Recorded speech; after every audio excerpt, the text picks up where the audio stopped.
red-white. Trip So ko ngayon this is our red-white, our Boros color pair. It's a is 2/2 to human warrior.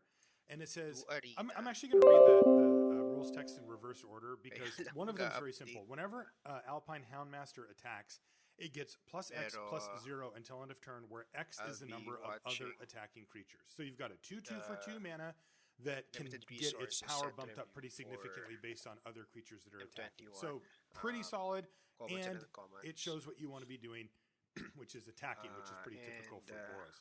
It also has another ability that's really not and typical for open Boros, and it's pretty good. 50 When plus Alpine Houndmaster enters the packs. battlefield, you may search your library for a card named Alpine Watchdog and or a card named Igneous Cur, reveal them, So put them in your I'll be hand, watching and then with you shuffle your guys. library.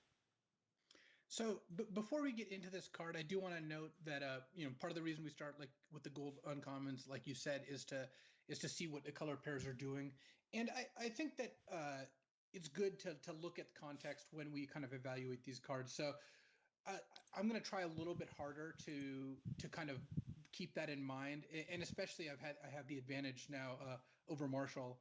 Well, many advantages over Marshall, but one in particular being I did finish the written set reviews, so I have gone over every card and got my initial thoughts. Um, and yeah, the what the color pairs are trying to do really does inform the value of some of these cards. So we're going to kind of be able to Okay. see that as the set review plays out. That said, Alpine Houndmaster is a fantastic card because in Boros, I think this is the a two best, mana 2/2 that often one of will the attack as best like a 3/2 or a 4/2 is just parts a to strong put the 2 drop. Like video. you're going to play that in your aggressive decks and you'll be happy with it. But And anyway, when you go get to fetch up to two other cards, and I'll read what the other let's cards do just now, listen just so you know what you're getting into. The with Alpine Marshall and Watchdog is one and a LSP. white for a 2/2 vigilance, and the Igneous Cur is one and a red for a 1/2 that has one and a red. Give this +2/+0 until end of turn. So if you get an Alpine Houndmaster, the first one of each of those is worth quite a bit to you because they're kind of like a free card, or they are just a free card. And sometimes you might even want multiples because you don't want to draw your Alpine Watchdog and then draw the Houndmaster. Have nothing to get with it. That said, Igneous Cur is not a card I would play without the Houndmaster very often. It's just not a very strong card. But Alpine Watchdog is fine, and the overall package you get here is pretty good. I mean, if you can get 3 cards out of this, like obviously that's great because you're already happy enough with just the card itself on the front. So Alpine Houndmaster gets a B plus for me when like fully unlocked, and early in the draft, like pack one, I would just take this with the assumption that I'll be able to pick up both those other cards because they're not cards that are particularly desirable for most people. Yeah, I mean, that's insane, right? At ETBs, it's already a solid body that you want, and then you get to put up, you might get two drops put into your hand as well. Like, since when does Boros get to just draw multiple? I mean, these are real spells too. It's not that's just completely absurd to me. So I agree with you. Alpine Houndmaster getting B plus if you've got multiple, if you have copies of the its two friends, which by the way are on the artwork too, which is pretty cool. What about without? Is it B minus, somewhere in that range? It's probably a C plus if you can literally get nothing with it because it's a 2/2 that'll attack as a 3/2 sometimes, and that's not like out of control good. But it really shouldn't be hard to at least pick up an Igneous Cur. Nobody really is going to want that card under most circumstances, and I can't imagine you like. Yes, sometimes you'll be in a draft where these cards aren't opened, but if they are opened, you have a good chance of them getting to you. Yeah. All right. So, well, Alpine Houndmaster really kicking things off here. Next is Conclave Mentor, a much more simple card. It's green-white for a 2/2. And it says, it's a Centaur Cleric. It says, if one or more +1/+1 counters would be put on a creature you control, put that many +1/+1 counters, are put onto that instead. So basically, you get an additional +1/+1 counter whenever you would get any number of them. And then when it dies, you gain life equal to its power.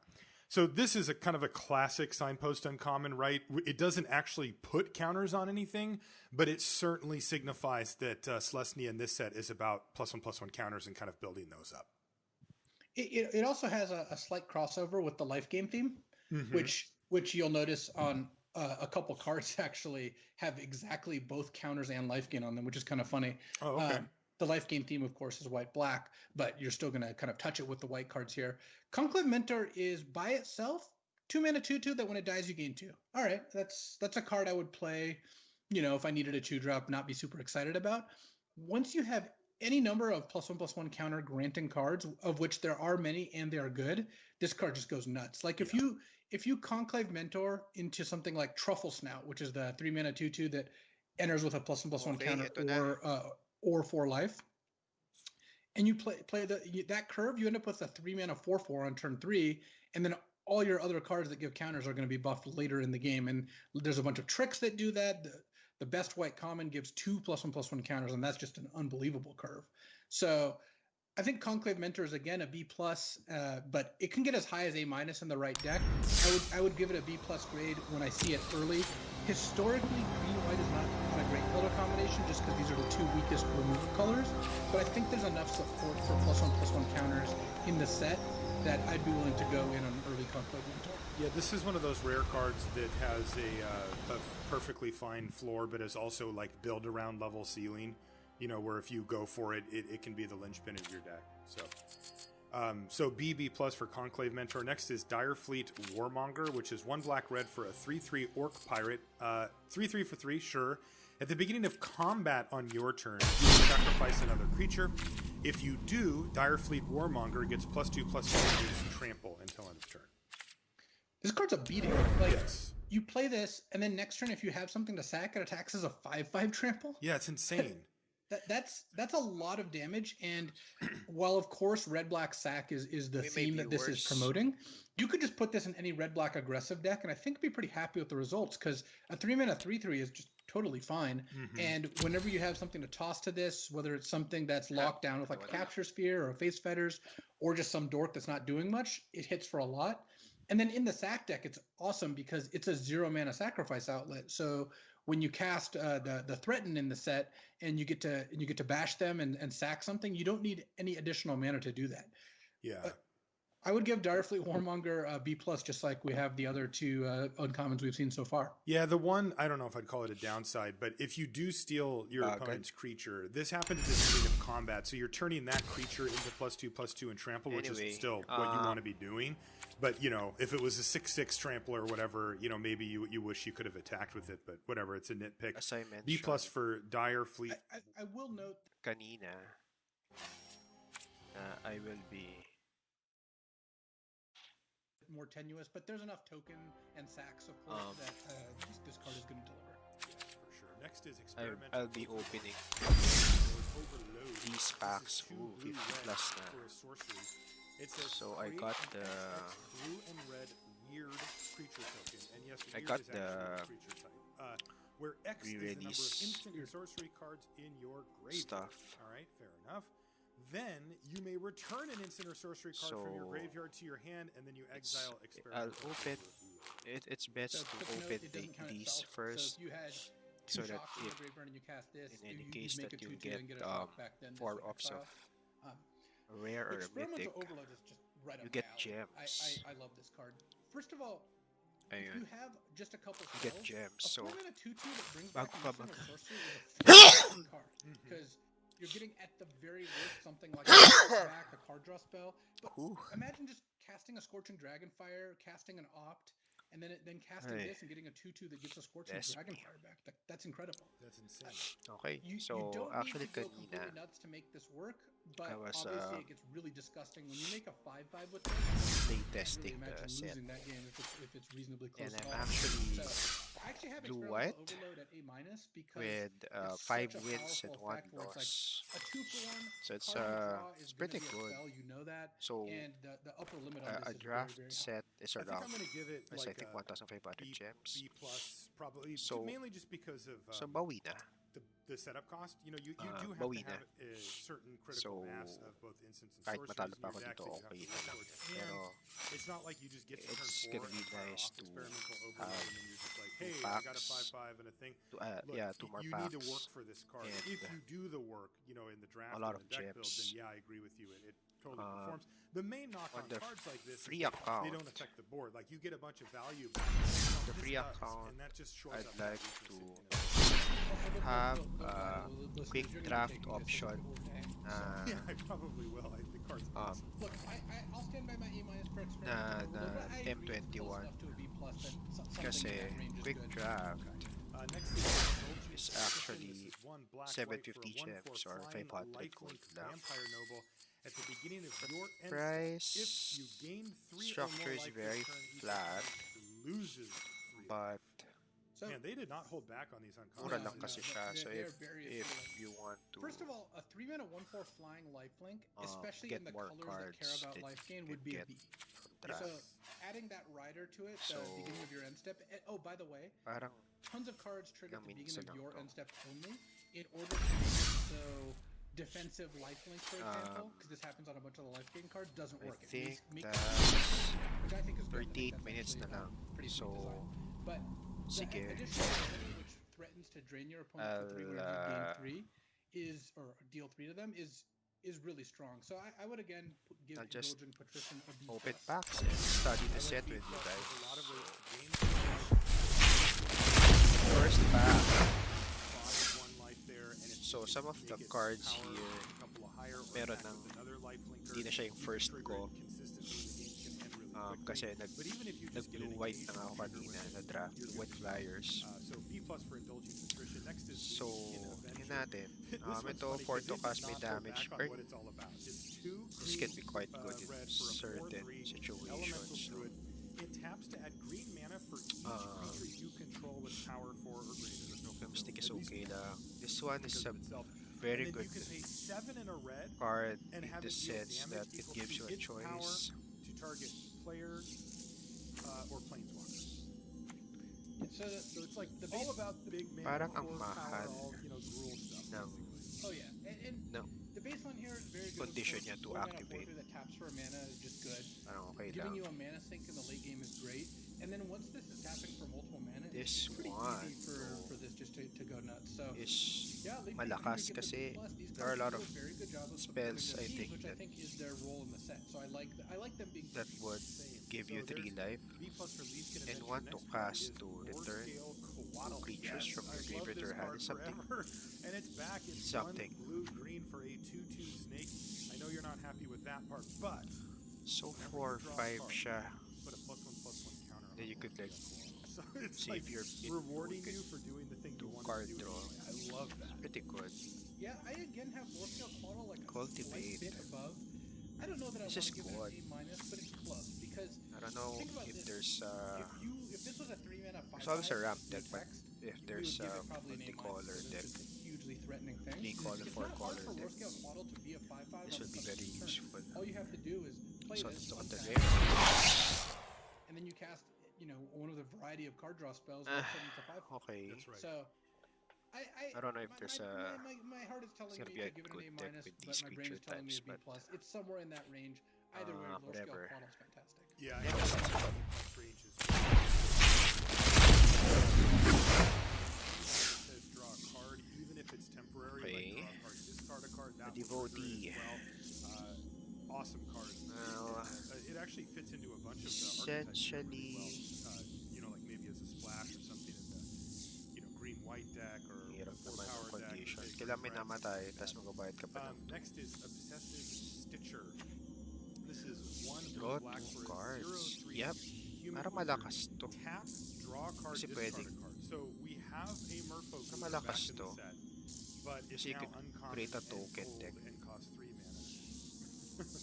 But it's here, so And I'm happy about sacrifice that. And then it's that got activated to ability get 2 number cards 2, for 1 which mana. is 2 blue, So black, fun. tap it.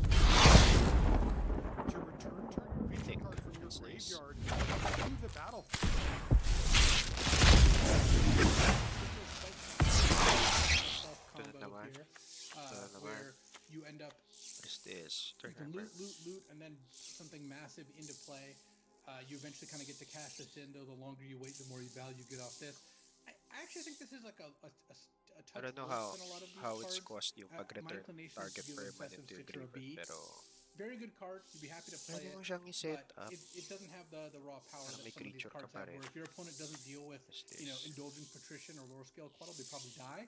If they don't deal with Obsessive Stitcher, yeah, they might just be fine. Equal the number of instant sorcery cards in your You really- graveyard. Somebody plays a Merfolk Looter, and you're like, yeah, I'll just let that sit on the battlefield, and this will all work out well for me in the end. Up to 2. They're Oh, looting if- every turn. They're gonna So kill you. Like, Can opt if not I see to, one of these on the right? battlefield, I am like red alert. Like I have. If you're not killing this, then but you're attacking your opponent. This isn't gonna do that much. Like if you're a Boros deck.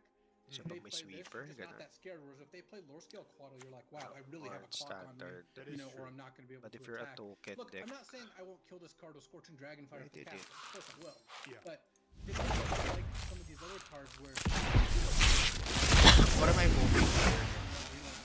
Moving for you. So you feel like you just lose? Yes, but I do feel the same way about the Stitcher. Yeah, I think the Stitcher's like a step worse than that. Again, these cards are all very good, and they're a good reason to dive into a color pair, but I would not put this on quite the same level. So my grade for Okay, I'm saying B plus for the Stitcher. I'm definitely higher on it. Also, I do think that this Reanimator sub Parang theme or theme for black blue is very real. Like there's some cool stuff. Well, keep an eye on still a creature. Next is Twin Green Black. So 5 mana here for a 5/4 Elf Assassin. At the beginning of your end step, if a creature died this turn, just any old creature, draw a card. Okay. That's powerful. Umber. Yeah, and this is another one of the triggers on your end step. One cool thing about Twin Blade Assassins is it looks back at what happened on that whole This is strong. Yeah. So imagine you Red have a finisher. 4/3, they have a 3/3. You'll attack. They'll most often make the trade. Then you play to the Twin Blade Assassins, immediately draw a card. And This is performed well for me. The In card my draft, is massive. I have so one card of draw these.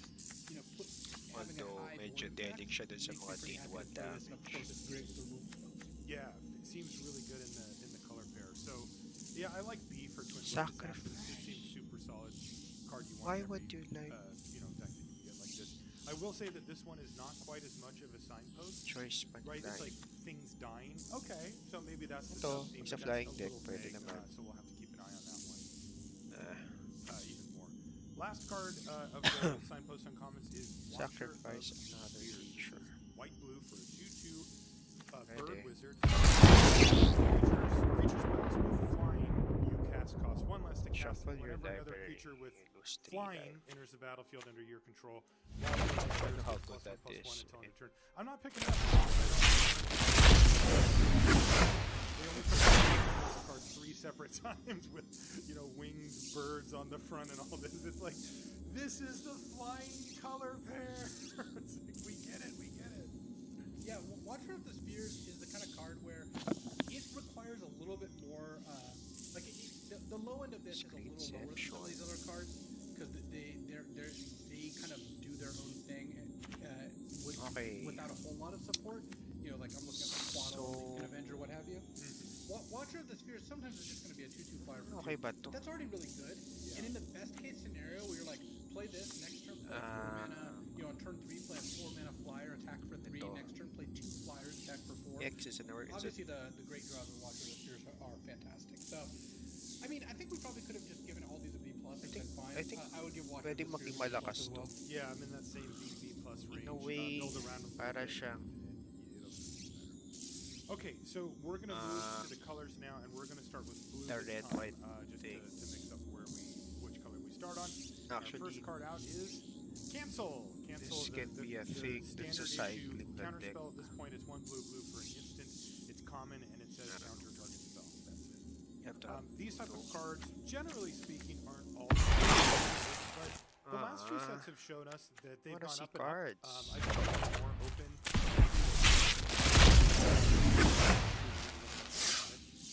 In a core set, I would assume that Uprising. cancels kind of back down to the fringe, Okay. B plus, C minus kind of range. So assuming you where draw a card. you might want to sideboard it in and get slower decks and when you have more information, but starting it in the main So is often a little precarious if your cast, opponent's playing Boros or trample, something.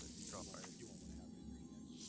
Yeah, I mean, even just looking at what the color pairs are doing, Cancel, I think, is Parang not going to lakas. be a card you're going to want in your main deck against most of them. Sacrifice a just because, creature. Malamang meron kang they're creature. assertive. They play to the board, and Cancel is the red. kind of card where, at best, it's a 1-for-1 where you spent 3 mana and they spent the What a cost of the pussy. spell, so you probably are even to a head on mana.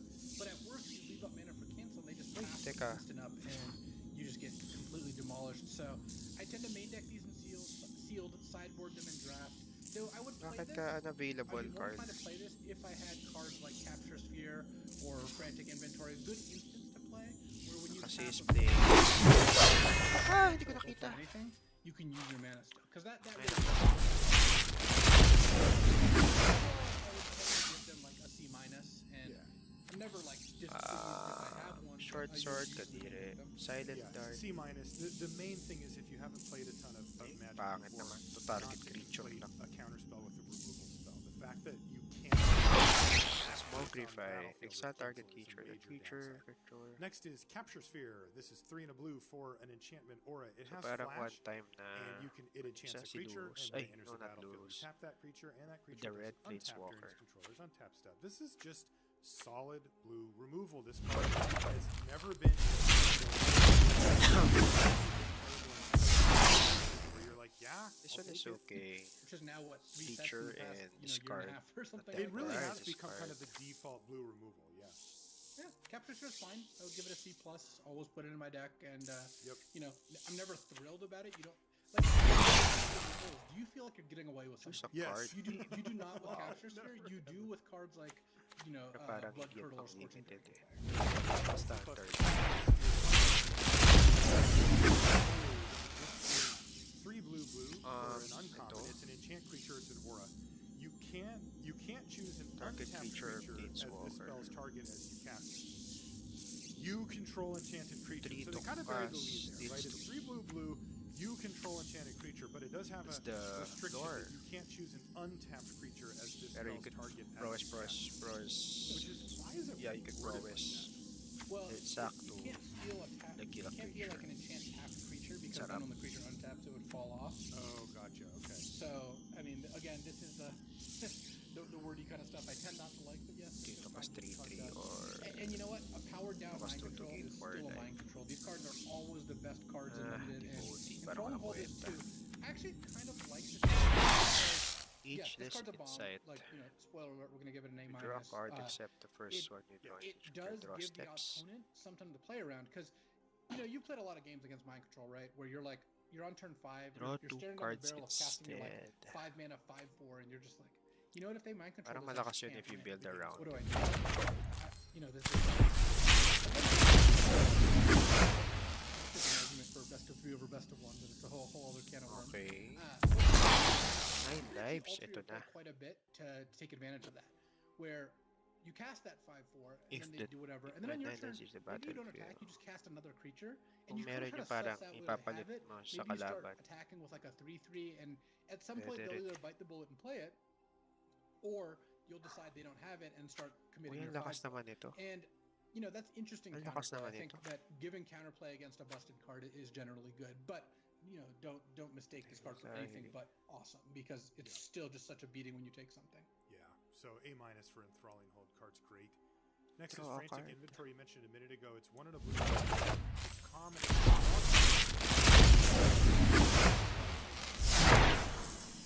Graveyard. Ito okay na rin. Kind of a pseudo reprint of This one Ancient is Knowledge. It was a nice, very even powerful the constructed card back in the stats day, though is this nice, only 3 looks at your for 3, graveyard, 4. which I think is generally better. So the first one, of course, is bad, right? 2 mana cycle. Oh, the animator. The second one's a 2 Is mana it draw 2, which is Pass of good. cost. On balance, if you care about is you're going to be happy with that result because you put 2 spells in the graveyard, you maybe yields na triggered your talaga. Spellgorge or Weird a time or two, and you played 2 cards and 4 mana to draw 3 cards, which leaves you up a card. 8 you know, or not more spectacular, cards. but it was 2 different spells that cost 2 was a lot cheaper than 1 spell that cost 4. Now, Sakto na.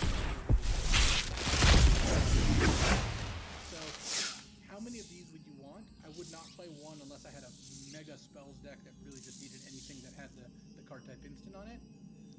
2 is sketchy again unless you have a very active spells deck. But I'm pretty happy putting 3 of these in my deck, and 4 or 5 sounds really good. Yeah, So pag I may agree. burn, right? Especially, I do Ito. believe that the blue-red spells deck is the deck that actually wants this, and the rest probably won't bother. Yeah, that's generally what is going to be the case. Where if you're getting extra value out of just casting the spell, it becomes This is good enough. nice. In just a blue X deck. Ito without okay siya knowing sa the flying rest, it deck. doesn't sound Ito din. So This is actually do I what wanna you give need, it? I like mean, I a really do way see to, it as like, a blue-red specific card. keep Um, a This is a blocker build out of around, the I mean, way for like a the turn. level 1 is If you have like 4, I would say it's starting to inch towards B territory, as long as you have enough interaction to kind of give you the time to do it. At 3, it's probably a C, and it's a D at 2. Ay, ang ganda. Is when you're in the blue-red spells deck, it kind of goes up by almost a grade in each case.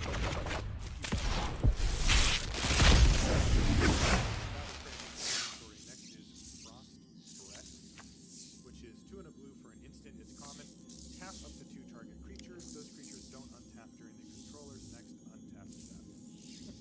Frost Breath is a card that's traditionally been kind of hard to gauge without having put some reps in the set. Another shrine. It ranges from D to like C plus based on what's going on in the set. And my inclination is to start it closer to D in this set, because if you look at the sobrang lakas nito. themes, Sure. you know, you've got blue, really want Frost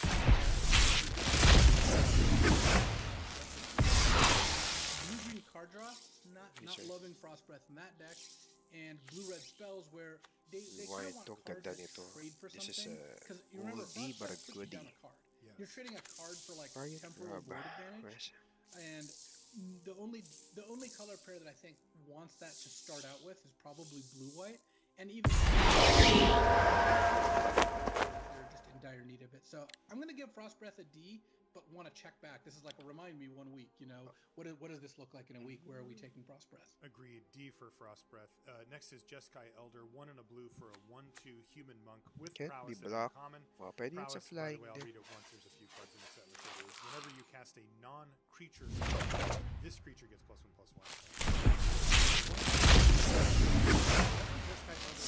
Rise again. Player, you may draw a card. If you do, discard a card. So you can loot when it hits, and it's a 2-drop that has to be sulit, di ba? For 5 to me, this is yet another nod to the blue-red deck. This is a fine 2-drop to put. In fact, just a very, very good 2-drop to put in your blue-red deck.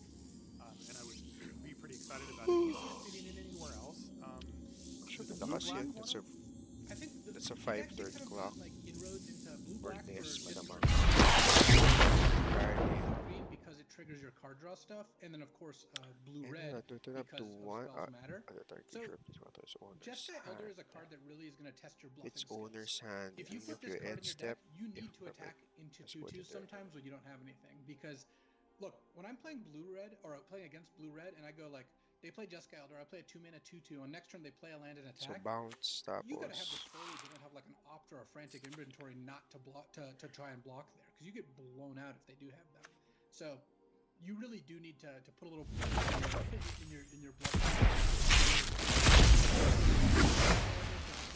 4 defensive creature, and unless you're really that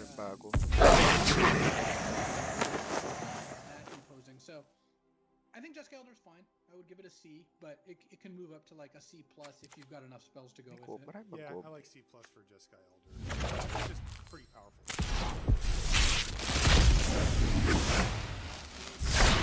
For a 2/1 human soldier, you can pay 2 and a blue to give target creature flying intelligence. I always look for combinations with this. Sure, it can give itself flying, but that's not really a mana-efficient way.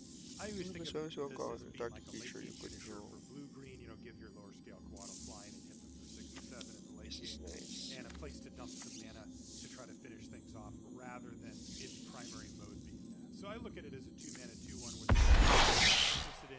with a potentially relevant but not super amazing. At the beginning of upkeep, you may search your library and give it for a shrine card. No, it's a 2-drop that's relevant later. Those are of course fine, but it is not exciting. I want to see the Glide Master run afoul deck. That's the green card that makes. So this one is for the shrine deck. Oh, okay, it's that's gonna be nice.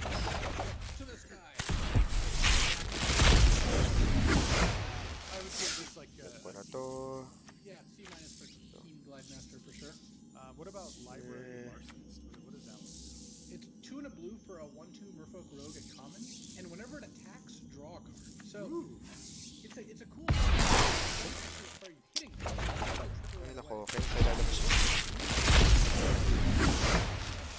Risk into this when you cast it, because at the very least you can always attack and trade at for the a card, beginning of your pre-combat main phase. Like other cards like this, it rewards you for giving it flying, which there's a couple ways to do. It rewards you for having combat tricks or removal/bounce spells. So if you do Library discard a Lord card. is So a if very you have a dangerous land card, and that you don't it's, need, you know, if you compare it to something like Frost medyo Augur, maganda it's a yan. little bit worse because it doesn't brawl as well. Enter siya battle. And when Tap, you're really like why? killing all their stuff, you'd rather do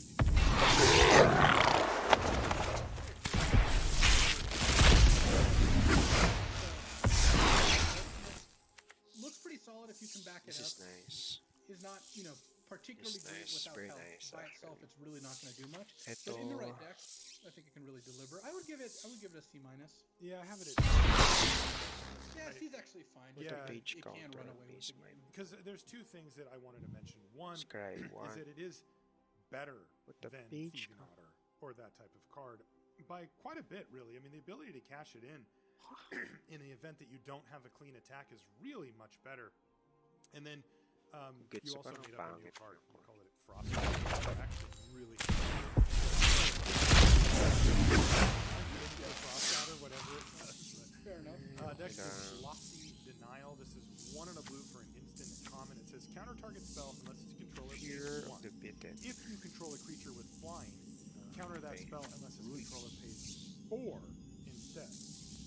So we've got a conditional counter spell either way. It gets So mas a maganda siya lot for stronger with the multicolor. creature with flying. Having to pay 4 7. is starting to Should creep be up worth into the it. territory where they're not going to be able to counter it really Target player or pay draws for that very cards often equal to the for half. most relevant spells at their time in the game. But the 1 is a lot worse. So Lofty Denial to me, yeah, sure, I get it. It goes like Flyers. Spell or something like that. Malakas They to. maybe just like slamming, tapping out for at some point. I don't think I would want Lofty Denial in And my if deck, and I would it give it a D. wasn't cast. The fact that it's conditional on So parang either end pag-raise din. and requires setup just to that makes me not. Of a deck that has a substantial number of points. So I'm with you on that part.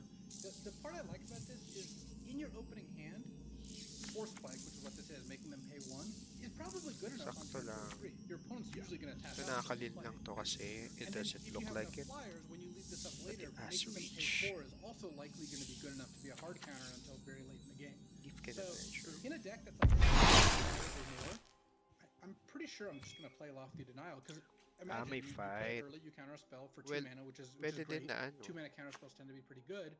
And then Walang it X, doesn't drop off tas too much fight, later once you start to or- put flyers into play and this kind of amps up to the second mode. So there Or- are drawbacks to this. It does run the risk of I'm willing to take that risk. I guess I want to emphasize that you threw in Soul if I have counter. 7 or 8 flyers kind of Yeah. as a, It's a that's a builder. I mean- major, like your everyday deck doesn't want this card, Parang but lakas if you nito. do build around it, yeah, Parang I malakas agree. nito. Then you Parang- can actually Think about it as like a kind of Yun, blue-white nag-iipon siya ng card. mga patay. It's, Ayun. you know, I think the average blue-white deck will play this I have this in my 70% blue-white of the time or something like that in a Flyers blue-white deck. So Lofty Denial is kind of a builder in that sense. I would overall give it a I C don't even minus, need but I think it it becomes to like a C in be the blue-white played deck, which is fine. See, I would give with it a this D, discount. No? and then I would bring it up into that C range for the blue parang- deck. Because I mean, come on, you're The- playing the blue green. Scry You're is not worth playing it, Lofty and then you Denial get, at C minus level. You're playing it at D. You're probably not even prowess putting it in pa. your deck at all. That's a good way to look at Lofty Denial. Miscast. This is nice. Blue instant uncommon. This is Counter nice target instant also. or sorcery spell unless it's And controlled. this might be the best common. This is just a straight up Period. constructed card. Definitely Yeah. the best common. I use my main deck in limited one just I because like. it's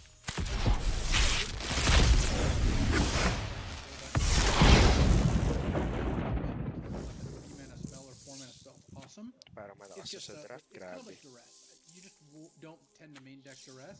I wouldn't main deck miscast either, but it's like a B level sideboard card. If you have a lot of targets for this, it can be quite powerful. So there you go. Sideboard grade. but Masyado not maganda something yung mga that pulls has mo.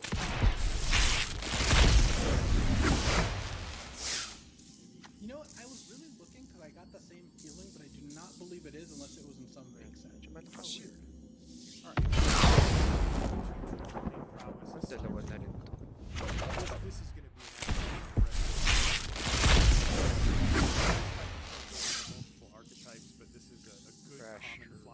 already, we call it a Wind Drake, a 2/2 flyer for 3, but it has the upside of prowess to occasionally Must be as blocked. well. So I expect Mistral Singer to be on the battlefield. 21 limited, and it's probably like a C+, right? This is like a solid bread and butter. I might card. give Mr.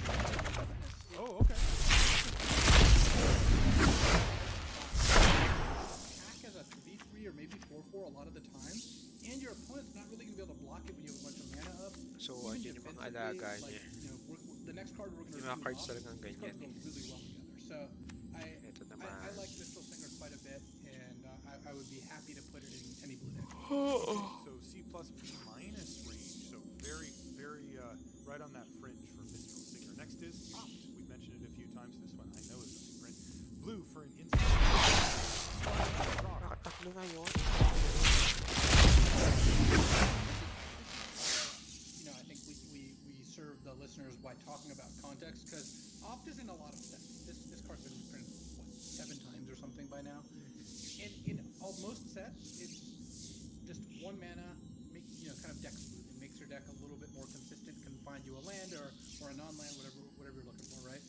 But when there's a heavy spell theme, in this case we have blue-red spells and blue-green draw cards, Opt becomes just a premier common. Like, I think Opt is going to be taken at C+ level, and you're not going to get 7th pick Opts very often. It is a very strong card when you're trying to enable.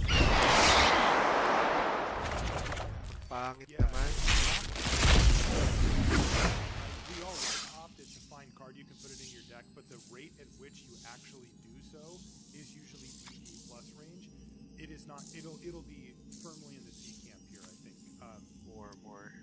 This thing just crossover cards that just works well in too many different decks. as you Other described. dogs. So I would give Opt a solid C, which again, that's a big upgrade from its normal like D plus or whatever. So I would give Opt to C+. I think this card's going to be highly picked. yeah, I think you're a little optimistic on that. Next is Reign of Revelation, 3 and a blue for an instant, an uncommon, and boy, this thing's nice. This is for Modern Horizons, right? Yeah, it actually got upcycled in rarity. Good, because that set was way too powerful to Yeah, just Modern pluck. Horizons is way too powerful. This is 3 and a blue, instant uncommon, draw 3 cards, then discard a card. So what this does is, first of all, it puts you up a card, but draw 3, discard a card is really strong, because the more cards you draw, the more powerful the loot effect becomes, because you'll have so much information about what you need, and the card you discard is often kind of painless. So Reign of Revelation is a very strong card without any synergies. It's just a good card to begin with. And then when you start factoring in, hey, this is really good in the card draw deck. Oh, this is a great card, blue-red spells. Oh, blue-black Reanimator loves to set their turn 5 play up with this. And then you realize this is just a good card, and it enables a bunch of themes. So it's a reprint that makes a lot of sense to me, and just a straight-up B. Yeah, easy B. I do not anticipate passing a Reign of Revelation at any point during the course of my M21 drafts. Next is Read the Tides, 5 and a blue for a sorcery at common. Choose one, draw 3 cards, or return up to 2 target creatures to their owner's hands. This is a really neat design, because the 2 things it offers you, which is, massive card draw or double bounce, are effects that are kind of like good in opposite scenarios. Yeah, like if you quadrant theoried this. Yes. If you quadrant theory it's great when you're ahead, right? Because you can either be ahead on board and bouncing 2 things will let you like press the attack, or you got the game fully stabilized, you draw 3 cards. When you're behind, it's still not great, because bouncing 2 is still not really going to save you, but it can buy you a little time. And of course, drawing 3 when behind is not good at all. Right. But I think overall, Read the Tides does a good job of kind of shoring up its weaknesses. It's still not a card you're always going to want, and definitely not a card you're going to want multiples of, but it's pretty neat that this gives you some good optionality depending on what's going on. And I like it more than most of the cards like this. We've seen 6 mana draw 3s in a couple different sets. They've never been good. I think adding the ability to turn it into a double unsummon makes this card a lot more palatable. So I would give Read the Tides a C-, but I'm interested in playing it and seeing how it does. Yeah, I'm going to go with my gut and give Read the Tides a D to kick things off. I'm curious. I feel the same way you do. So we'll keep an eye on it, but I do think that it looks really, really slow. And based on the uncommons that we looked at, you can be under quite a bit of pressure. There may be times when you just don't want either of these effects, even if that flexibility is nice. Next is Rewind. 2 blue for an instant uncommon. Counter target spell, untap up to 4 lands. This type of spell usually doesn't do well in limited. It's a 4 mana unconditional counter spell, but 4 mana is a heck of a lot, and it can be very difficult to set up the advantage of untapping the 4 lands, primarily because you're often countering things on your opponent's turn, and so then therefore you need to have instant speed effects that you still want to cast that turn for sure in order to take advantage of the untapped 4 lands. So my inclination is to give Rewind a D. I don't think that I'm going to want a 4 mana unconditional counter very often, and I don't think I'm going to have decks that can take advantage of the untapped clause very often either. Like, I would rather have cancel in almost all scenarios than Rewind, as far as I could see. So the one thing that I think is a little different is cancel is a D because its best case scenario is just not that good. Mm-hmm. Rewind, I agree with what you're saying, except in the deck that can take advantage of that. Rewind becomes quite a powerful card. Imagine if you go Rewind flash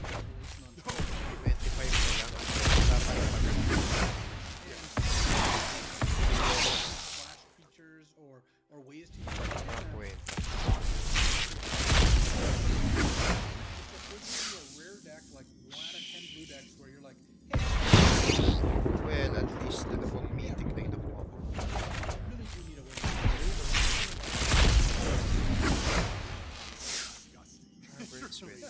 But when Rewind's a 0 mana counterspell, of course it's broken. Yeah. I'm just curious what's going to happen to construct it. This card.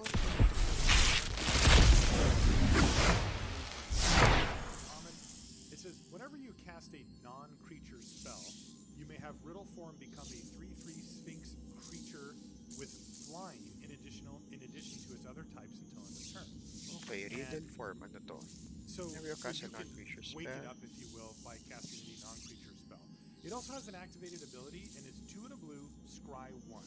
Pwede yan sa flying Riddle deck. Form's a great threat in like a spell dense deck, so we're talking 10 or more spells pretty much. And it's also nice that it's not strict downside that it's not all on, because imagine you've gotten them down to like 9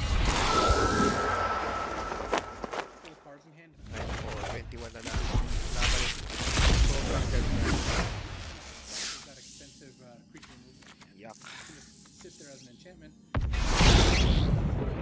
Parang reprint It's not to. exciting, but I would give Riddle Form a build around B. When it works, it's really good. 2 mana, 3/3 Agreed. flyer is a really good card. Yeah, I agree. Also, don't forget that the fact that you don't, Para it's sa not just even multicolor when deck. if you decide if you want to turn it into a Sphinx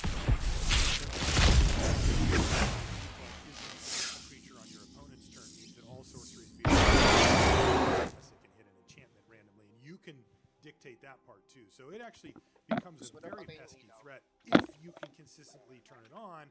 And we've already seen 2 cards, Frantic Inventory and Opt, right, that do it for free, right? They cost you mana, but they turn on the Riddle Form. These are the type of cards that you want to see for your blue-red deck.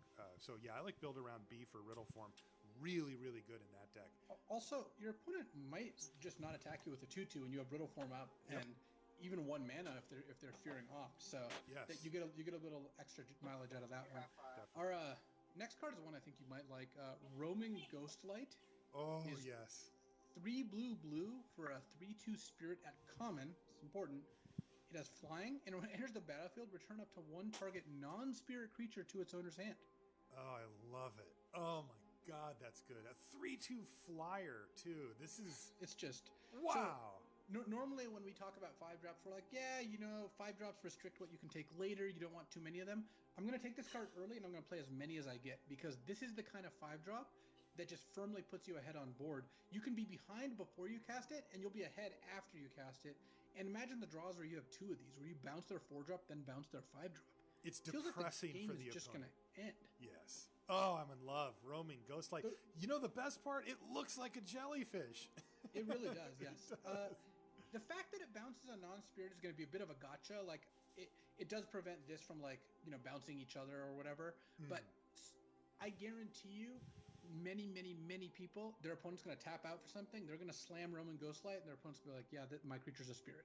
You know, that is going to happen. So really watch out for that, because spirits are also not all that visually distinct. Like, it's kind of hard to tell sometimes whether something's a spirit or not. Right. Like, obviously, you know, the translucent blue light is a good clue, but some spirits just look different. So it's got a bit of a reader aspect to it. But yeah, Roman Ghostlight's obviously a great card. I would give this a B+. This card's just a top tier common. Yeah. Very, very threatening, does a lot for you, and a really powerful card. A quick search shows that there are 5 spirits in the set. 4 of them are in blue and 1 of them's black. Gotcha. So the only one that you're like, what is Spirit of Malevolence, which we'll get to in a bit. That's the black card. It looks like a zombie or a skeleton or something. I guess it is called Spirit of Malevolence, though. That does give you a bit of a part clue. does give you the hint, yes. Roaming Ghostlight B+. Oh my god, I love everything about this card. It reminds me of Mistraven. You know, it's just like, oh god, that's good. It's Mistraven Manowar mashup here. It is. Oh my god, it's good. Rookie Mistake is next. Great name. Blue for an instant at common. Until end of turn, target creature gets +0/+2. Another target creature gets -2/-0. I was pretty interested when I thought this was give a creature +2/+0 and give a creature +0/+2. Oh. But it's not. They're both essentially toughness boosters. Yeah. And as such, this doesn't really help you win fights where you're punching. So I do believe it would be a rookie mistake to play this. This card's a D. It's just not very good. By the way, D for rookie mistake. Next why not? is Rousing Reed. This is 2 and a blue for an enchantment. It's common. It says enchant creature. When it enters the battlefield, draw 2 cards, then discard a card. from And black. enchanted creature gets +1/+1 and has flying. Oh, there's your lower scale Coatl super combo. Just load it up, get it in the air. It's getting +3/+3. Yeah, that's just obscene. It's also great with the library larcenist. 3 cost fortress. Which obviously the 2 cards are connected in name. So yeah, Sakto lang. Rousing Reed Siya is masyado pretty strong. matakas. I would happily play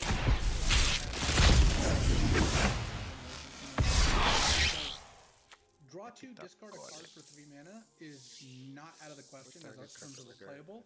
And getting +1/+1 and flying on top of that means this is a lot of value. Win con, for 3 right? mana. No black This is control. pushed. Like, Or make no control. mistake, it's a common, but this is a card that's you're doing a heck of a lot for what you're doing. Now, the big risk and the thing you always have to keep in mind with these type of cards is this thing needs to resolve. Like, you have to have this Marami bang on a cats? creature that can actually still be the dominant. Be careful about when and on what you cast a Rousing Reed, because if your opponent messes with your creature from under it, that is devastating. Lakas. 3 mana, you don't get any of the Kahit stuff, ano. and your creature's gone. That's a good way to lose a game of limited. So pick your spot, but if you do, Rousing Reed pays you back. It does. That is excellent.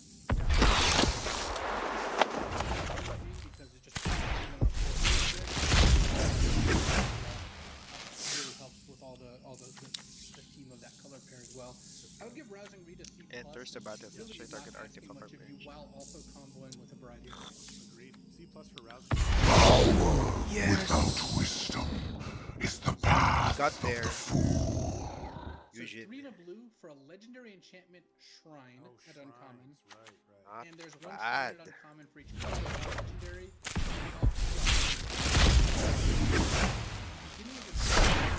By the way, nice I also love for switching from upkeep the to ramp free combat deck. main. Actually, I would love to see the upkeep,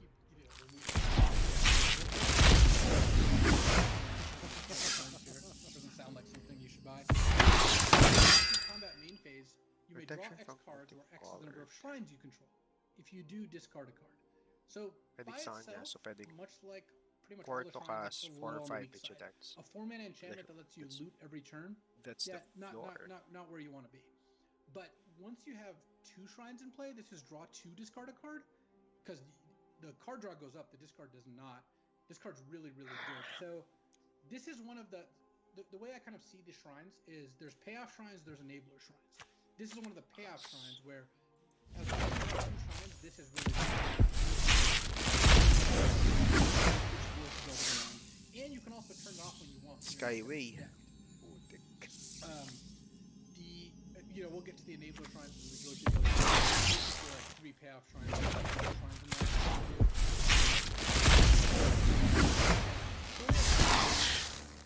My guess is you shouldn't really take this early, but if you see it in the middle of the pack, it's worth kind of speculating on, because if you end up with like 3 shrines that can splash, it'd be really powerful. And by itself, it's not going to do much. So I would give it a build around B. It's a good reward, but it does take some work. So you would be willing to splash for an off-color complementary shrine? I believe if you have 3 shrines in play, you're going to be crushing your opponent in most circumstances, unless they're like the 3 weakest shrines. But the black one, drains you for X every turn, drains your opponent for X every turn, where X the number of shrines you have. Like that one just gets out of control so fast, and so does this one for that matter. Right. And again, I just want to put an emphasis on what you mentioned at the beginning, that these are legendary. So yes, 2 of the same one does not. You don't. Yeah. So multiples is not a thing if they're the same shrine.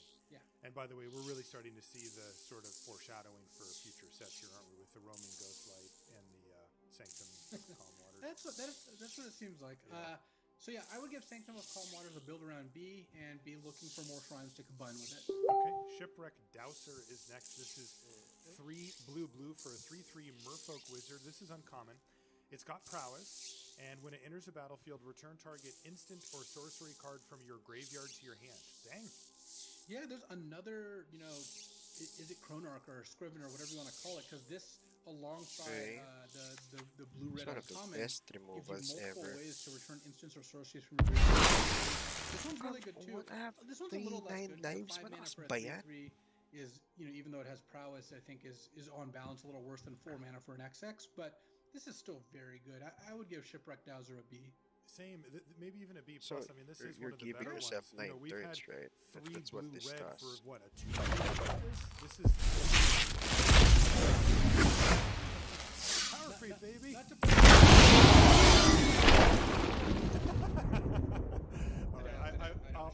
I'll close up a can of worms for 3 you life this to time. cast. Alright, so a B, and I'm so trending towards B+ for Shipwreck Yeah, Dowser. I can buy B+. That's probably about where you're going to have to take this card. Yep.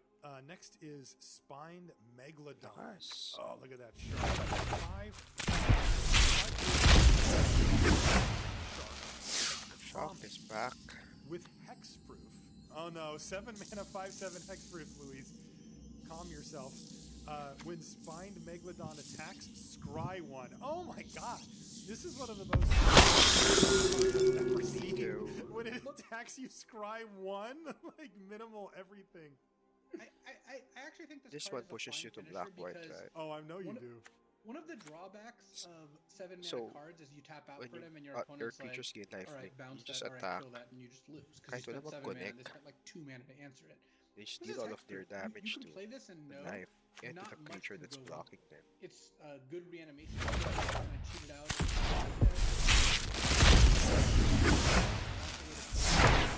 The Megalodon does the trick. This Look, one, if I max one of these, and I'd like probably to 0 in most play decks, I'm not going to argue sana as against part it of being like control a D+, deck. Parang but I do think this card will have a good dalawang impact on ganyan. games, and Sayang. hexproof really cards. It does, yes, and you know a lot about those. Top target Well, creature you nailed don't it, by the way. I was control. going to give it a D+. All right, well, And you D+ promised for not to argue. Spined Megalodon. Yeah. I'm not arguing. But I know you love that card. Next is Teferi's Protege. To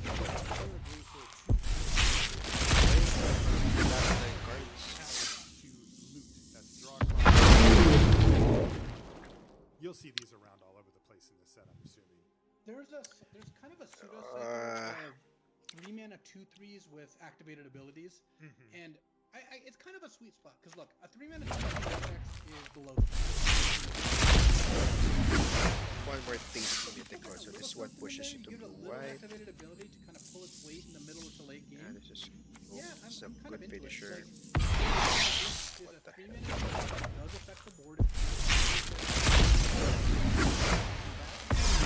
Whenever kind of gets stalled out, the loot ability is good enough. So I'm not like excited about Teferi's Protege, but I would give it a C-. I think it's a.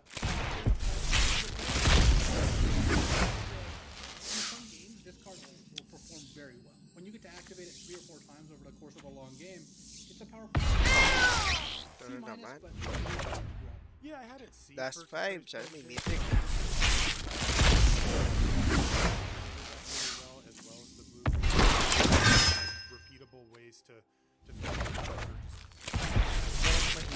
Hard powered tutelage, which is 2 Ruining your day is going to feel great. Battlefield, draw a card, then discard a card. Boy, they did push looting. Target this is creature the most gets looting my I've ever second. seen. Actually, And this cards is like in your Prozac graveyard. also That's thing. nice. Every single You can have them planeswalker, at the beginning you know, of one for combat each of your color has turn. multiple On your cards that turn, start with put their target name, which creature is card from fixed. And by the way, that's It Adam gains Prozac, the haste. designer in R&D. He's a Yes. looter maniac. So I have Eugene. I have. Whenever you Healing draw a Armor. card, target opponent mills Draw 2 3 cards to discard a Hey! card. It's a keyword now. It even says Am I to? which is what we would have said anyway. So this thing I don't is kind know. of I a haven't seen one card. Too many dogs. Which Or it's cats. going with the proteges Not so and the thrilling. repeat looting effects and all that kind of This stuff. one. It spots you one where you get It's to mill not them that two, good. but that doesn't really. It's good, but in fact, you would it's think it probably just the will be downside. so good, but it's But- actually not. The Milling draw them out, Kasi I have to wait for it to be it's tapped. the kind of thing. Oh, another mythic. It's good. When you come at the king, you best not miss. Or Yes. to cast 2 If, for. if Okay. you almost mill them out, think. you probably did a bad Sulit thing na to ba yun? yourself. Like Yes. you end up like Never not upon attacks actually with accomplishing creatures. anything and giving them an advantage How- depending on which archetype they're How in. can you Yeah. attack with So, Teferi's non-creatures? tutelage is definitely a build Only creatures around. can attack, I could I see think. it being a If way two or to more win a than game six of are attacking. Magic. It is something I want to explore. It is not robustly powerful. 2 or right? more, It's only 2 okay. cards per activation, so you still have a lot of looting to go. But it just sits there, Parang and if you can control the board and not, it will kill you. last card. Yuck. Standard. Ready for some math? Come at on. this- Oh yeah. think this card's So I very live in good. America. I think- It's one of my. because it triggers on your draw Favorite step, cards right? So before. every Yeah. turn you're milling 2. All, in an average don't know if game, it's gonna be let's strong say the game this lasts time around. 9 or 10 turns, which is longer than the average. This game is in Bago. the vicinity of 7 or 8 for most decks. That means you're going to need, Okay. let's say, like about 10 activations of this, and every card draw spell you play kind of reduces that number, and every turn, of course, reduces that number by 1. I believe there's enough support between take inventories and ops and just random stuff like that to Teferi's Protege that this is going to be a faster win condition than you're giving it credit for, and an excellent way to defeat any set of controlling deck. 'Cause, Wow. look, I'm telling you, if I'm playing a control deck, a blue-red spells deck, and they play this on turn 3, some games you could just literally scoop. Oh no, You- totally. I you know you're not 100% gonna agree. I'm just viewing this in the context of all of the possibilities that you might face. In which case, I would assume about 3/4 will be decks that are playing creatures and trying to kill you. Maybe not what you'd classify as like a pure aggressive deck, but even just a regular mid-range deck, where Teferi's tutelage Hey. is taking a turn off. So that's what it's doing. let's now literally battle just with spinning its my wheels and not doing anything the turn you cast it. draft. And that can be a critical cost to have. Um, Hey, against a deck that's last 2 curving games. 2-drop, 3-drop, Let's see 4-drop, if I right? can And I'm not talking about rares or 7 anything win. remarkable. Just those My creatures first in the current sets are going to be draft deck in good, Corset right? Your 2 2021 mana, might be a your harbinger 2/2, your for 3/3-ish, your things to 4/4-ish, come. you know, are going to. And that's kind of what I expect to face most of the time. So that's the lens under which I'm viewing it. Your foot is okay, but hard is Just came there. I'm definitely with you on it. The question is, are you building around it playing in the main? Are you always playing it if you have a decent amount of draw loot? The icon you know, of is it Prowess is becoming your weird, win but anyway, condition? this is a keep. I would keep want to right. build around this card. I'd want to If say, I'm going to Ezekiel- build a deck basically that only is playing block ways to slow it down, and ways to see more Nice cards, card. and then just Nice, be like, nice. the way I win is tutelage, Verbs. line at something, but it like rather than having to rely on This card's not going to shine. I I know, think it's getting too loud. spotting you the lead in the beginning really helps. It's too loud, it's to too effectively loud. nothing. And think it's going to be excellent. Like Okay, you both I've mentioned, drawn you know, two in the lands. controlling matchups or any blue or slower It's not deck too matchup. good, right? And I And think there's just enough card draw that you would be surprised at how fast this can go. So I think it's we a just big play this. these cards end up being a high pick, and I'm optimistic that this is going to be worth using as your win condition in a lot of the blue decks. Okay, I have the same. Great. Build around that plus. Build around. Like that's the difference. You know. Yes. Okay, next is Tide Seeker. This is 3 and a blue for a 2/3 flying Drake at uncommon. Whenever you attack with 2 or more creatures with flying, draw a card. There's no consequence to not Nice. attacking. Yeah, so this of course counts as one of them, and you can play this on, like if you have the dream flyer, if you play this before, you immediately get a card with 2 creatures. So I think it's a great way to enable the blue-white flying deck, and you're So really if only it overpaying by a little bit. taps 4 mana this 2/3 for- flyer is a perfectly serviceable card. So Of I would course, give he'll this a not. build around B. I think it's a good card. He won't be Yeah, and attacking, I mean, maybe he'll use this to Build around cast B, spell. but I think it gets sorcery a or C or instant C spell. minus anyway. I think what I can 2/3 do- flyer for 4 that if you have Sure. like, I know even this is not another. it. I would play this in a Yeah. deck with 5 flyers, I think. Yeah, You know, for sure. if I needed this, if there was another 4 drop. Yeah. Next is Tolarian Kraken. Create This is 2 4 blue for a tokens. 4/6 Kraken. It's uncommon. Prowess. Whenever you draw, you may pay Scale 1. this. When you do, On my first read, I thought, oh, this is just another like dorky 6-drop that gives you a minor ability. But I think Tolarian Kraken might probably be a really This is messed up way to nice. win the game because every draw step you tap down their biggest thing. Sure, you can attack with this. 4/6 is pretty beefy though, and then imagine they attack with it's like you're racing them, or you have this and you're pressuring them, and then you cast that inventory or frantic inventory for 2 and tap 2 of their attackers. Like, you know, So before this they one attack. first, So, right? I think that's what like, it turns Teferi's Protege into a tapper that gets you a loot alongside of it. yeah, I think so too. Yeah. It's got all the 6-drop drawbacks, whatever, but I think Tolarian Kraken is just going to be a strong card in basically any blue deck. I would give it Yeah. a C+. I think so too. You know, if you reworded it as a Take baseline to 4. say at the beginning of your draw step, you can tap or untap target creature. You know, I'd be like, oh yeah, that's good. I'd pay that. You know, where when I looked at it at first, I thought, pay 1. I don't want to be paying 1 on top of all my other. It's a 6-drop. You've already got the mana. I like that for Tolarian Kraken. Next is So Tome if you Anima. play something This big, is 3 and blue for a 3/3 just actually spirit. preferable This is than one of the other him spirits, playing by a the way. spell because It's this is common. 6 damage. And it can't be blocked as long as you've Actually, drawn that's 2 or more strong. cards this turn. Oh my god. Decks, and Big 6. a 4-mana 3/3 is a good enough defensive body. Look, you're not going to have to take these highly. Most people are not going to want them, and I don't think you're even always going to play them. Card draw, it's not the most impressive set of stats, but Oh no. this does the job. I would give Tome Anima a C-. Yeah, I think C minus for Tome Anima. The thing that becomes apparent is draw card. Okay, you lose. So yeah, It's a I block. just right. You play offensive block. It just I just doesn't don't seem know that how hard much to change. these blue decks lay need this on their finishers. turn. Like, Yeah, that is the question. That's kind of the thing. You know, Megalodon Wait, was a finisher. wait. Tome Anima was like kind of not the best defensive, not the best finisher, but decent at both. So it's fine. Yeah. You're not going to be unhappy when you play it. Agreed. Next is Unsubstantiate. Instant. It's uncommon. It says return target spell or creature to its own. It's probably going to be overvalued because people love bounce spells, but I would play this in blue-red spells. I would play this in a blue-white flyers deck if I wanted a little more interaction. I would try to avoid playing it in something like blue-black or because you are ultimately downcard and getting a little bit of extra board presence is not that spectacular. The fact that it can hit spells is nice, but yeah, end of the day, you're not getting a huge advantage out of playing this most of the time, but there are some decks that will want it. So I would Yeah. give Unsubstantiate a C. Yeah, I would also. There was a long stretch where cards were much higher than in the past. Unsummon effects as we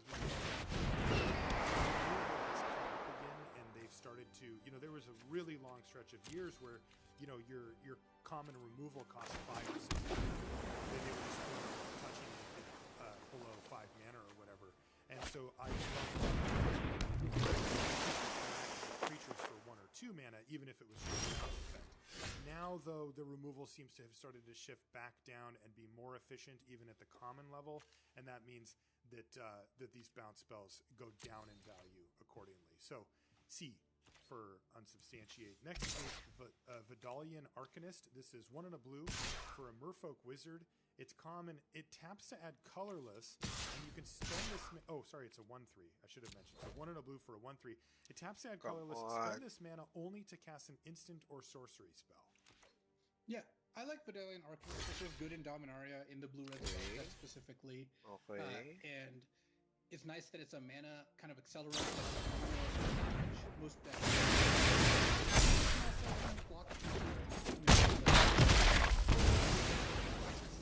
and I would.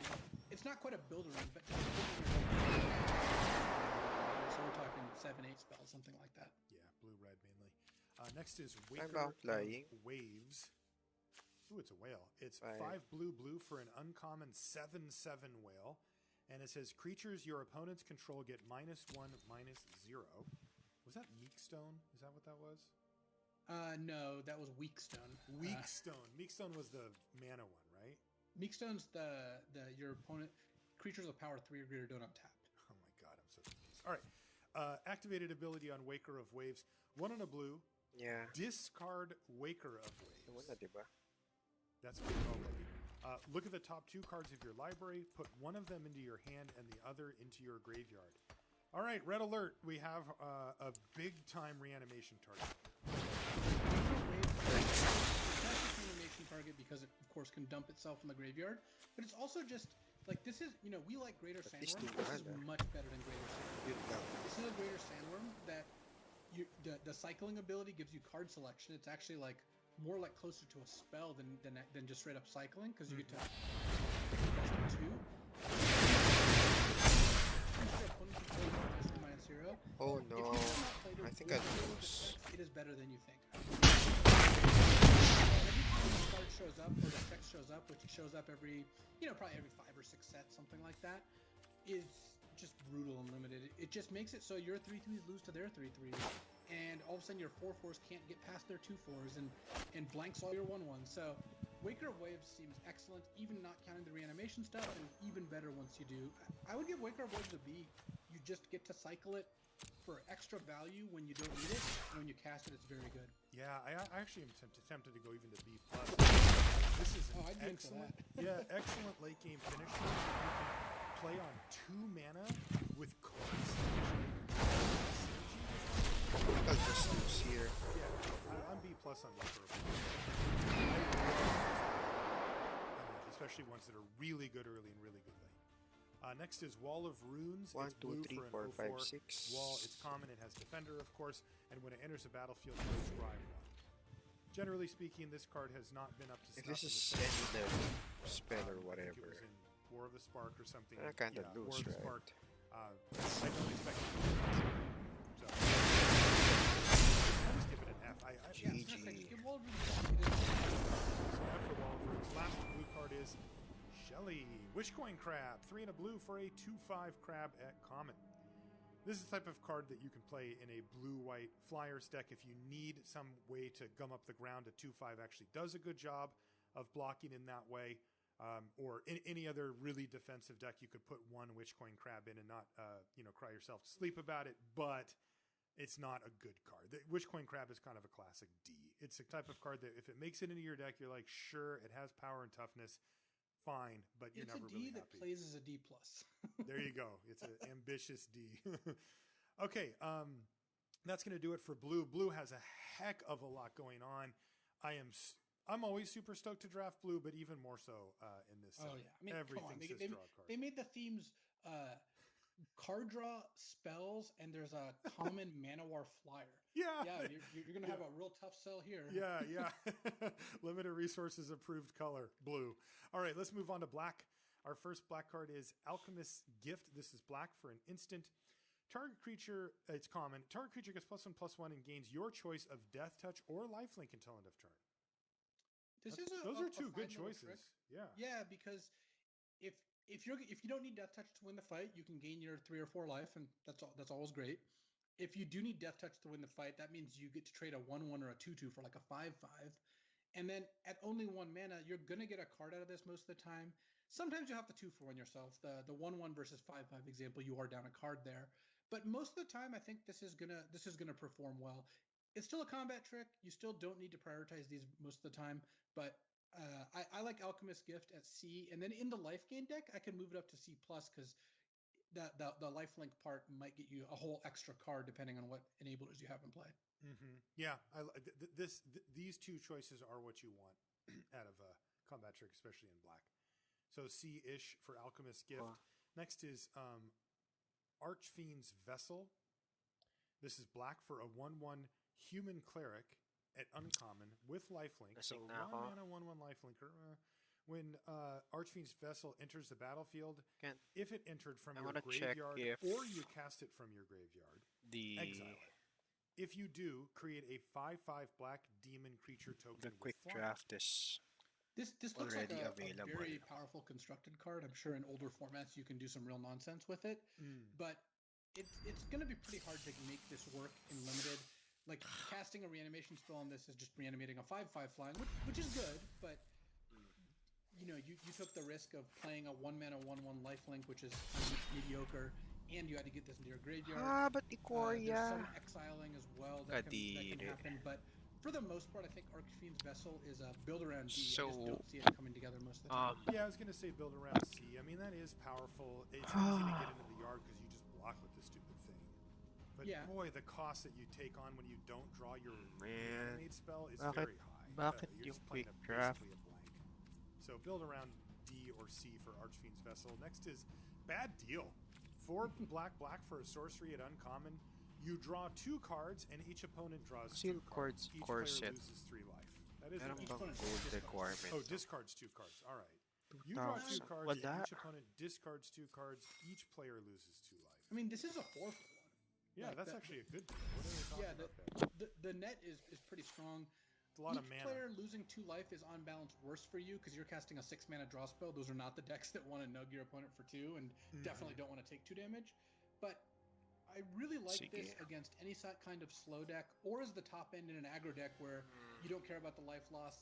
You need a way to refill and getting your opponent for 2 is good. So I think Bad Deal is, like you said, a good deal. I think it's a C+, but I'd move it up to a B- in the right matchups. I mean, a 4-for-1 is a lot. Devastating. Let's push for how many times do you get to 6 wins? Mana, and this is your last card, and they have 1 or 2 cards left in their hand, so they're left completely empty-handed, and those could be very expensive, powerful spells that they're discarding at that point. And you're reloading. I kind of like it with bounce too. If you know, this is a way to make end of turn. But I would give Bad Deal in this lower matchups. It does get more valuable. Yeah, CC+.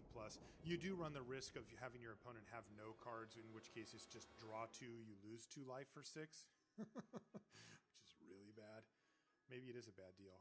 We'll find out. Next is Blood Glutton, which is 4 and a black for a 4/3 lifelink vampire at common. Seems totally fine to me. Lifelink is a powerful ability. 4/3 is acceptable. Yeah. I prefer 4, I think, but it's especially with Scorching Dragon. Oh, sure, yeah. 3. This is what does combo with the uncommon. Nutrition, right? Here, doggy. Nutrition. Good in the life gain deck. Yeah. Fine. I think that if this is your 5-drop, you're usually going to play this card. Usually down something that costs 4 or less mana, but 4 life, which is a fine deal. And then in the life gain deck, it kind of gets you it enables a lot of your cool cards. Is Scorching Dragonfire still a common? It is, yes. Oh yeah, well screw that. I'm not getting my mouse button hit. So actually, it out against red. I mean, maganda with this one is that I can even Alpine Watchdog for Siege Striker. Swap this for any other expensive card against Scorching Dragonfire. Yeah. But in general, you're going to if I draw a land, in your life gain decks, and you're not unhappy outside what of it. I can do I like is C for Blood Glutton, but is in the life have okay. Next is to cast Jeskai Elder with Lofty Denial, mana up, right? The activated ability is 1 in the black and tap it. Each opponent if I don't have Activate this ability only if a creature died this if I don't draw a land. Cage Zombie is kind of an interesting card. The activated ability is really a deck. It's obviously fine in like a mid-range deck where you play this as a blocker and then it can threaten to drain your opponent for like 4 to 6 life. Okay. But aggro deck where Okay. aggro deck's also so this kind of really wants it, but it will perform fine when it's in play. I would give Cage Zombie a C. It's going to be a powerful card in some games and a pretty bad card in others. Yeah, I agree. C for Cage Zombie. Next is Carrying Grub. 3/3. 05 8, 6, 7, 8. It gets Sorry. Gets countered. Bye. Yeah, but not target fire. Like when it says mill 4, so you just get to get milled for 4. Carry on, my wayward son. This card seems fine, right? Like if you hit 3, it's a 3/5 already. You're good to go. I mean, if you have a 3-power creature, this is a 4-mana 3/5 that did mill you, which most of the time is upside. You're playing Reanimate or have graveyard effects. And sometimes this would be like a 5/5 or a 6/5 if you've got some real chonkers in your deck. So I would give Carrying Grub a C+, and if you're in the heavy reanimation theme, it moves up to like a B- even. I like Carrying on my wayward Grub. That is... Yeah, that's even better. Yeah, so C+, B- for Carrying Grub, depending on... Let's open deck, those that's packs. 5 toughness is a ton as well. Back. Next is Crypt Lurker. This is for horror. It's common. And when it enters the battlefield, you may sacrifice a creature or discard a creature card. If you do, draw a face card.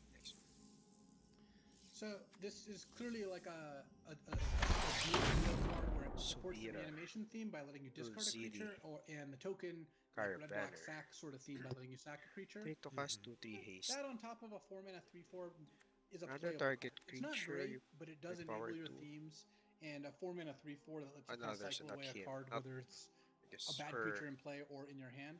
That's fine. So I would give Crypt Lurker a C. I don't think I'm excited about having this card in my deck.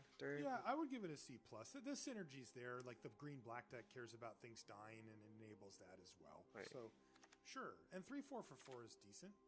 Oh my god, Deathbloom Thallid is back, Luis. I love this card. This is a 2 and a black for a 3/2 fungus at common. When it dies, you get a 1/1 green sapling. And I do want to note that a lot of the cards are like, wow, this card's sweet, are from Dominaria, which I believe is let's have over the past couple of years. 2,200 gems and 6 packs. Come on, that makes me so happy. Sacrifice decks and just good everywhere else, which is just a classic C+. This card is just Seryoso si a really solid card. Keep running. Remember, it's just with control decks. Like you play it, and they're like, I can't attack it. It's just a really strong card. Excellent magic card. C+ for Deathbloom, premium black common. Next is Duress. That's Been reprinted 1,000 times. It's black for a sorcery. It's common. This is Target opponent one. reveals their hand. You choose a Actually- non-creature, non-land card from actually, it, ang and that magandang player order discards that dito card. is Yeah, Pegasus, kind of as we go over every time. Battle This is a sideboard Blitz. card. It misses too often to be played right? in the deck, Kasi but can be good against spells decks post board. it's less likely So that there they you have go. something Make sure that to, you have specific targets in mind. to block But this Pegasus. this is a sideboard C. and then for watch Duress. look at that. Next is Eliminate. 1 and a black for an instant and uncommon. Destroy target creature with Planeswalker. It's nice that I'm first, right? It's a great card. You're not going to hit Planeswalker very often, obviously. This one's one of the best There's just combat one tricks. Planeswalker, Eliminate is, very effective at killing plays, and at any point in the game, this is going to be fine. So I would give Eliminate. There's just going to be a lot of cards that hit, and it's only 2 mana. You're going to trade up on mana or even on mana. But this is just not. So, Okay, I like it. I'll go B- on Eliminate. I mean, you, for the most part, is... Another feature with Guide. This is 1 and a black for a 1/2 flying imp at common. You can pay black to give it death. This card's good. Yeah, I like better than and the mana requirement's a little annoying to give it death touch, but a 1/2 flying for 2 has a surprisingly decent impact on the board, and then when you want to trade this off, it's just not that expensive to use. I like Fetid Imp at C. Just a good card. Same. See? Yeah, you can just sway this R6 Four and a black for an next instant turn and common. have Destroy Feet of target Resistance creature. open. So, it looks like This is so strong. So this is your, this is your black removal spell, the heavy. Yeah, a little weird to put Destroy Planeswalker at common, but whatever. So It is. I guess it's just we're entering the world. Where interact with them. Finishing Blow is, I think it's a C+. I would not give it. No, It's a B. Yeah. it's gonna kill anything. Yeah, you want. because normally these sets have had an expensive, think like Dead Weight and Blood Curdle Yep. out of the last set, that type of thing. This is the expensive one, and it's still really good. I like B- for finishing blow as well.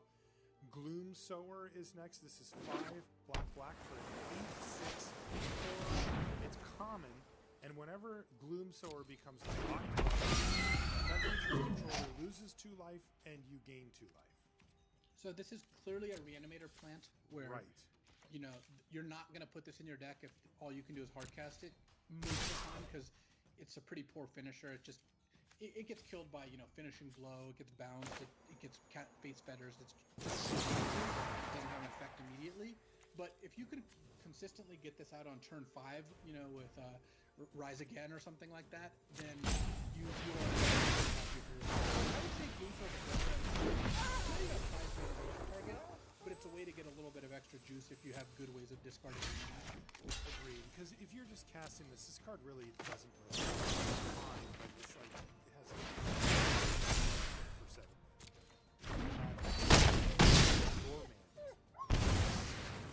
I love the name, by the way. Gourmand? Gourmand, like the person who likes food. Yeah, isn't that Gourmand?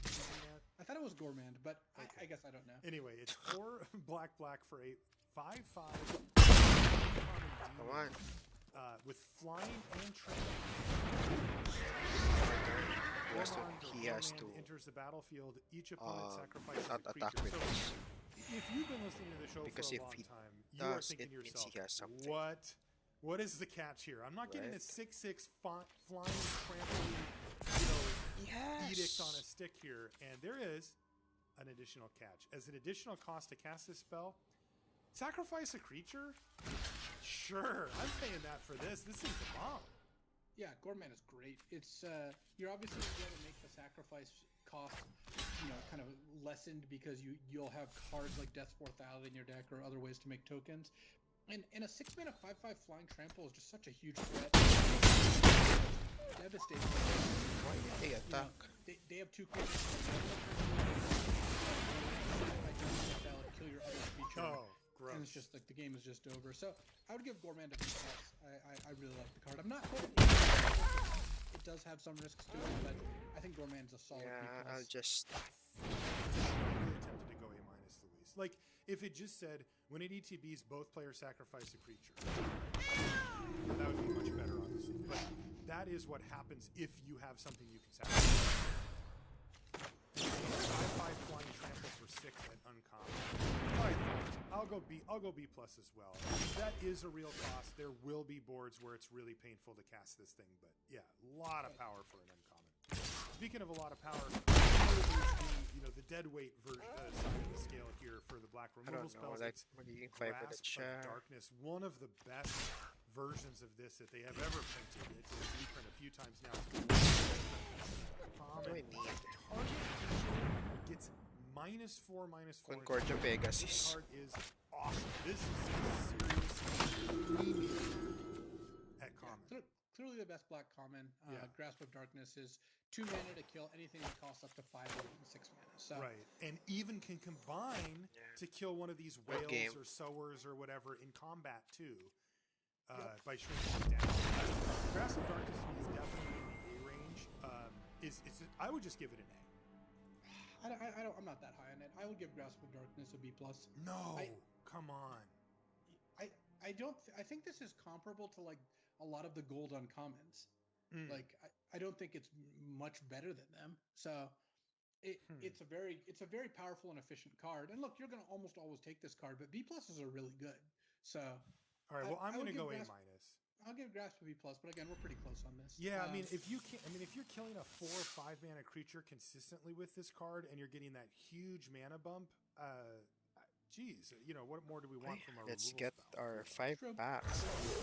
I'm What about, quite happy with that. So you say B plus, I say A minus on 6-1 Grasp, my but first like you said, draft. we're real close and It's a clearly good the best black. So maybe the best common. I don't know. Yeah. You can have arguments of this, the mana wall. Next up we have. Well, what's more important is the draft version. Creature gets +2/+0 and has when this creature May dies. card mo kompleto. I've never liked this card. I've reprinted before, or this is a reprint, and I thought it was bad. It's just you don't get. If it was just a draw card, I'd be it. But this just opens you up to getting bounced or exiled or faith fettered. And White X. you're loaning the card. Is No this interest loans is really not a good way to No, get might value do it. here. So this is a payday loan for sure. yes, And I would say Infernal Draw Scarring your is second an asset. card. I really don't like it. Turn. just don't play this card. Yeah. No green. Are you going to sing free? Until end of turn, what is creatures it? you What is that control stupid have Free base baller. power. Yeah, no, not that. But yeah, you know what I'm talking about, though. Kite Sail Freebooters, our next card. What does it do? This pushes you to One in a green, black for right? a 1/2 human pirate and uncommon. It's got flying. So here's a battlefield. Your opponent reveals their hand, chooses a non-creature, non-land card from it, and exile that card until Kite Sail.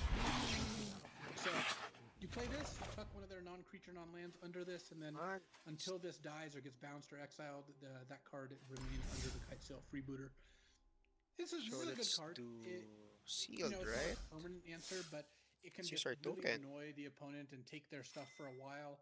And then it's a 1/2 flyer, which is It's somewhat weird, you can relevant on the even board. have Gives you information about their hand. More than 3 I'd always play this packs. card. It's the contrast with the rest Use our is that token. even though this card Open. misses, you get a card out of it. Come on, let's have it. Let's have it nice. So I'm into Kite Sail Freebooter. What is this? I'd probably give it a C plus. I don't That's think first it's a card I'm strike. really gonna prioritize. Yeah, and by the way, it's free fall. It lands from the top of your library. Yeah, me too. Yeah. All right, C plus for Kite Sail, Free Fallen, or Freebooter as it Same. were. Liliana's Devotee is Find the next. green, This right? is 2 and a black for a 2/3 human warlock at uncommon. Zombies you control get +1/+0, but it's not a Nonsense. zombie. I don't know if At the beginning endurance- of your end step, if a creature died this turn, you may pay 1 and a black. If you do, create a 2/2 black zombie creature token, which of course is a 3/2 as long as the Liliana's Devotee is on the You may battlefield. cast a creature. This is a Nice. very strong sacrifice payoff, and another This is 3 mana 2/3 with a something- good pseudo activated ability. This here. is better than Plus, yours. it can pump your zombies. Not that there's Science tons of made of zombies knowledge. in the set, but there are enough. You're not going to be unhappy, with the static ability as well. So. Yeah. So I would give Liliana's Devotee a C plus, but you can move it into the B range pretty easily if you have some good sack outlets. This card seems great. Yeah. I would be playing this in every single black deck, especially like you said with the sack outlets. Let's move on to Liliana's Steward. This is black for a 1/2 zombie, common. Tap, sacrifice Track Liliana's down. Steward. Target opponent discards a card. Activate this ability only anytime you can cast a sorcery. So Interesting. this card is better than it looks. Okay. It doesn't look Full very color good, but Reaper, no. it's like- what I like about this card, it's a 1 mana 1/2, so kind of a minor effect on the board. But when they play a 2/1, you'll be happy to play this in trade, and then you can tap and sack it to trade for a card. Granted, it's their weakest card, but you only paid 1 mana, so you're not like getting too bad of an exchange there. It triggers stuff like Liliana's Devotee or any other card that cares about creatures dying, This which is there are a couple in good. the set. And this is a This cheap is creature that you also put it in your very deck good. knowing you can get a card out of it, and then later you can sacrifice it to a different effect if that's going to be a better outcome for you. Okay. So it's kind of a sum of its parts sort of deal, which makes sense for zombies. Not a high Luckily. priority card. It's a C minus, but Liliana's Steward I think will kind of check enough boxes Right. that I suspect you'll see this card getting played more often than not. Okay, yeah, we've seen that actually a lot here. A lot of crossover between the different synergies of the color pairs. So C minus for Liliana's Steward. Next is Malefic Scythe, which is 1 and a black for an artifact equipment. It's it's uncommon. Let's do every color. And when it enters first. a battlefield, it enters a battlefield with a soul counter on it. The equipped creature gets +1/+1 for each soul counter on Malefic Scythe. Whenever equipped creature dies, put a soul green, counter on white, Malefic Scythe, and you one can of the equip it nice for cards. I like this card. We've been programmed over the last couple of years to kind of negatively view equipment, I believe, because there just has been so many bad equipment. It's just good. Equipment's a dangerous card type to make good because it has this real repetitive vibe. But Malefic Scythe, I think, is good in the right deck. I mean, this is a combo with Liliana Steward. If this is giving +2/+2, a 1 to equip +2/+2 equipment is fantastic. Very hard to beat. And it doesn't take that much work to do that, you know? Yeah. You play the Scythe, you put it on your, like, imagine you put it on a lifelinker. Your opponent's kind of be obliged to trade for it. And then this is a +2/+2, and now they're in a world of hurt. And if another thing dies, it's +3/+3, and it's just kind of out of control. Yeah, so that's really good. I like Malefic Scythe in any creature heavy deck, and I especially like it in the Sacrifice deck because it can kind of choose to take this up. And I think I like it quite a bit in the Lifelink deck because the Lifelink of this is a really good combo. So I would give Malefic Scythe probably a B-. I think this card it's going to be one of those cards. Your opponent plays it, and you're like, "Whoa, this is going to be a tough game to win." Yes, definitely. Malefic Scythe gets a B-. Good card. Cool design too. Soul box. It puts them in there as they die. Masked Blackguard is next. It's 1 and a black for a 2/1 human rogue at common. It has flash, and it has the activated ability 2 and a black. Masked Blackguard gets +1/+1 until end of turn. Yeah, that pump ability is just too expensive. Like, sure, this will prompt some trades. A 2-mana 2/1 flash kind of gives you a little bit of options when it comes to, your opponent might attack with a good utility creature into it, but this doesn't really scale up in the late game. It's actually not one of the 2-drops that I would consider good in the late game. So I would give Masked Blackguard a D. I'd only play it if I really needed 2-drops. Agree. Also, I'm not seeing a ton of combos with different synergies that we know of. Next is Mind Rot. 2 and a black, sorcery, common. Target player discards 2 cards. Like Cancel, this kind of varies in value by speed of the format. I would tend to give Mind Rot, from what I've seen in this format, a C-, where you'll put in your deck and not be too unhappy, but you won't always play it, and there's some matchups where you'll definitely not want it, and some matchups where you definitely will.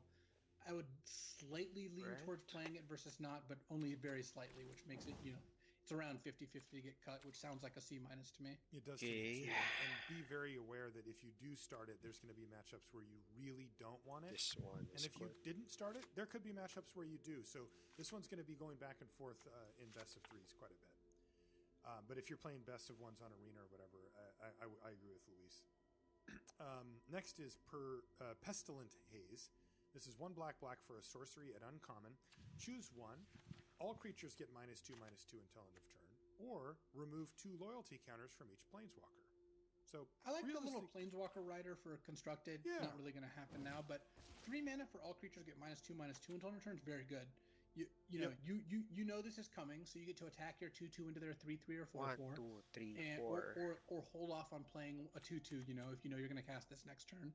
And against some aggro decks, they're going to go, 2-drop, 3-drop. And you're just going to cast this splash both, for and that's really going to make it hard for them to win. Red. So, I would give Pestilent Haze a B. I give it a B-. I mean, there's some decks that it devastates, and there's some decks that don't care about it. It's pretty swingy, right? If you're playing against the blue-black Reanimator, they're like, yeah, sure. Yeah, but I don't think that it's not quite the same thing when you say that as like Mind Rot, where there's some decks it's good and some decks it's bad. The decks that it's good against, this is like a 10.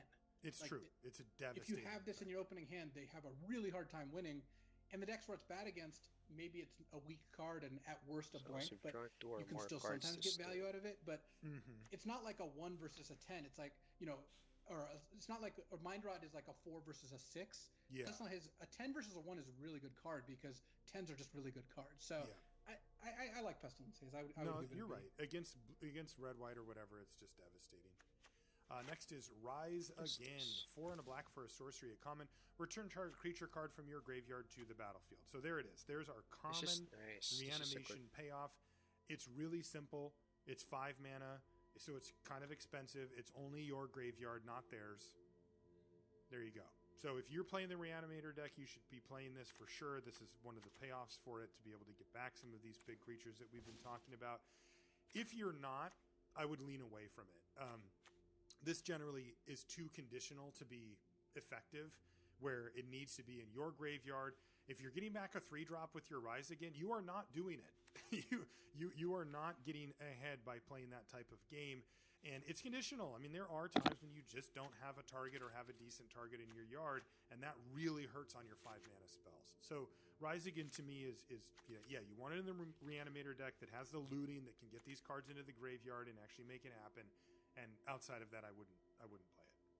Yeah, I'd give Rise Again a build around B, where I believe it can be quite strong in the Reanimator deck, where you're discarding your hexproof Megalodons or what have you, and it's virtually unplayable just in a normal deck because all the reasons you described. So I like this. This is new territory for Black, and not reanimation, but putting a powerful reanimation spell at common is really cool, and I'm excited to see how this goes. I thought the Courier Reanimator archetype was really cool, so yeah, I like where this is going, and I'm happy that Rise Again is in the set. Same. What does Sanctum of Stone Fangs do? Is that the shrine for Black? Yeah, this is the payoff shrine. This is 1 and a black for a legendary enchantment shrine at uncommon. At the beginning of your pre-combat main phase, each opponent loses X life and you gain X life for X the number of shrines you control. So this is 2 mana by itself. It's a 2-mana ill-gotten gains or ill-gotten inheritance that you can't sack it or any of that stuff. But 2 mana drains them for 1 every turn. The life gain deck would probably just put that in their deck, depending on what their payoffs look like. It's not great with the gain 3 or more payoffs, but it's good with ones that care about every time you gain life. And if you ever get a second shrine, it's really hard for your opponent to win. Right. So any other shrine is. I will say that most of the payoffs do care about 3 specifically, so it by itself won't do it, but I still think that this card is a threatening card in an aggressive deck by itself, and a really strong build around it. If you can get 2 shrines in play, draining for 2 a turn, you don't have to do anything else. You just have to survive, and the 2 life a turn really helps on that. Right. So where are you grading this again? I would give Sanctum of Stone. It's an interesting grade. Right. It's a build around like B+, a high payoff build around. But by itself, assuming that you just don't get any other shrines, it's still like a C+ in an aggressive deck. You can still just play it. Okay. Yeah, I think so. Next is Sanguine Indulgence. It's 3 and a black for a sorcery at common. This spell costs 3 less to cast if you've gained 3 or more life this turn. So there's that black-white sub-theme coming up again. Return up to 2 target creature cards from your graveyard to your hand. So 4 mana to return 2 creatures from your graveyard to your hand is not that bad, because by the time you have 2 targets, this is kind of like think about it like a Dark Bargain or a Divination, where you're paying 4 mana to draw 2 cards, but those 2 cards are actual cards. They're creatures. Spells, yeah. You would want like one of these in a black deck that needs a little late game punch. However, if you can reliably gain 3 life, paying 1 for this is just great. You're going to end up in a spot where you trade off your 4/3 lifelink or your Blood Glutton, and then cast this post combat, getting that back plus something else that died, and getting to play one in the same turn. Yeah, and this does, even though this isn't a reanimation spell proper, it does still work with sacrificing creatures from the board or discarding them from your hand for value, because you'll get them back, and especially at a profit here since you're getting back 2 of them. Yeah, Sanguine Indulgence looks solid to me in black-green, looks solid to me in blue-black. Probably black-red with the sacrifice stuff too. So yeah, I'm in. And then we mentioned black-white. So what do we want to give it? A C+, a C, C-, D+? I would give Sanguine Indulgence a C, and bump it up to a C+ if you can reliably cast it for 1 mana. All right, so C for Sanguine Indulgence. Next is Silver Smote Ghoul. This is 2 and a black for a 3/1 zombie vampire. Ooh, both of them. That's like the scariest thing ever. At uncommon, at the beginning of your end step, if you gain 3 or more life this turn, return Silver Smote Ghoul from your graveyard to the battlefield tapped, and it has an activated ability. 1 and a black, sacrifice it, draw a card. Whoa, this card's sweet. Silver Smoke Ghoul is an awesome card. I actually really like this design. I think it's going to play out in a pretty sweet way. Yeah. Where, first of all, it's a 3-mana 3/1, which is mediocre, but you can sack it to draw a card, which means it can kind of replace itself if you really need to. But then it comes back for no mana to the battlefield. So this is a build around B+, where if I got this card early, and I would take it early, I would try very hard to have enough life gain where I could reliably keep bringing it back, because it even just puts itself right back in the graveyard. You can just get a whole engine going here. Yeah, totally. Wow, there's a lot going on with this card. I really like Silver Smoke Ghoul a lot. I'm assuming this card's going to be quite strong as well, particularly, of course, if you're bringing it back with the 3 or more life. But even in its worst case, it's not too bad. So I like the card a lot. I think it's definitely a build around B or B+. If you're gaining the 3 life, you're really kind of doing it. But even if you're not, I think I'd happily put this in my deck as a C+ or something like that. So the thing with... I think it's probably like a C to C+ if you don't have very many ways to bring it back. If you have literally 0 ways, it's like a C-. Yeah. And it's like a B+ in the right deck. It might even be like an A- in the mega life gain deck, because you can even just like loot this into your graveyard depending on what's going on. There's just a lot of ways to kind of slice this apple. So I really like Silver Smoke Ghoul. I know we're both excited to play this card. Yeah, sweet one. Next is Skeleton Archer. This is the 3 and a black 3/3 at common. It's a skeleton archer. Somehow has the same creature type as its name. When Skeleton Archer enters the battlefield, it deals 1 damage to any target. This card's strong. Yeah, this card does well. It's a nice one. It's nice and beefy. It can pick off an X1 or post combat pick off like a 3/3 that blocked your 2/2. Just does what you want it to do. Skeleton Archer's a C+. It's a C+. Yeah, very solid card. Next is Tavern Swindler. This is the 1 and a black 2/2 human rogue at uncommon. You can tap it to pay 3 life and flip a coin. If you win the flip, you gain 6 life. So the expected value of this card is 0 life, right? Yes. You pay 3 life. Half the time you end up -3. Half the time you end up +3, because the 3 life's a cost, and then you gain 6, so you end up +3. But what I believe makes this card quite strong, it wasn't very good originally in Return to Ravnica. What I believe makes it strong in this set is you have a 50-50 chance of triggering all your life gain stuff that cares about you gaining 3 or more life. Exactly. So I'm pretty happy with Tavern Swindler and any of the life gain decks. Plus, those are the decks that can afford the rake, that can afford to lose 2 coin flips in a row and still kind of come back to thirds. That's right. Yeah, I like it in that deck. In all the other decks, I don't. I would say, so in that case, I would give it a build around like C+ for the life gain deck. I'm still not like thrilled. I just want it in that deck. I don't need it, Yeah? C+? Yeah. Okay. Yeah, no, I agree. Okay, next is Village Rites. That's black for an instant at common. As an additional cost to cast this spell, sacrifice a creature, draw 2 cards. Village Rites is pushed. That Altar's Reap is the same card, but it costs 2 mana and just cuts a mana off of it, and Altar's Reap was a fine card. Yeah. So I'm into Village Rites. It's good in any token deck. It's good in the red-black sack deck, which this isn't the most supported the red-black sack deck has been, but I still really like Village Rites. And it's also just it only costs 1. You can just leave this up, and when they go to kill one of your creatures, you get a nice little 2 for 1. Yeah, this card's going to be a little underrated. Does get worse in multiples. Don't go too crazy with it, because you do need things on the battlefield to sack. So if you have 2 of these, it could be a little rough. But still, Village Rites, boy, saving your creature from removal, or even some of the enchantment-based removal in the set, and being able to do that if you top deck this later is really good and so cheap. Boy, sacrificing a Saproling or something to get 2 cards just seems awesome. So what do we want to give it? A C? A C+? I would give Village Rites a C+. I think it's going to be a card you're happy to have in your deck. Okay, so C to C+ for Village Rites. Next is Walking Corpse. This one's super simple. It's 1 and a black for a 2/2 zombie. It's common. There's not enough zombie payoffs for me to be excited about this card. Yeah, that's what I was thinking. Of course, you can play it if you need a 2-drop, but Walking Corpse is a D, and every now and then you'll have the deck that has like double Liliana's Devotee, and you're like, wow, I'm doing it. But for the most part, just don't play this card. Just let it walk on by.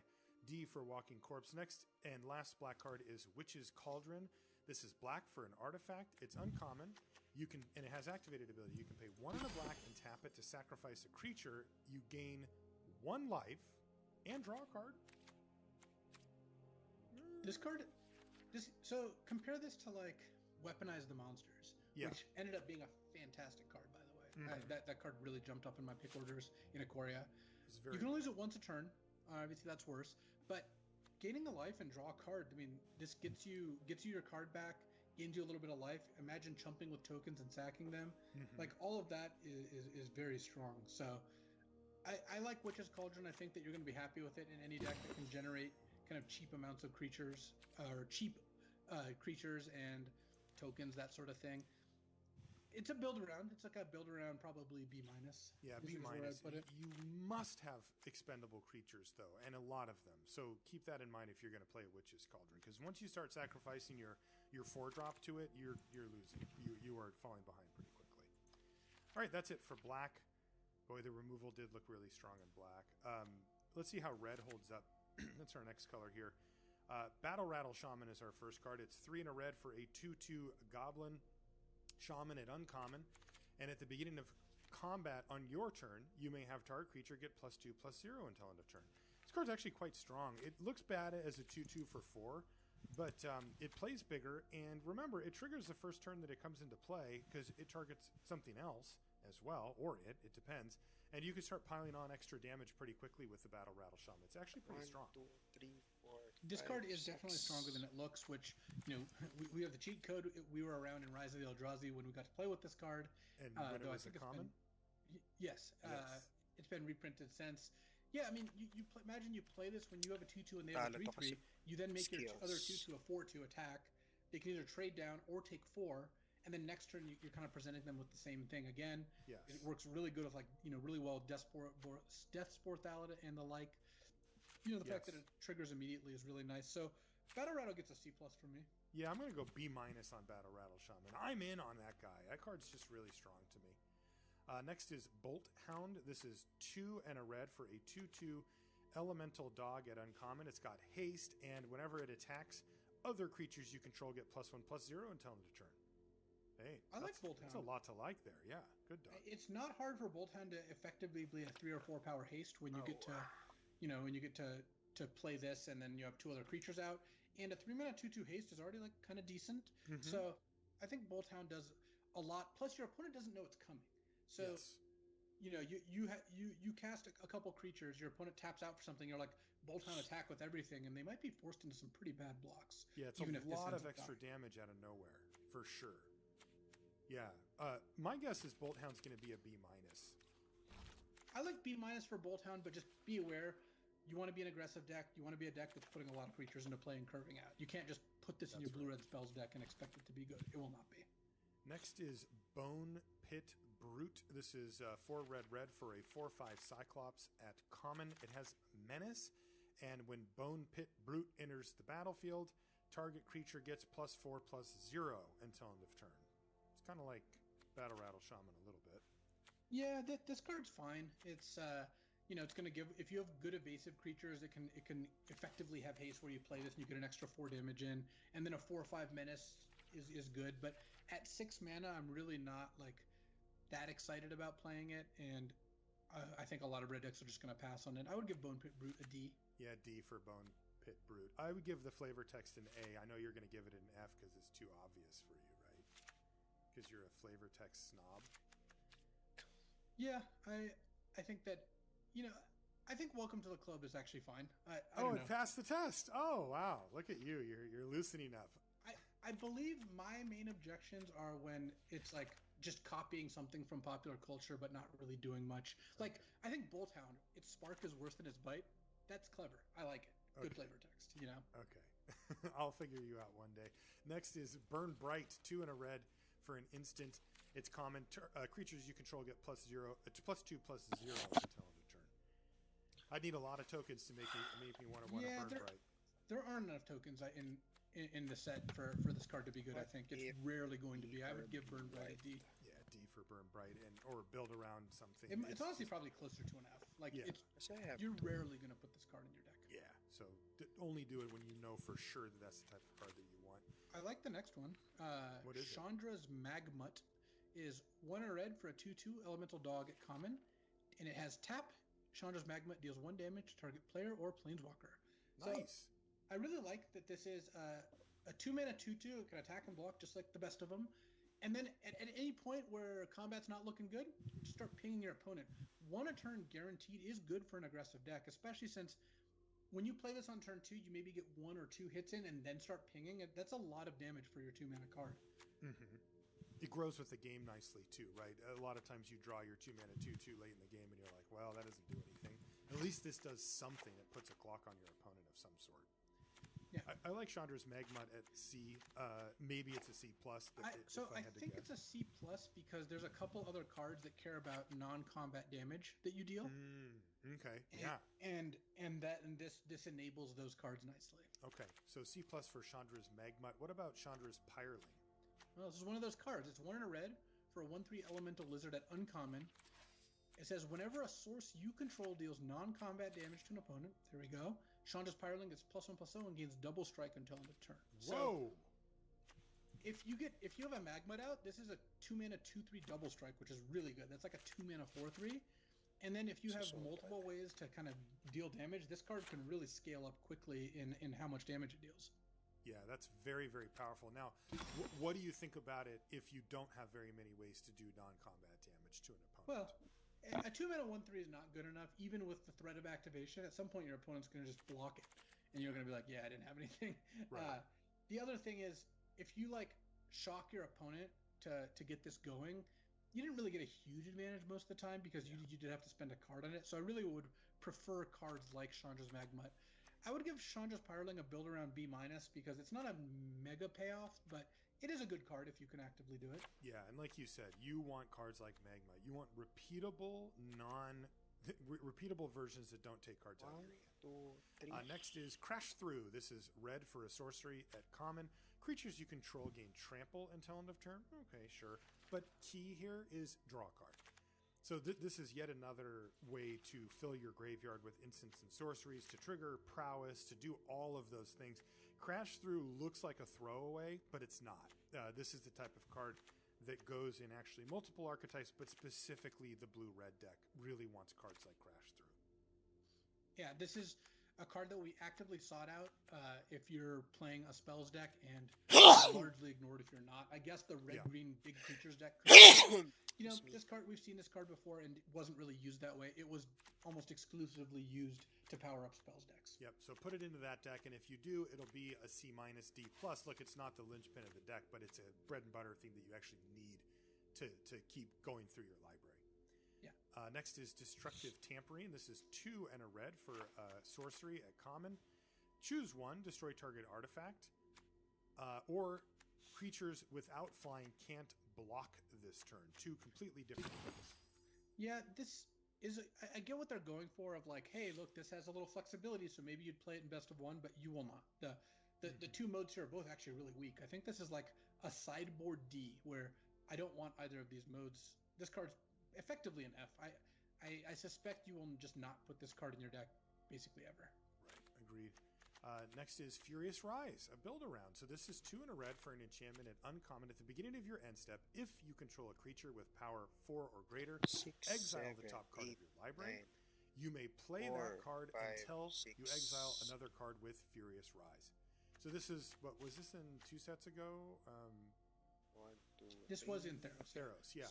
So go ahead. It's a good enabler or a good payoff for the red-green 4-power creatures deck, and it played out nicely. We saw this card be good. I think I'm pretty confident it's going to be a build around B, and you're looking to pick up more cheap 4-power creatures, so things like Onaki Ogre, a card we're going to get to later, just a 3-mana 4/2.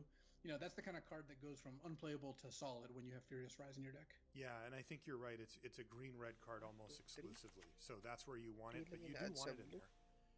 So build around B for Furious Rise. Next is Furor of the Bitten. This is red for an enchantment aura.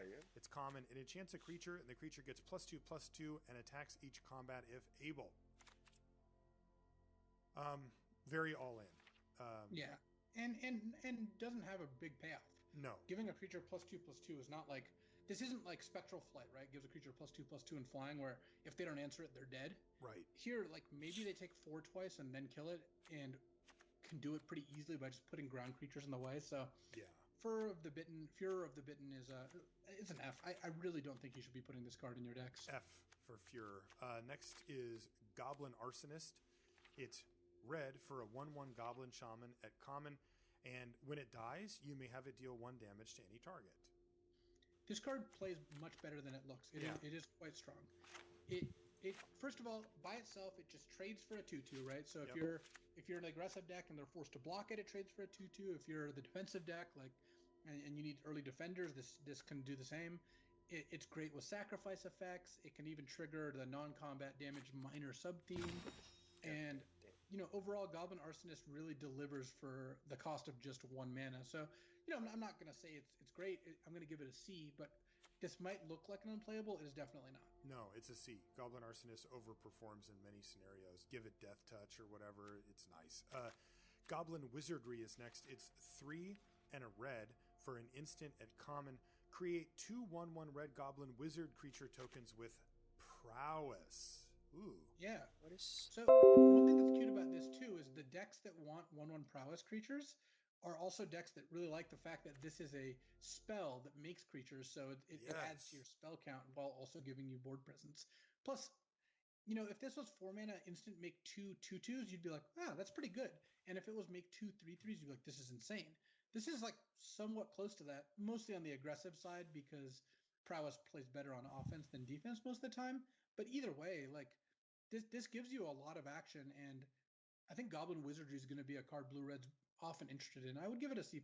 Yeah, C+ for Goblin Wizardry. Also, the sequences that you could come up with where your opponent feels like they're pretty safe, and you go end step Goblin Wizardry, untap, play 2 spells, and they're like, what the, how am I taking 6 damage here?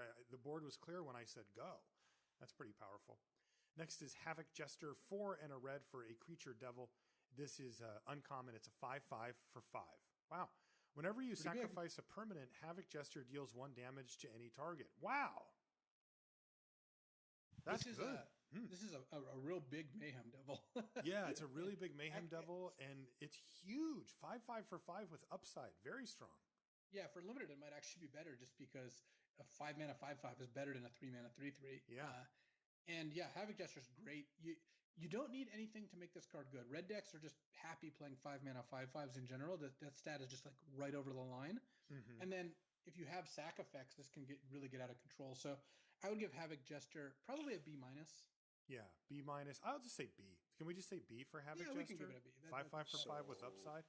B for Havoc Jester. Next is Heartfire Immolator. It's 1 and a red for a 2/2 human wizard at uncommon. It has prowess, so 2 mana 2/2 prowess is already fine. Has the activated ability of red and sacrifice it. It deals damage equal to its power to target creature or planeswalker. This is a nice little threat. Mm-hmm. Yeah. 2 mana 2/2 prowess is a card that the blue-red spells deck I think would tend to play. Yeah, for sure. And the fact that you can sack this means I would play this in any red deck because a 2 mana 2/2 that you can pay 1 and sack it to deal 2 to any creature. That's just a card you should always put in your deck. And then the prowess is just the kind of the cherry on top. So I would give Heartfire Immolator a B-, and then it moves up to just a solid B when you have enough spells. I wanted to give it a B+. Do you remember what was the orc or the goblin or whatever that was red 2/2 sack it to do 2 damage? It also could hit players, but whatever. It was from Zendikar or some old. And that card was really good. This one does most of what that does by hitting other creatures, but even has this really nice upside of being able to do 3 or maybe even 4 damage occasionally to another creature. I like B+ for Heartfire Immolator. This card just seems like I like amazing. B, but because when you sack it, you're still just trading 1 for 1 here. True. And you did spend 3 mana total, but I do think it's a great card. Okay, so you're right. I'm B for Heartfire. Yeah. At B, yeah. That's really good. Next is Hellkite Punisher. Who likes dragons? Everybody likes dragons. 5 red for a 6/6 flying dragon at uncommon with fire breathing. You can pay red to give it +1/+0 until end of turn. Yeah, baby. So this is, I think, clearly a reanimated plant where even the decks without red are happy discarding this and reanimating it. And then if you're in need of a finisher, it does the thing because it's a 6/6 flying is pretty hard to block, and of course, you can pump this 2 or 3 times pretty easily. So it's expensive, it's vulnerable to removal, but the decks that want it will be happy to have it. Like most decks are not going to want this, so I think it's in the kind of the C range, but giving kind of like rare level finishers at uncommon to control decks is a nice upside. So I would give Hellkite Punisher a C, but just know that when you want this card is a potent threat. Yeah, I have it at C+ and Virgin on B-, and my reasoning is the green-red deck is a ramp deck and can just put this thing on the battlefield way sooner than you'd have 7 mana normally. And it's a bomb. I mean, it's a must-kill. It ends the game super fast if left unchecked. So I like Hellkite Punisher a lot. It's just raw power. Yeah, it's a bit expensive, but that's a lot of 6/6 flying fire breathing gets the job done. Next is Hobble Fiend. This is 1 and a red for a 2/1 devil at common. It's got trample, but it's only a 2/1. So it's not, you can pay 1 mana, sacrifice another creature to put a +1/+1 counter on Hobble Fiend.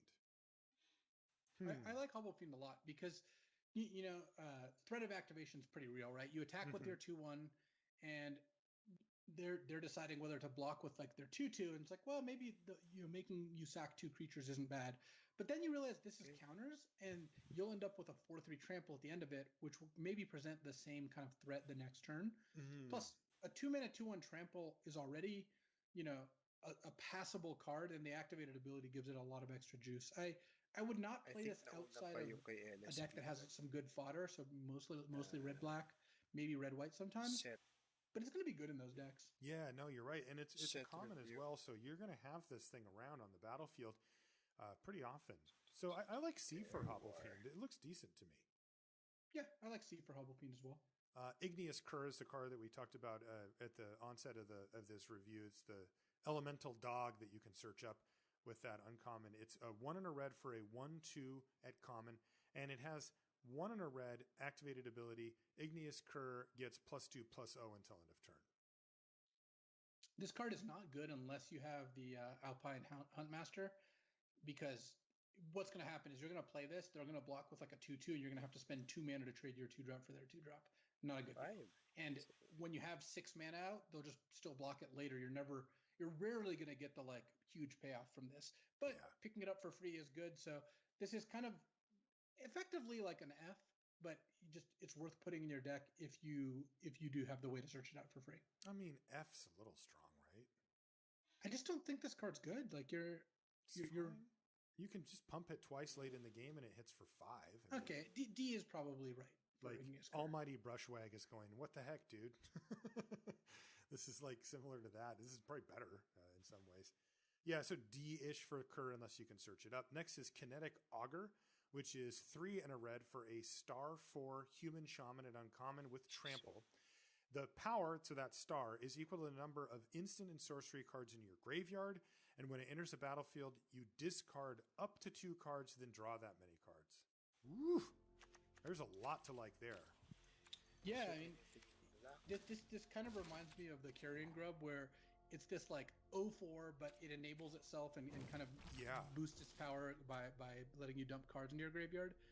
Also has trample, which is nice. So trample's really nice. Like that, they did not have to put that on here to make this card pretty good, and it's a lot better with it. So I think that when you look at this card, you clearly need to have a lot of spells in your deck. It's a blue-red spells card. Yes. But I could see a red-black Reanimator kind of getting spicy with this too. Oh, yeah, sure. Yeah. Because, look, if it's a 2/4, it's acceptable but not good. If it's a 3/4, sure, thumbs up, that's fine. And anything above that is good. Like 4/4 trample for 4 is good. So that's kind of where your bar should be. But as Louis said, red-blue is where this thing... I mean, this is a 1-card Wrecking Crew, right? Like... You play this thing in the blue-red deck, if you've properly built it, it's going to be a 7/4 trample at some point, and they just have to kill this, and they're probably going to have to kill each of the things that you play from that point on. I like B for Kinetic Augur, and in blue-red, I like it at B+. Yeah, I agree with those ratings. That's sweet. Onaki Ogre, you mentioned a minute ago, 2 and a red for a 4/2 Ogre Warrior at common. This is a plant for the deck that cares about creatures with power 4 or greater primarily, and it's a D otherwise. Like, you could play it as a 4-2 for 3. It has 4 power. It does hit hard if you can keep the way clear. The 2 toughness means that it's a major liability in combat, as it often will get traded off for cheaper creatures. But still, fine. And again, in the 4 power deck, you know, you'll probably want to play a few of these to get that payoff. So I have it at, you know, C plus for the 4 power deck. Still not amazing. And D in the not 4 power deck. Yeah, I agree. Next is Pitchburn Devils. This card's good too. 4 and a red for a 3/3 devil. It's common, and when it dies, it deals 3 damage to any target. And this makes it very powerful because similar to the what's it called, the Goblin Arsonist, it's like a huge one of those where basically it trades off for anything. If a 6/6 attacks it, this thing blocks it and then finishes it off. It often can trade for 2 things. If they attack you with 2 3/3s, you can block one of them, trade, and then kill the other one. You can kill your opponent with it. And then, of course, it works well in the Sacrifice or Reanimator style decks, where if you get to do this a couple of times, that's a lot of damage flying around the board.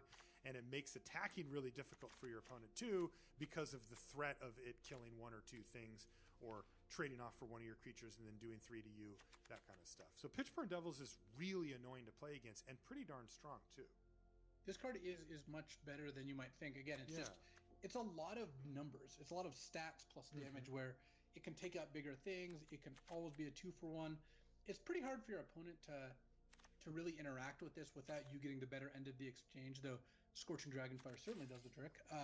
Yes, there you go. And it's you know, it's great within a sack deck, but it's just a good card. Like, you should be playing this card in your red-white aggro decks if you don't have better 5-drops. Definitely. Totally serviceable at the 5-mana slot in any red deck. I would give it a C+. Pitchburn Devils is a cut above normal 5-drops, but not that much that it's amazing or anything like that. No, I would give it a C+, but I do just want to emphasize, you don't need to do anything special to make this card good. Right. It does get better when you do special things, yes, but you don't need to make it a whole lot better than that. What about Sanctum of Shattered Heights? So this is another one of the shrines. 2 and a red shrine common, and it has the activated ability of Sanctum of Shattered Heights deals X damage to target creature or planeswalker, where X is the number of shrines you control. So this is kind of interesting, where this one actually gives you a way to cycle through those excess shrines. Imagine if you drafted 2 copies of this and 2 copies of the black one and 1 blue one. This lets you discard the extra legendary copies. And if you get 2 shrines in play, this makes the game really hard for your opponent to win, because all your lands turn into shocks, which means you can't get flooded, you throw lands at all their creatures, and if you ever get a 3rd shrine into play, then the game's probably just over, because you also have those other 2 shrines doing their thing. Right. But on its own, it allows you to basically discard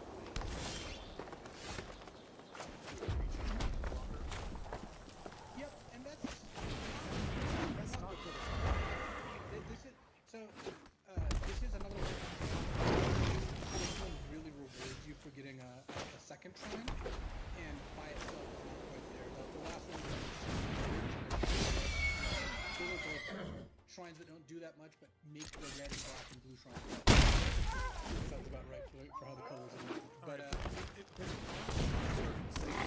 Shattered Heights. You're not just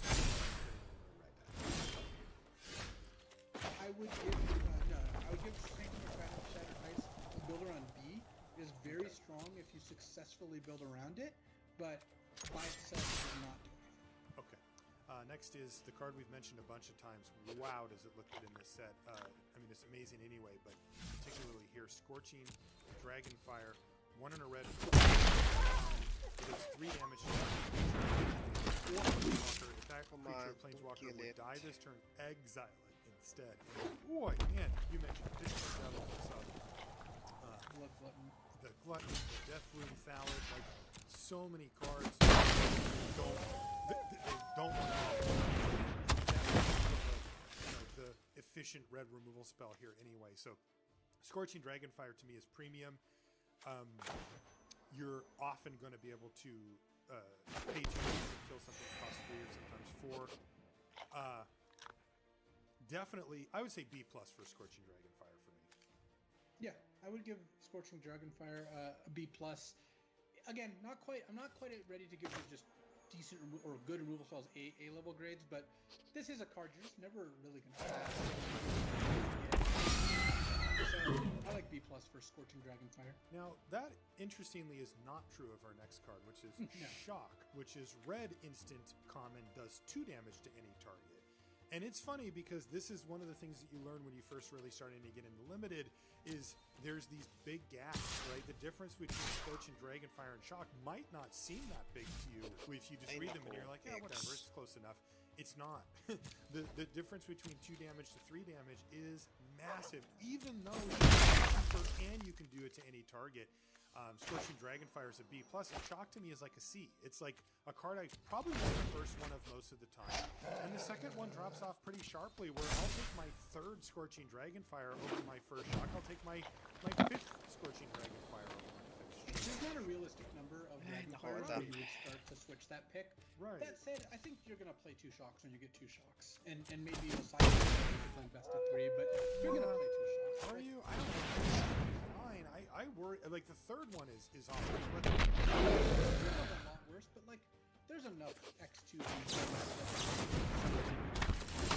Like, I'll tell you what.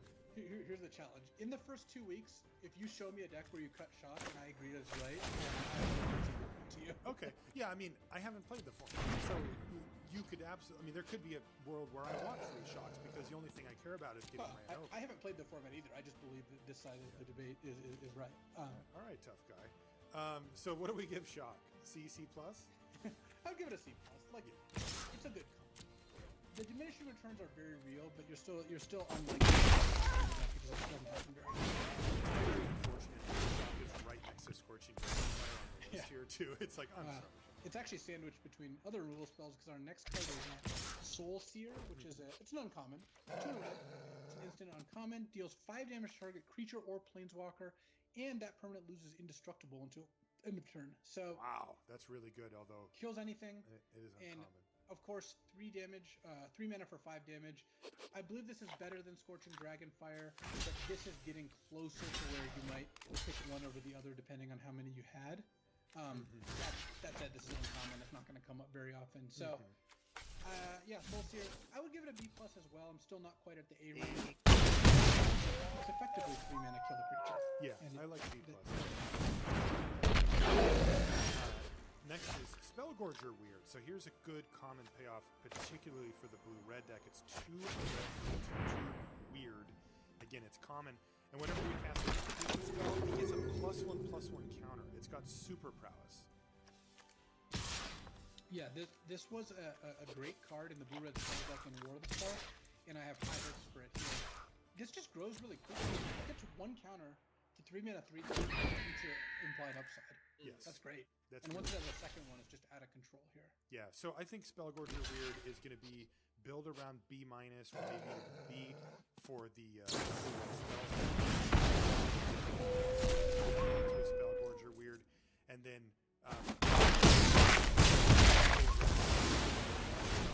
it drops down to 1. It's not really the type of card that you want, but if you end up with one in your deck, you kind of shrug and say, well, maybe I'll draw 2 of my removal spells and it'll be okay. Sure Strike is 1 and a red for an instant at common. Target creature gets +3/+0 and gains first strike until end of turn. Good card. Sure Strike actually overperforms for a combat trick. It basically means your creature wins almost any combat. I mean, a 2/2 beats.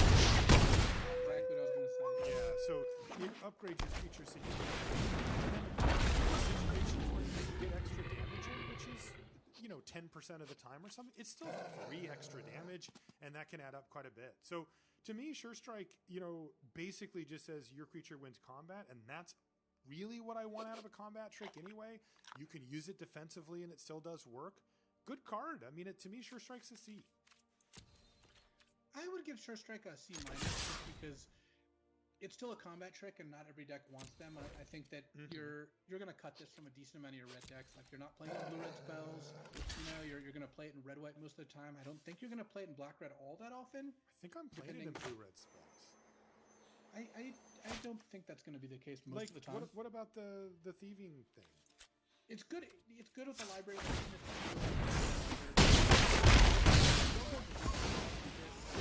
think a lot of the blue red spells are going to be like. There's going to be a lot of like 7 creatures.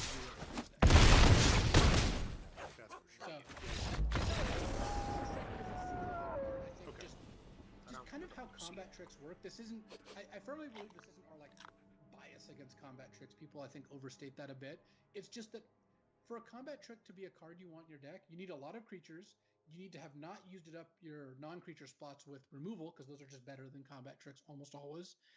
And you want, and your creatures need to be the right size where the combat trick is relevant.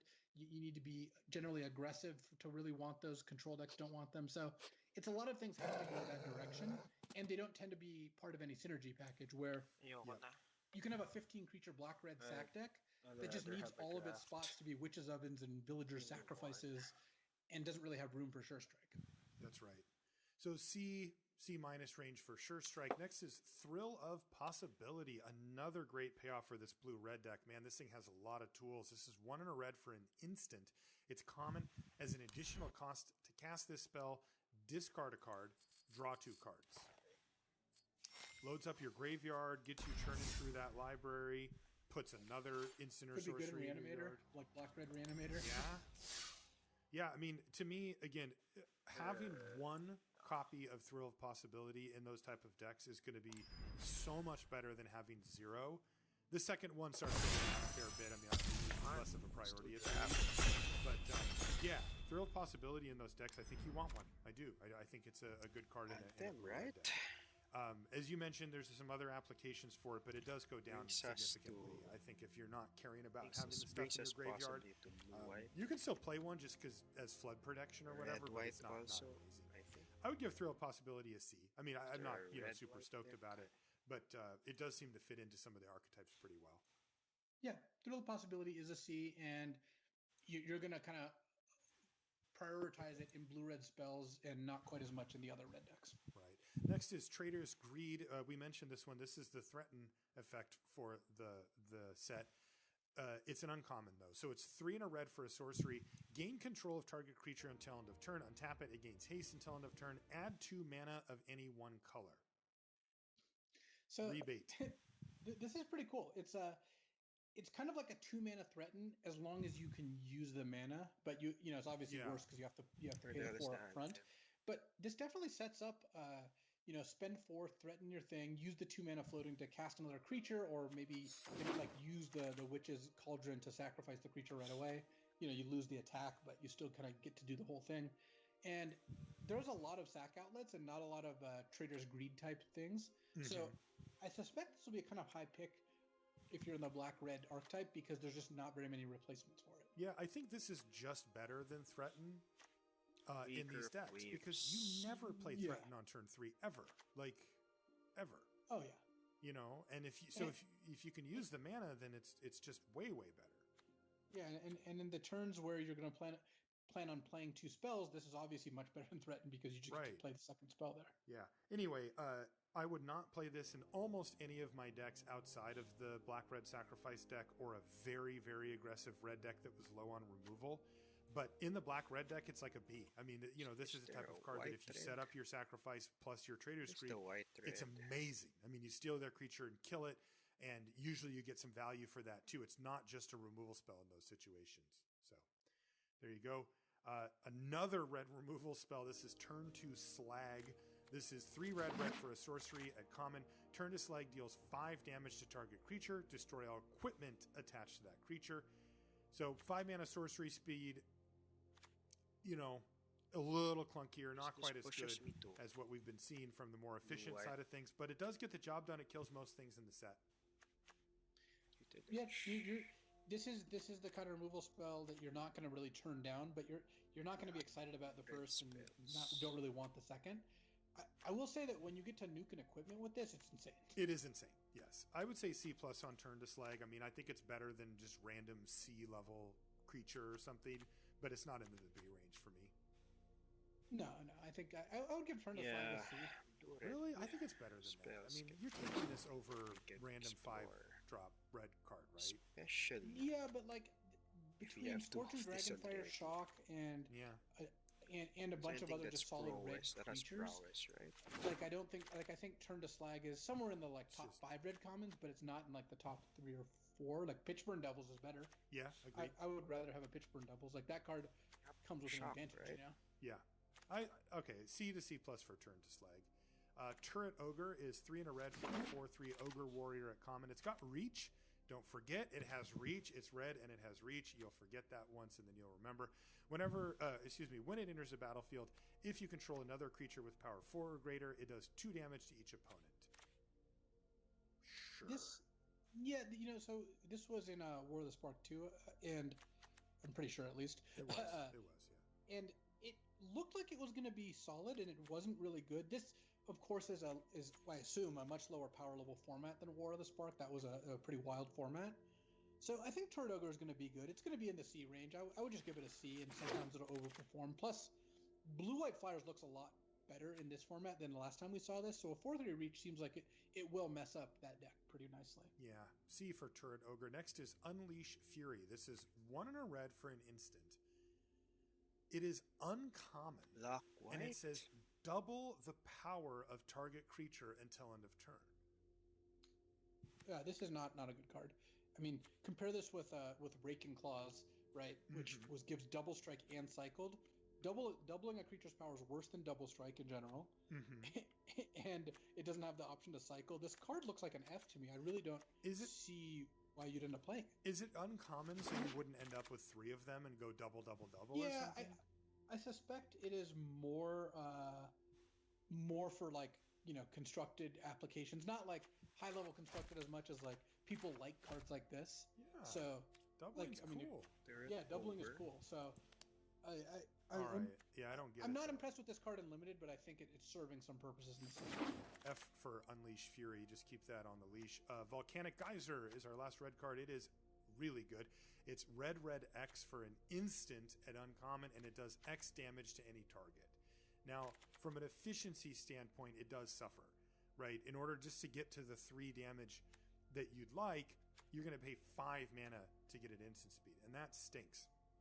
But if you can make a ton of mana, this is the type of card that can just end the game.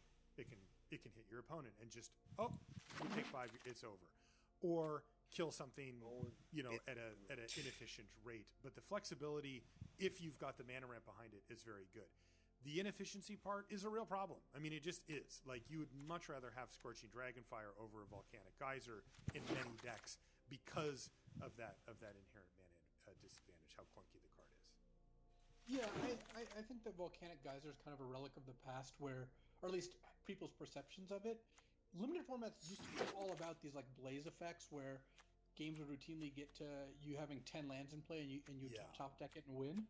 That's just not really how limited works anymore. No. And this is much worse than Scorching Dragonfire. Right. But there's a green-red deck. Yeah, and that's what I was saying too. But there's a green-red deck that does allow you to dump a ton of mana, and a Volcanic Geyser is a fine, high-end card for that. What do you want to give it? Is it a C+? I do think it's a C+ because, 5 mana to kill a 3 toughness creature is not great, but the fact that you get to within the range is also prowess. 8 mana kill your opponent. Yeah, exactly. So. Yeah, C+ for Volcanic Geyser. Let's take a look at some of these green cards now. We're moving into green, and these, of course, are the ones that can help enable cards like Volcanic Geyser or that dragon. First one is called Burl Fist Oak. It's 2 GG for a 2/3 Tree Folk at uncommon. Whenever you draw a card, it gets +2/+2. Dragonfire, right? So on your turn, it's going to be a 4/5. Yes. Just to start out with, and of course you cast, Opt as a +2/+2, and any other card draw, etc. And defensively, it's not that good, but it's a really good attacker. A 4 mana 4/5 attacker is strong. Target yes. And this implies a lot more, right? You attack if you're blue green and you attack with this with mana open, your opponent's not really going to be confident they can block it with a 5/5. No, and they might take 6 or 8 damage out of nowhere. I like Burl Fist Oak, especially for the blue green deck. But even just a 4/5 for 4 on my turn, I'm good with that. So I like the card quite a bit. I think in the blue green deck it's going to be a B or maybe even a B+. Like, it's just huge. and comes down early enough to matter. In the other decks, it's probably like a C+. At the beginning of I think that's about right. The high end on this is pretty nice. It is. Canopy Stalker is next. It's 3 and a green for a 4/2 cat at uncommon. It must be blocked if able, and when it dies, you gain 1 life for each creature that died this turn. I'm not a fan. Canopy Stalker has the same problem Onaki Ogre did, which is just going to trade down. Yes. And it's not. This doesn't have to be blocked by all their creatures. They just have to block it with 1 creature. Guess what? It's going to be their 2/2. That's right. And you can block all the other attackers. So yeah, I don't like Canopy Stalker, and the life gain is like whatever. Yeah, this looks like a D to me. D for Canopy Stalker. Next is everybody's favorite, Colossal Dreadmaw 4GG for a 6/6 trampled dinosaur. This thing has been reprinted a lot in recent years, right? It came out in Ixalan, and then it was in Rivals of Ixalan, Masters 25 Core Set 2019, Mystery Boosters, and now M21 as well. Always fine though. This card's good. Like, just because it gets printed a lot and it doesn't really jump off the page, it's a good card, especially in green. 6/6 trample is a pain. It's big. It's hard to kill. Even the burn spells don't hit it. The ones that we've looked at, they max out at 5 outside of the X spell. So I like a Dreadmaw. I have it at a C. It might be a C+ in some decks if you can turbo it out, but a little bit of ramp and a Dreadmaw is a fine way to win a game in Magic. Yeah, I think you're going to be effectively happy with it in your like red-green decks and satisfied with it in most of your other ones. Exactly. And the next card is a card that can help enable all types of things here. It's Cultivate. And Cultivate is 2 and a green for a sorcery. It's uncommon here in M21. You search your library for up to 2 basic land cards, reveal those cards, put one of them onto the battlefield tapped and the other one into your hand, and then shuffle your library. So it fixes your mana supremely. It puts it ramps you, and it makes sure that you hit your next land drop no matter what. Cultivate's really powerful, and I think that with some of the high-end payoffs that we've seen here, it's going to be a high draft pick and something that you want in your green decks basically every time. I'd give it a B. Cultivate is a B. It's hard to kind of overstate how much it does, because between the card advantage, the fixing the mana, the ramping, it just does all those things at a very efficient cost. So yes. Cultivate is your license to thrill, right? If you pick up 2 cultivates, you can do whatever you want. You can. It is. I'm thinking also about the shrines, right? Like Cultivate could easily enable a splash shrine to get to that 3rd one, etc. Next is Drowsing Pteranodon. This is 1 and a green for a 3/3 dinosaur at common with Defender, so it can't attack. But as long as you control a creature with power 4 or greater, it can attack as though it didn't have Defender. So again, we keep going back to the Onaki Ogre. This is the type of reason why you would play that card, right? You play Drowsing Pteranodon on turn 2, your opponent's like, yeah, whatever, no big deal. Then you play the Ogre and smash them for 3 with your 3/3 for 2 mana, and they're like, well, I have to deal with one or the other. This is a fine payoff for the 4 or greater deck. It also has the extra synergy of being a really good blocker. It's a 3/3 for 2 that can block, and that means that it gives you the time to set up for your big beefy creatures, and then it's a trivial matter of sending in your Pteranodons and your 4-powered creatures later on to finish off the game. So I like it in that deck. I don't think I would play it in any other decks. Didn't have significant amount of 4 power. In that deck, it's a C. I mean, I would put it in that deck. I'd probably put a bunch of them in that deck, to be honest.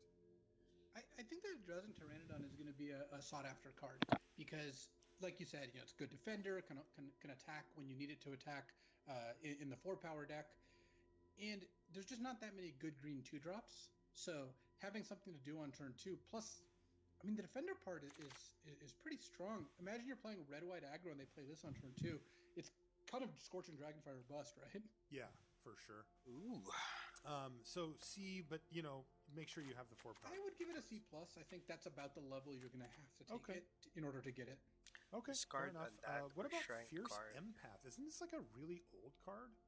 Like, this was before my time. It's originally from Scourge. Wow. And, which was about when I really started drafting, which is funny. So it's a 2 and a green for a 1/1 elf at uncommon. When it enters the battlefield, you may search your library for a creature card with converted mana cost 6 or greater and put it in your hand. So go get your dino? Yeah, this goes and gets Colossal Dreadmaw. It can get, whatever high-end finishers you have. I like the card because it's a 3-mana 1/1 that draws you a good card, like it sets you up for later. Mm-hmm. But it is you a really 3-mana want to have like 1/1 though. Ugh. Yeah, you really want to have like 2 targets for this and you want one of them to be pretty good. Like if I had 2 Colossal Dreadmaws, I don't know that I'd play this card. But if I had like a Colossal Dreadmaw and like a high value 6-drop, yeah, like that dragon or something. Right, then I'm a lot more likely to end up putting this in my deck. Okay. Especially if those do 2 different things. You know, if you can get even a little bit of a toolbox effect where one of them's good in one situation and the other one's good in another, then Fierce Empath starts to look even better. What do you grade this at, though? I'm having kind of hard time figuring out what to grade a Fierce Empath at. My guess is it's like a C-, but once you have a couple targets, you always play it, and it kind of gets bumped up to a C. But I don't think many people at the table are going to want this card. Okay, so CC- for it. Fungal Rebirth is next. It's 2 and a green for an instant at uncommon. Return target permanent card from your graveyard to your hand. If a creature died this turn, create 2 1/1 green sapperling creature tokens. Wow, that's a big difference. The green-black deck cares about creatures dying, morbid or whatever. And this card looks really strong for that deck. 3-mana instant speed, getting a permanent back, usually a creature in limited, but it could be something else. And then if you get the 2 1/1 Sapperlings out of it, it's a great deal. I mean, really, really good. But it's only really, really good if a creature dies and you get to trigger that other part of it. It's probably not quite where you want to be otherwise. In fact, it's just not where you want to be otherwise. Boy, that's a big difference. Not this really is kind of like an Eternal Witness when it works. Yeah, it is. Instant speed Eternal Witness or really clunky regrowth. I mean, instant's fine, but 3 mana to get back a permanent, like tacking 3 mana onto your creature that's in the yard is not great. But if you get the 2 Sapperlings, it really does help a lot. Oh, that's quite a bit of card advantage. Yeah, like, it is. 2 1/1s and getting a permanent back. It can't be that hard to set this up. It doesn't care which side of the battlefield the creature died on, so maybe you go like shock into this in red-green, or you just have combat happen either on your turn or theirs because it's an instant. So I would give Fungal Rebirth a B-. I think you're going to be really happy to have this card in your deck. Yeah, just make sure you can build, you can work towards a scenario on board where you can get those Sapperlings. Yeah, you'll be good to it's go. it's less about having a deck that can do it, because any deck can do it, and more just make sure you maneuver the game to the point where it works. Yeah, exactly. Next is Garrick's Gorehorn. This is 4 and a green for a 7/3 beast. It's common. I do not like this card. This is kind of all the drawbacks of Onaki Ogre without actually being mana efficient. Yeah. So unless you had a lot of multiple copies of like Garrick's Uprising, the next card we're going to talk about, I think Gorehorn is effectively an F. It's just way too soft and squishy. Agreed. Let's move on to Garrick's Uprising, which is 2 and a green for an enchantment at uncommon. When it enters the battlefield, if you control a creature with power 4 or greater, draw a card. That's great. You just get the card back right away. Creatures you control have trample, and whenever a creature with power 4 or greater enters the battlefield under your control, draw a card. Wow, that's great for that deck. What a payoff. Yeah, this card, they have done a good job of taking these payoffs, and it's like, why don't we just give them the card right away? Yes. Why don't we just, why do you have to jump through all these hoops where, like, at the beginning of your upkeep, if you have a 4-power creature, draw a card, like, why don't we also give you bonus action? Because you know what? Rewarding people for having 4-power creatures is good magic. Yes. So, and for taking the risk on the build around, pay me back, right? Yeah. I like it. Actually, I like target creature planeswalker. Garrick's Uprising quite a bit. And it's a build around, but it's like a build around B+. B+. It really pays you out in all the ways you want. Yes, build around B+ for the green-red creature power 4 or greater deck for Garrick's Uprising. Next is Gnarled Sage. It's 3 GG for a 4/4 Treefolk Druid at common. It's got reach, so 5 mana 4/4 reach, and as long as you've drawn 2 or more cards this turn, it gets +0/+2 and has Vigilance. Sure. Sure. Yeah, I like this card. I'll take all of these things. Gnarled Sage to me looks like a C. It might be a C+. It's probably a C. Yeah, but I'll take all of it. This is a good card. Like, there's just really, like, 4/4 reach for 5 is already strong. especially, the blue-white deck is going to hate to see these things on the other side of the battlefield. And I'll take the bonus. I mean, I'm not thrilled with my 4/6 Vigilance, but it'll probably get in there. Yeah, I like Gnarled Sage at C or trending towards C+. Yeah, I just have this at a C because you're mostly playing it for the Mana Spider equity. It's just a 4/4 reach. Creatures go And actually. in the deck that can trigger the other part, you can get in there for some cheeky damage every now and then as 3-4 points here and there. But I think Gnarled Sage is going to be a C. Okay, C for Gnarled Sage. I'm saying part C+. Part of the problem I guess I have is you're not often going to be able to like ambush them with it where they attack and you're like block and cast 2 draw spells to give it +0/+2. It's just hard to trigger this mid-combat in a way that makes sense. That's true. Hunter's Edge is next. It's 3 and a green for a sorcery. It's common. Put a +1/+1 counter on a creature you control. Then that creature deals damage equal to its power to target creature you don't control. So this is a fight, and it's getting bigger, and that is a key combo. Well, not a fight even. Oh, it's a bite? It's a bite and your creature gets bigger? Oh my goodness sakes. The hunt ends, lunch begins. Love it. That is awesome. Yeah, well, see, I kind of cheated because the first time I saw this, I'm like, why didn't they just reprint Hunt the Week? I'm like, and I read it again. I'm like, it's because this is better. Yeah, this card is clearly just, high tier green removal and one of the best green commons. Definitely.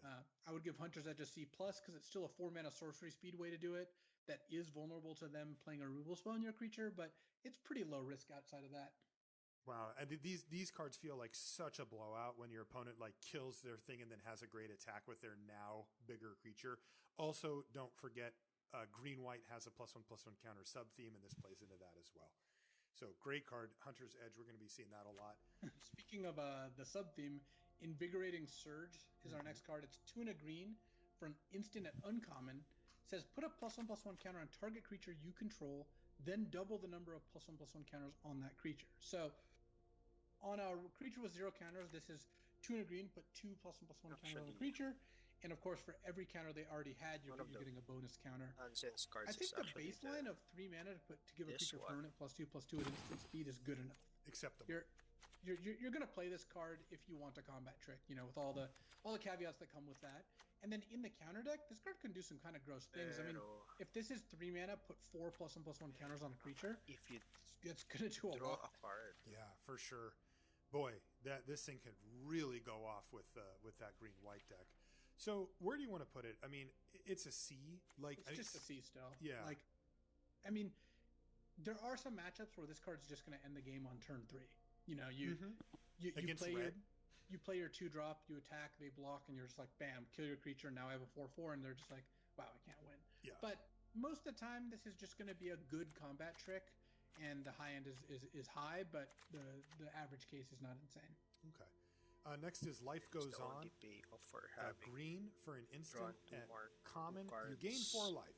If a creature died this turn, you gain 8 life instead. Nope. Yeah. The only time I can ever imagine playing this is if you have the life gain deck with tons of payoffs and you just need a way to make them tick, and you're black-green for some reason. But yes, I would say in general, calling Life Goes On an F is a good shorthand. Yeah. Cards that only gain you life are effectively never worth it, and this is one of those. Next is, this is a big one, Llanowar Visionary. 2 and a green for an elf druid at common. It's a 2/2, but when it enters a battlefield, you draw a card, and it taps for green mana as well. Dang, it's effectively good. Elvish, Llanowar Elves plus Elvish Visionary just on top of each other. Yeah, and hence the name. I mean, this is... The only difference is it costs 2 and a green. It should be 1 power for. Yeah, but they didn't want to. That's really funny. I mean, this card's fantastic. Awesome card. Look, a 3-mana 2/2 draw card was always a high pick, Phyrexian Rager. That made you lose a life. Yes. This taps for a mana. It's insanity. You can play this on turn 3 and then play a 5-drop on turn 4 and you're up a card. I can't believe that. Truly absurd. This card's a B-. It's really good. Yeah, B- at common here for Llanowar Visionary. Take them, play them, love them. Next is Ornery Dilophosaur. This is 3 and a green for a 2/2 dinosaur at common. It has Death Touch. There's the ornery part. Whenever Ornery Dilophosaur attacks, If you control a the creature with suckiest power 4 or greater, card. it gets +2/+2 until end of turn. Dang, that's a lot for a common. Yeah, so a 4-mana 2/2 Death Touch is kind of below the bar I would want You'd to rather play. have it be a 1-mana 1/1. Oh yeah, by a lot. Yeah. But the fact is, in the right deck, this attacks as a 4/4 Death Touch, and that's a brawler. So I would say that this is a C in the deck, in a deck that has a couple ways to make it tick, and like a C+ in a deck that has a lot of ways to make it tick. Note this can like see itself. If you buff this somehow in attack, it'll give itself +2/+2. I as need well. to Oh, okay. Yeah, remove. not an exciting card. I think overall it's probably a C-. And I think Okay, I C- want for Ornery del Alphasor. Next is Portcullis one Vine. of runes. This is I think green that for that an 03 defender. It's a plant it's a wall pseudo common, but it's kind of removal. cool. You can pay 2 mana and tap it and sacrifice a creature with defender to draw a card. That could be this card, but it also could be another one, and you could get multiple cards out of it depending on how many you have with defender floating around. I don't know how big of a sub-theme that is here. When we've seen this card in the past, that this is a reprint from Guilds of Ravnica, there's more defenders around than, I don't know how, we haven't finished here, but does this thing have a home here, or is it I was going to say, is it a plant? let's try to play this. I think it's mostly to make the draw 2 theme work, where like you have this in play, and you can now trigger your cards that say when you've drawn 2 cards this turn. Okay. So Okay, it's less about let's the defender show thing and more off about our this, blue-red this spells Scan Sack deck. of Drowsing Pteranodon. I think Portcullis Vine is a C-. It's not a bad thing. And in the decks that care about drawing extra cards, it can do its thing. Next is Pride Malkin, which is 2 and a green for a 2/1 cat at common.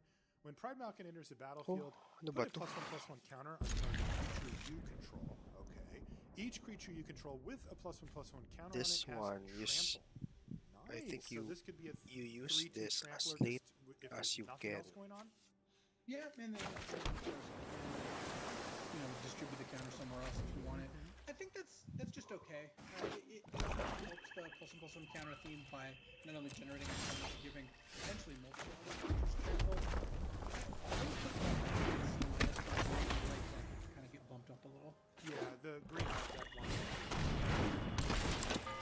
CC minus for Pride Malkin. Next is Quirion Dryad. 1 and a green for a 1/1 Dryad at uncommon. Whenever you cast a spell that's white, blue, black, or red, put a +1/+1. Used to be rare. Yeah.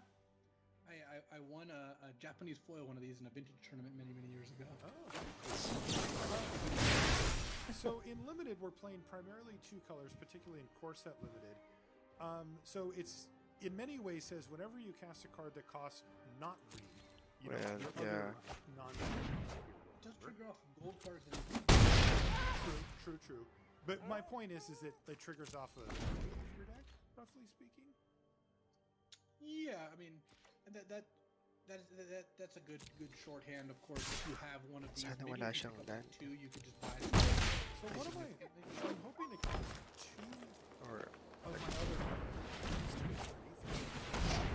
Really excited about this or something? This doesn't seem like it. Because once you cast 1, you make a 2-mana 2/2 that has like continuing upside, and once you cast 3 or 4 spells, it's quite large. Maybe if I cast through a lot of if it was paired with blue and I'm just like opting and doing all that kind of stuff, it's just turboing it Yeah, up. it works a lot better in the draw 2 deck. Okay. Especially since that deck has a fair amount of blue cards in it, I think, in general. I could definitely see this thing being very scary on turn 2, right? Where you're like, oh man, like over the course of this game, that thing can be a 6/6 or whatever for not having to spend any extra effort. All right, so what do you want to give Quirion Dryad? Does it get to the beat? No, I think it's a sequel. you're pretty confident.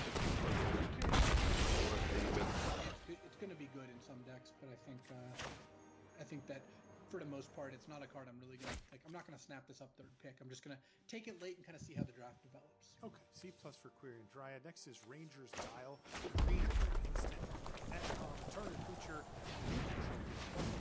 and gains hexproof until end of turn. This is a very efficient. This card's never been great though.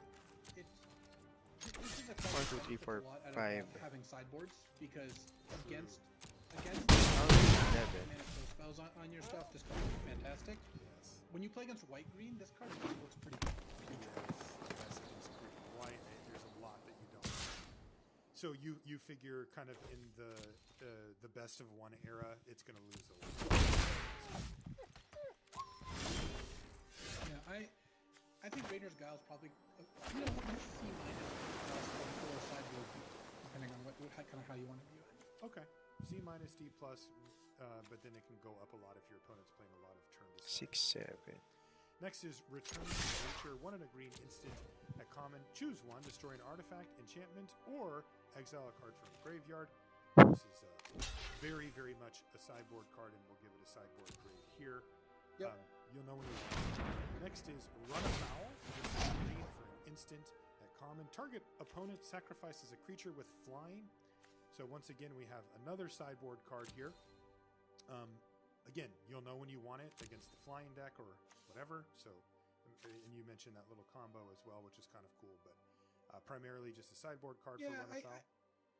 I think this is weaker than most plummets, by the way, because you know, imagine they play a flyer on turn 3 and a flyer on turn 4. This can't kill the flyer they played on turn 4. Yeah. Not great. Yeah. So this is 3 and a green for a 3/3 cat. At the beginning of your step, if you die, put a +1/+1 counter on Sabertooth Mauler and untap it. This, right? You attack with it, and maybe they take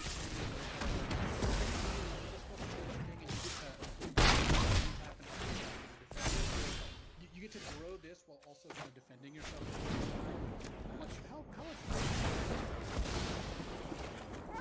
It's quite a bit.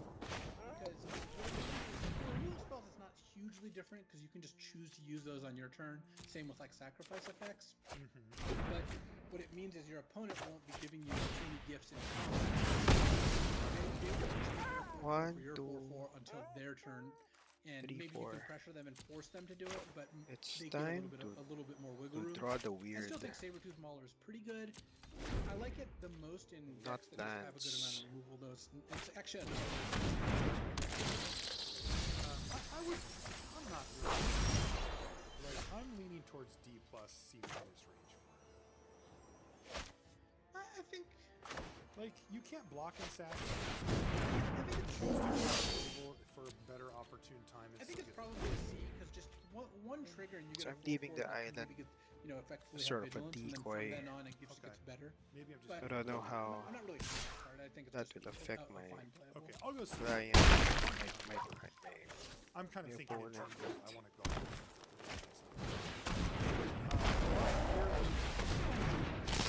What does Sanctum of Fruitful Harvest do? Sacrifice this. So this is 2 and a green for This again is legendary nonsense. enchantment Shrine at uncommon.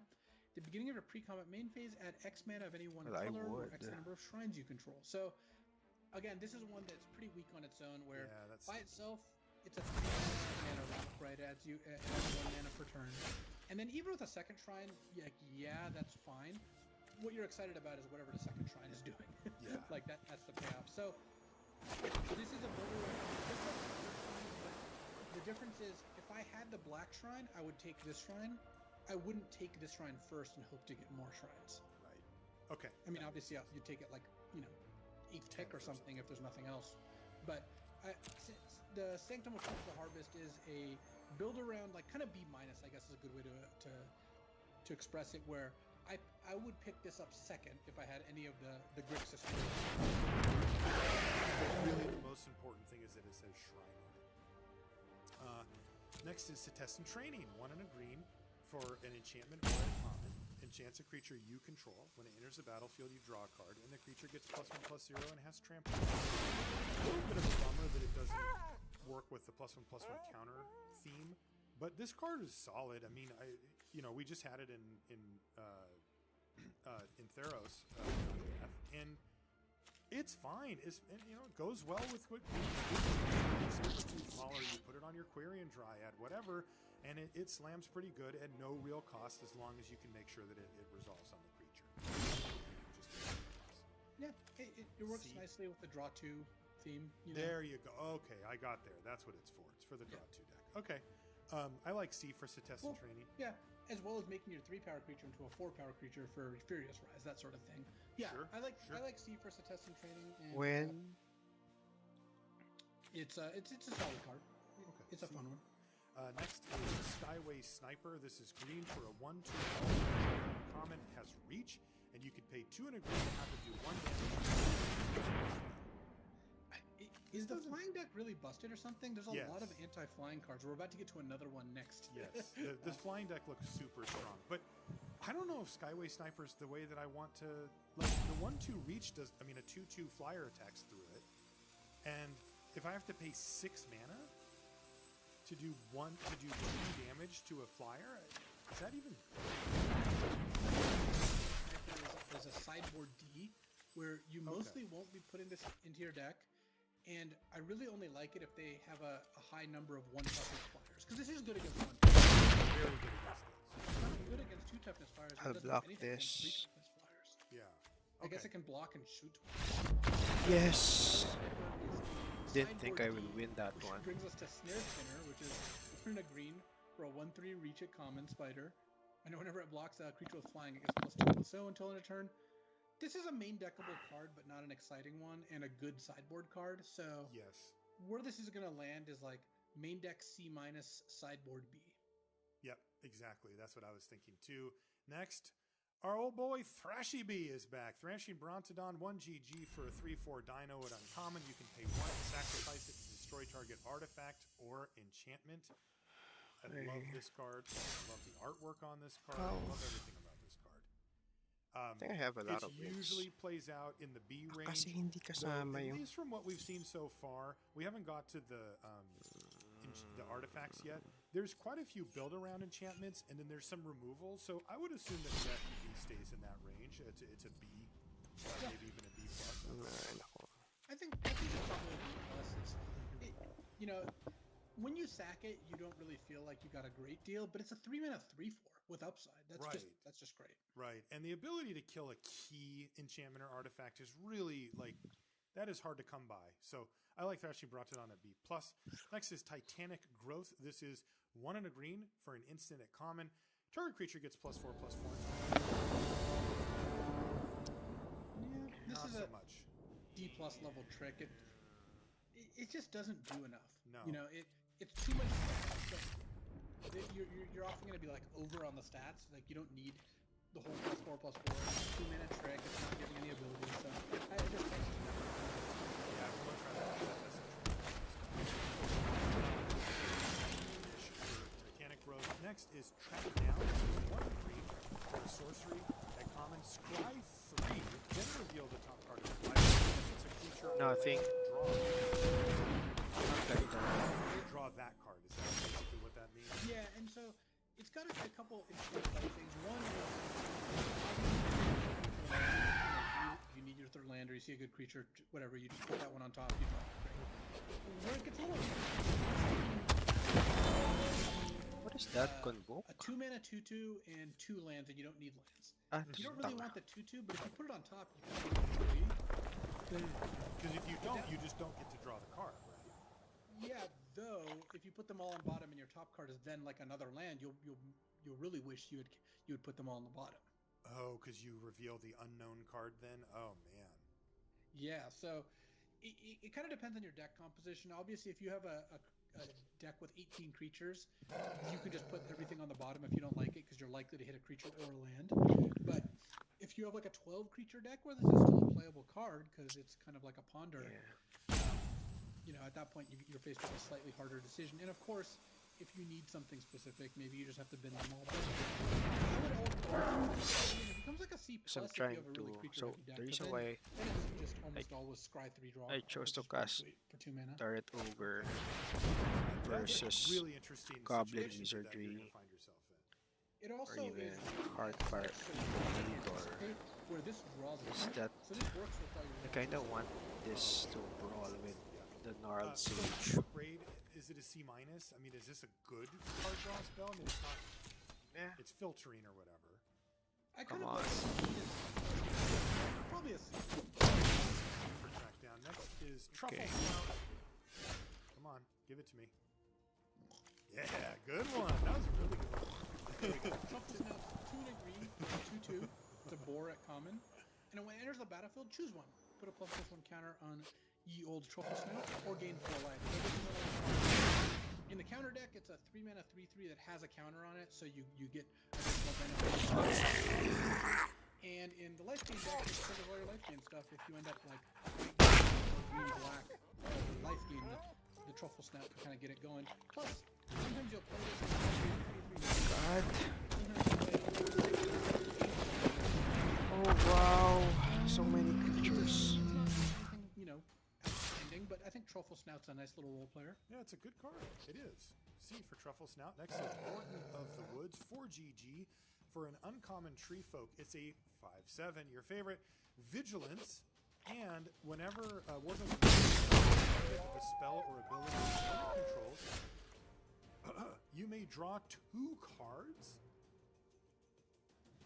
This is kind of like I want this more than hexproof. I don't know what that says about me. But I'd rather let them kill my card and get 2 cards out of it. it is funny that it is clearly worse than hexproof in that it gives them the option. Yeah. But sometimes it'll be better because they'll target it when they shouldn't. Also, Yeah, that's true. note that its abilities. If they use like a tapper on this, it's going to be a bad surprise. Oh, that's bad. This card seems really strong. It's only 6 mana, has huge stats, is impossible to kill at a profit, and this is in green. So your cultivates, your visionaries and stuff are powering this thing out every turn. Really good. With 6 mana, I thought it would be 7. Honestly, when I read it, I thought this would be 7 mana in a core set, and it's 6. I think this card's great. I like it. At least a B. Probably a B. Yeah, I like B for Warden of the Woods.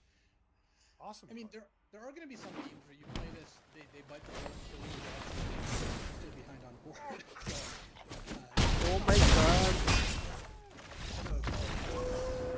Grabe naman. Last Grabe. card is Wildwood Scourge. This is green X for a 0/0 Hydra at uncommon. It enters the battlefield with X +1/+1 counters, and whenever one or more +1/+1 counters are put onto another non-Hydra creature you control, put a +1/+1 counter on Wildwood Scourge. So if you like play Truffle Snout and put the counter on it, then this thing gets a counter as well. yeah, or if you use the combat trick that puts a ++1 counter. Actually, I think if you put a ++1 counter, then double it. Oh no, I think that counts twice, but I'm not sure. I'm not. That's way too confusing. Yeah. Yeah, but I'm not in love with this because it's below the curve at every point. Yep. 3 It mana is. 2/2, 4 mana 3/3, 5 mana 4/4. All of these are just not what I want in my deck. But if you have enough other ways to get counters, then all of a sudden this hops to like at par or above the curve. So this looks like a build around C where it's not a huge payoff. It really isn't. I Making your agree. 4/4 into a 5/5 sometimes is not a big reward. But I would tend to play it in a deck that has like 5 or 6 ways to put counters on my creatures because then it's fine. Yeah, I just always want some form of evasion with these. I mean, it doesn't have to be a flyer, I get it, but even trample, some way to help my 8/8 at some point get through would be really good. All right, one more color to go before we get to some artifacts and some lands, and then call it a show here. And of course, that last color is white. We've got the first card that you get is the one that we mentioned at the beginning with the Hound. 1 and a white for a 2/2 creature dog at common, and it's got vigilance. So Good yeah, boy. I would give Alpine Watchdog on its own merits. It's a D. Yes. A 2/2 vigilance for 2 is just not exciting. Vigilance not great on a 2/2, etc. It of course gets bumped up to a C once you're in Houndmaster territory. And if I'm red-white or white and don't have a second color, I will proactively try to take one of these or 2 of these because you never know. You might get the Houndmaster, then you'll be really happy you did that. Yeah, that's right. But That's where a lot of like small edges in draft come from. It's Yeah. setting yourself up for success in later packs. yes. Where you pick up the Alpine Alpine Watchdog, you pick up maybe the good life gain enablers that you might not play, but you know that if you get the right element levels, Yeah. When you're drafting can really pay off. So, but D baseline for Alpine Watchdog. Yeah. Not an amazing card. Next is Angelic Ascension. This is 1 and a white for an instant. Exile target creature or planeswalker. Its controller creates a 4/4 creature token with flying. so you Wait, really so don't they want to get use the- this They on get their it? stuff. Yeah. Think of it this way: 1 and a white, 4/4/5 with flash. Exile one of your creatures. Yeah, okay, that makes more sense. And that's a good card. Yeah. You have to do a little work, but the fact that the common scenario with this card is on turn 6, you'll play something, have 2 mana up, and they're gonna go like, oh, Scorching Ray. Bam. So maybe I could. So And I you think- can ambush something and get a card out of it.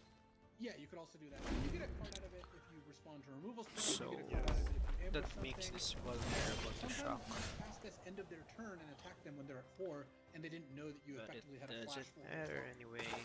So, Okay. and plus, in the worst case scenario, you can with this if you're going to die. There are times when that will be the right play. So, even though that's a painful one. Yes. So, all told, I think Angelic Ascension gets a C+.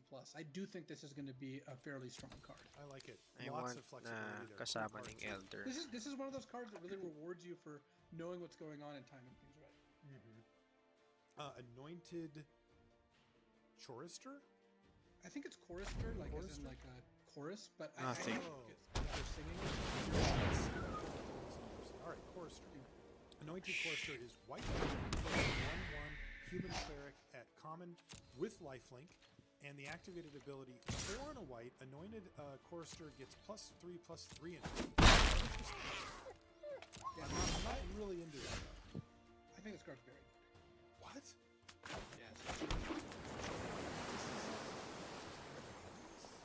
I believe this card's a So, So, I'm not putting this in my Boros deck too often, but every once in a while. But in the black-white life gain deck, this is a card you actively play like multiples of. This Why? by itself triggers your big lifelink things, because you spend 5, you attack for, you trade it off for like a 4/4, you gain 4, your lifelink thing pops, and that's an overall good trade. Also late in the game, this just operates close to a 4/4 lifelink. Even though you're paying cost, of course, that's still a powerful ability. just have this sit around for turn after turn after turn, and then eventually when you do start paying, you're paying 5 mana a hit for these things. I mean, sometimes you'll sneak in a hit or two, early in the game, I and that'll think be fine. Yes. Sometimes will try to sometimes double you'll have a block. pump spell, and this card rewards you pretty nicely for that as well. True. Yep. Picks up counters. Okay. Yeah, like in the counter deck. Shifty, you also lying. the best white common by Boss Reach Acolyte it distributes 2 +1/+1 counters to other Right. creatures. So being it has able to life make sure you The have heck? 2 creatures in play by turn 4 is going to be important. And once Okay. this picks up 1 counter, this card's going to go. Oh yeah, for sure. So, look, this isn't the best card ever. The white blue card is not going to run it. I suspect you will be taking this card fairly high and playing it most of the time. Okay. Yeah, so on its own, pretty bad, but in context, starting to really come around. Interesting. Right, and that's kind of what I think that's one of the things that I think that could really help with review, and I think what we're doing now is looking at things in context. Yeah, So, I mean, it's hard until you've have the context, but the fact that you've written your reviews helps a lot. yeah, I mean, I might as well utilize that, right?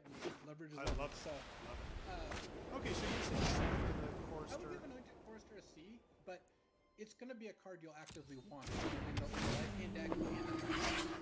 Well, you know what I'm going to do? I'm going to beat you. That's what I'm going to do. Chorister. Next is Avon Teach him Gagglemaster. to the chorus. Yeah. Avon Gagglemaster is 3 Oh my god. Bird Warrior. At uncommon, it's got flying, and when it enters the battlefield, you gain 2 life for each creature you control with flying. Nice. My main objection with this card is it's a very powerful card, but it lets itself be called a Gaggle Master, which just really detracts from the majesty. Really does. But this is, 5 mana, 4/3 flyer. Because it's a big flyer that even gives you a little bit of a life cushion. Sometimes this will gain you 6 life. It's a very strong card. You know what a gaggle is? I think it's like a geese. It's a gaggle geese. Worst thing about the card is the 3 toughness, right? It gets dragon fired or I know trades you're off. just sitting there with Scorching Dragonfire on your mind, but I am. But it's still a really good card. I mean, that's a super solid uncommon. yeah, I would give Avon Gaggle Master. So, kahit anong spell, yung a solid one. Now, this next one is Basri's Acolyte, the one that you mentioned. So 2 white, 2/3 cat cleric at common. This thing reads like an uncommon. It's lifelinker, and when it enters the battlefield, you put a +1/+1 counter on each of up to 2 other target creatures. 7. How is that a common? Right. So 10. if you have 2 other creatures, because remember it's 1 counter per creature up to 2 other creatures. 3, But if you have 2 other 6, creatures, this is a 4 mana, 4/5 7, worth 8, of stats, 9, 2/3 of 10. which has lifelink. 11, 12. This card really 13. pushes aggression. Really good in the counters deck. Really good in the lifelink deck. It's good in every white archetype, even the Flyers deck. This is again clearly the best white common, and something that really rewards you for having a low curve. I think that this card will make the format more aggressive. Like, because this is the card that are going to bias themselves towards being able to utilize. Yes. Which means you're going to see a lot more 2-drops and 3-drops into this, and you're going to get pressured a lot more. So, I would give Basri's Acolyte a B. It's I a would very too. strong card. Yeah. It's his. I looked at this card's just like better, maybe? I mean, it's insane. Next is Basri's Solidarity. It's 1 and a white for a sorcery at uncommon. Well, this is another card that rewards you for Hard to going win. wide, good in the counter deck. Actually, which is funny because this is the uncommon. But if you have 3 creatures in play, this is 3 +1/+1 counters. That's pretty solid, especially with all the cards that synergize with that. yeah, the I still think this is Conclave closer Mentor. yeah, I still think this is closer to a C though. Okay, a C for Basri's Solidarity, but in that +1/+1 counters deck, things could probably get pretty stupid. Next is Celestial Enforcer. This is 2 and a white for a 2/3 human cleric at common. You can pay 1 and a white to tap it, and tap it to tap target creature. You can activate this ability only if you control a creature with flying, though. Goodness sakes, really? Yeah, I mean, this is another one of those 2/3s that kind of chill out for a while, and then at some point can start using its tap abilities nicely. Becoming a medium tapper. Yeah, I mean that's still a medium tapper on a 3 mana 2/3 is still okay. That's true. So I guess you really don't want this unless you have creatures with flying, as you mentioned before. 3 mana 2/3, not really up to snuff these days. But if you do have, if you're in the blue-white deck, sure. I mean, you'll play probably as many Celestial Enforcers as you end up with. A fine blocker on the ground, especially in multiples, and then becomes a tapper later. Sure. It does have some diminishing returns, so I would imagine you're going to end up. Does it? Well, because a 2 mana tapper is kind of expensive. Like if you have 2 of these in play, it's a little awkward to use them. If you have 3, you're just not going to use all of them. I think you would just use all of them because you can't lose if you're tapping 3 things down a turn. Like that's what I want to do. I guess you by definition have a flyer. Yeah. I think in general I would play like 2 of these and not really be interested in the third. But okay. it's still a fine card. I would give it a C index with flyers and like a D or F index that just have no flyers. Speaking of flyers, Concordia Pegasus, 1 and a white for a 1/3 flying Pegasus at common. You are going to see these all over the place in this format. It's a great place to put +1/+1 counters. It meets all the requirements for the flying deck. It just is a flyer, so it can be down. Good thing to put auras onto. Just a solid 2-drop that you're going to see all over the place. Yeah, this is the kind of card that, again, context matters a lot for, and in this particular set, it's looking Concordia Pegasus looking about as good as it's ever been. Yeah, Basri's Acolyte, right? Yep, here's your 2-drop. That's the main one. The fact that blue-white flyers looks fairly pushed. So and then the counter theme, everything. I would give Concordia Pegasus a C. I'm not going nuts over it, but you don't sleep on this one. This card will be taken fairly soon. Exactly. Daybreak Charger is 1 and a white for a unicorn. It's common. When Daybreak Charger enters a battlefield, target creature gets +2/+0 until end of turn. You know, this is a funny one because I can actually see this going in the blue-white flyers deck to trade off on the ground and pump up a flyer the turn it comes in, even though it totally doesn't look like the normal card that you play in that archetype. Yeah, it makes sense because 2-mana 3/1s have kind of been below the curve for a while. I remember when Blade of the Sixth Pride back in like Future Sight, just 1 and a white for a 3/1. It was kind of a big deal because it's like, wow, this is a 3-power creature for 2 mana. And now they're just a dime a dozen, and you're like, what's the upside? Because they're just not good enough. I think Daybreak Charger, the place I like it best is Life Linkers because you're getting an extra little bit of value out of that. But it's good with flyers too in the same vein. Last one win for the night. Sige. I'm assuming Daybreak Charger's a D. Like, I don't think you're just throwing this every deck, right? I think I'd give it a D+. Okay, D+. Defiant Strike is next. It's white for an instant. It is common. It says target creature gets +1/+0 until end of turn, and you draw a card. This card is Spells Matter deck, which is white, and it's a perfect fit in it's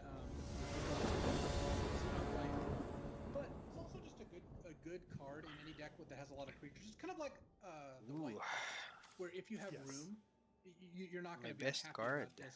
And where it's especially interesting is when you have like First Strikers or Life Linkers or anything that you really need to like tick up just a little bit. So Defiant Strike's a D, but it's the kind of card that won't be affected by playing it. Next is Dub.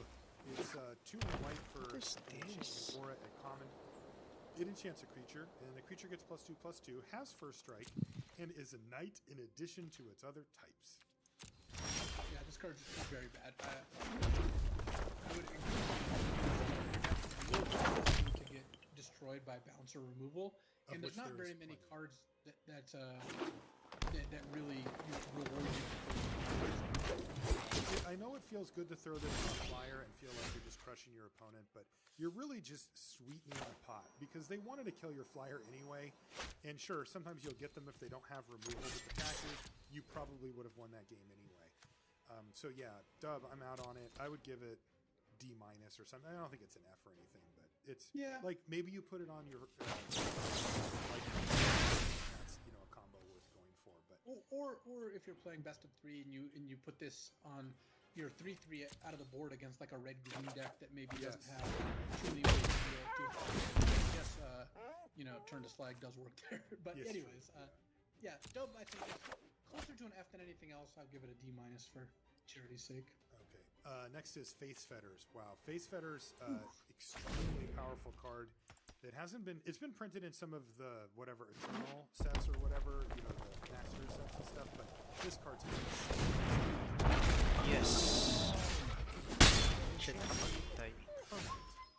When Face Fetters enters the battlefield, you gain 4 life to turn, and enchanted permanent can't attack.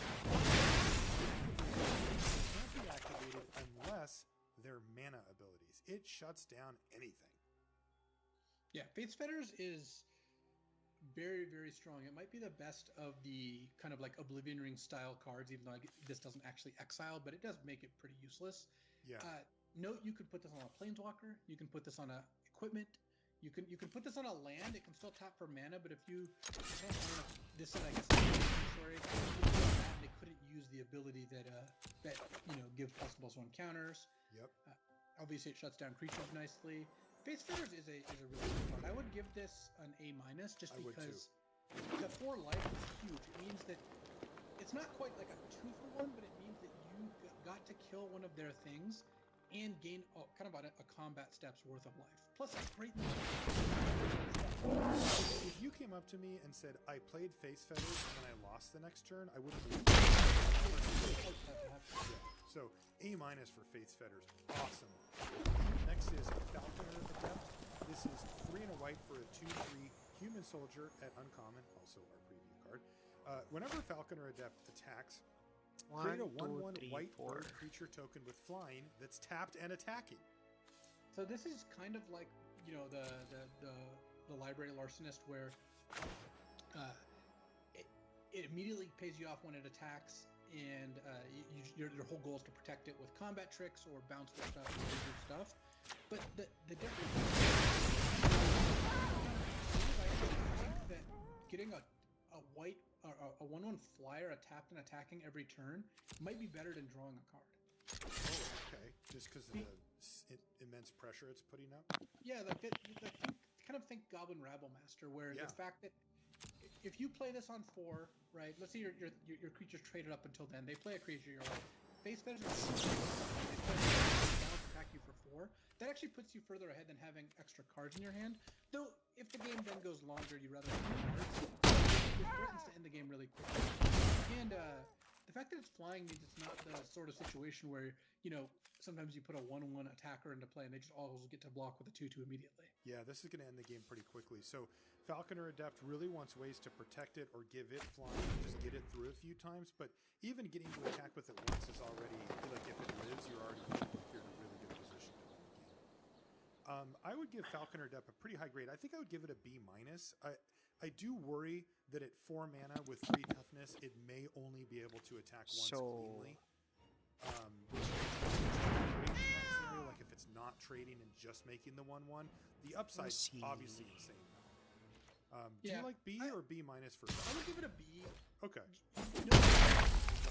You have to put in the effort to have, you know, protection spells like the next card we're going to talk about, or combat tricks, or removal spells, or what have you, or ways to give this flying. But once you do that, I think the payoff's pretty large. So I would give Falconer Adept a B. Okay, I like B on Falconer Adept. There's ways to do it. And like you said, Feat of Resistance is our next card. It's 1 and a white for an instant at common. Put a +1/+1 counter on target creature you control. It gains protection from the color of your choice until end of turn. That is a powerful combat trick for only 2 mana. Yeah, well, it's because it's a lot more than just a combat trick.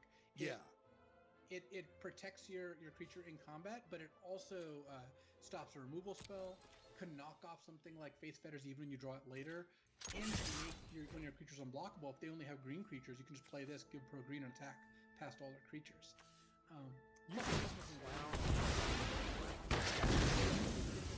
Leaves behind a thing. So this is the kind of thing that I'm measuring combat. C+. I do too. This to me is where you Feat of Resistance C+. Next is Gale Swooper. This is 3 and a white for a Griffin. Oh my god. And it's a 3/2. So it's a 4 mana 3. And when the Swooper enters the battlefield, target creature gains flying until end of turn. Hey, I mean, I don't know if it's a coincidence, but Falconer Adept into Feat of Resistance into Gale Swooper. I'm picking up what you're putting down, R&D. I get it. I mean, that's another reason that I think Adept's a lot better than the Larcenist, is that it has a lot of... But Gale Swooper is a really good aggressive creature. I mean, this is the kind of card that actually takes a lot of because you can play this, get an extra attack in. Also, it's a 3/2 flyer, so this is really good. I like Gale Swooper. Really, in any deck that's interested in attacking, whether it's a flying-based deck or not, it's good in both. Agreed. Gale Swooper, you can see the case being made here for the blue-white Flyers deck being quite strong in the format. I would give it a C+. I like Gale Swooper. I don't think it's a B-range card, but it's very solid. I agree. C+ sounds good. Griffin Airy is 1 and a white for an enchantment. At uncommon. At the beginning of your end step, if you gain 3 or more life this turn, create a 2/2 white griffin creature token. This is a real payoff. That's some serious build around action there. Yeah, you really only need this to trigger twice to get a very good deal, and at once you're kind of break even, though. You're not quite break even because you presumably warped your deck to kind of make it work, and so you can hope to get more than 1. But yeah, I think Griffin Airy is a build around A-. Like, I agree. Sure. Build around A. This is the kind of thing that you want to take early and just focus on working, and it will pay off mightily. If you're making a Griffin like even every other turn. Look, as long as you're not playing cards that do stone nothing to get them, even the first one is a 2/2 flyer for 2. maybe a little late, but A. Next is Legion's Judgment. This is 2 and a white for a sorcery, a common. Destroy target creature with power 4 or greater. So the big question is, are you main decking it or not? My inclination is to main deck it because, look, let's break it down. It's good against any green deck. Yeah, I would say good against the red-green deck, and I'd say most red decks as well. Mm-hmm. And then the +1/+1 counter theme means it could be randomly good even against white decks. It's really going to suffer stuff like that. I would main deck one to start out with, but there's a chance that we kind of flip on that. Okay. Overall, it's just a fine card. I would give it a C. Yeah, a C for Legion's Judgment. It's still removal. It's just very conditional. Light of Promise is next. Uncommon. It enchants a creature. The enchanted creature has, whenever you gain life, put that many +1/+1 counters on this creature. F. Light of Promise. Jumps off the sheet, right? You're like, whoa, like I could get 100 +1/+1 counters or whatever, and it's just like, no. No, it's not good. By itself, and the payoff is your creature, which is now vulnerable to getting 2-for-1 because you put an aura on it, gets bigger. Like this is compare this to Hydra's Growth, the card that gave a +1/+1 counter, then doubled it every turn. And I didn't think that card was good. And this card's much worse. I would give Light of Promise an F. I'm just not into this. Yeah, F on Light of Promise. Don't do that. Next is Makeshift Battalion. 2 and a white for a human soldier at common. It's a 3/2, and it says whenever Makeshift Battalion and at least 2 other creatures attack, put a +1/+1 counter on Makeshift Battalion. See, it's got Battalion from... Yes, it does. Yes, it does. In my experience with this card is that you don't really get the counter very often. Like, you got the Dream, and the Dream is nice, but mostly just put this in your deck if you need another creature to fill out your curve, and don't have too high of hopes for it. I get that it has a little bit of extra value because the +1/+1. I'm still calling Makeshift Battalion. Yeah, I mean, the redeeming qualities are that it costs 3. So what I want? So I give it a D. Next is Rambunctious Mutt. 3 white. Are common. Destroy target artifact or enchantment an opponent controls. I like this card. Hey, that's good. A 5-mana 3/4 is obviously not where you really want to be, but there's a lot of artifacts and enchantments kind of floating around. My inclination is certainly to make no, I wouldn't play 2. Sana ako mabusan ng spells, come on. And you know what? There are some dog payoffs. And plus, look at this guy's rolling around on his back. Yeah. You know? And his owner's like, no. These build-arounds, this is a devastating card for these really powerful spells that we've found in enchantments. So C for Rambunctious Mutt? Yeah, it's a C. I'm not going to feel too bad if I didn't ever pick one up, but I will tend to play one more often than not. Agree. Revitalize is next. So this doesn't look like much, but it really does seem to have a home here. It's 1 and a white. It's common. It says you gain 3 life, draw a card. The rate on this card, kind of like how powerful it is actually pretty strong. 2 mana to cycle and gain 3 is not bad. And so again, this is kind of like off, but in the deck that wants it, the life gain deck, or blue-white or green-white and have some of the draw 2 effects, this card becomes quite good. So I would say this is a C range card, but if you're in the life gain deck or think you might be heading that direction, definitely try to pick these up. Yeah, they're perfect. They're tailor-made for that archetype. Grade-wise, it's a D or a D plus or a C minus or something, but in the life gain deck, it moves up to a solid C, and you'll want to get it. All right, here's the last shrine. It is Sanctum of Tranquil Light. So what does this one do? It's white, so just 1 mana for a legendary enchantment shrine at uncommon, and it has an activated ability. 5 and a white, tap target creature.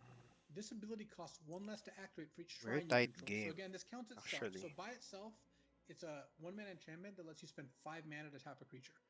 quite bad, the worst of the shrines. Yep.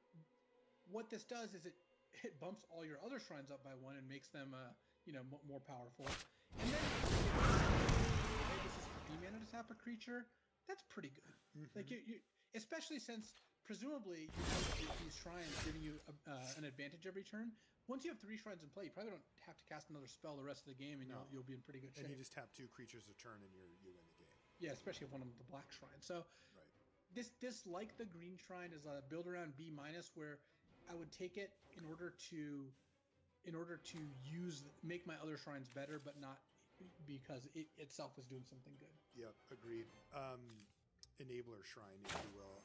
Next is Seasoned Hollowblade. This is 1 and a white for a 3/1 human warrior at uncommon. It has an activated ability. Discard a card, tap Seasoned Hollowblade. It gains indestructible until end of turn. Seasoned Hollowblade's really strong.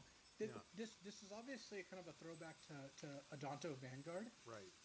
But the difference is this is always a 3/1, so this is actually a pretty good defender too.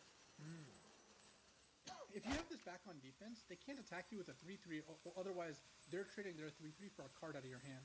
Not a very good deal for them. Right. Yeah. No, this card seems super strong, especially for the aggressive reasons being high power, low toughness, but the ability to get down on turn. Very good decks. Yeah. So what do we want to give it? I mean, this looks like a B to me. Yeah, I would give Seasoned Hollowblade a B. When your opponent plays this on turn 2, it's just such a threat. You're like, oh god. And then even later in the game, if you have this card in your deck, you got to remember to hold excess lands, which is kind of annoying, but it is good to do that. Yeah, it also rewards you for having a good low mana curve. Next is Secure the Scene. This is 4 and a white for a sorcery at common. Exile target non-land permanent. Its controller creates a 1/1 white soldier creature token. So this card is very bad. You're paying 5 mana to kill one of their things, but they're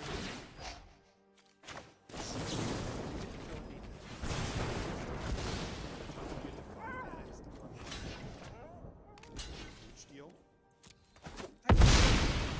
Spending 5 mana to kill something to begin with and giving them a 1/1 like you're just setting yourself up to. I agree. You said it was very bad. I mean, are we not going to be playing? I believe you will mostly not be putting this card in your deck. Okay. I think I'm a little higher on it. Like, you remember Kasmina's Transmutation? Yeah. This is a 5 mana Kasmina's Transmutation. Okay. You don't play that very often. Yeah, I mean, hitting any non-land permanent might be a slight bump to that, but I see what you're saying. Yeah. I mean, I was gonna give it like a C. But do you have it lower? I have it at like D. Okay. So look, occasionally you'll put one in your deck if you just couldn't find any other removal, but it's like if you're really lacking removal, this is okay. If it's post board, really need to worry about something. Okay. All right. So C or D for Secure the Scene. We'll see how that one goes. Next is Selfless Savior. This is white for a 1/1 dog at uncommon. Sacrifice Selfless Savior. Yeah, the flavor text is heartbreaking.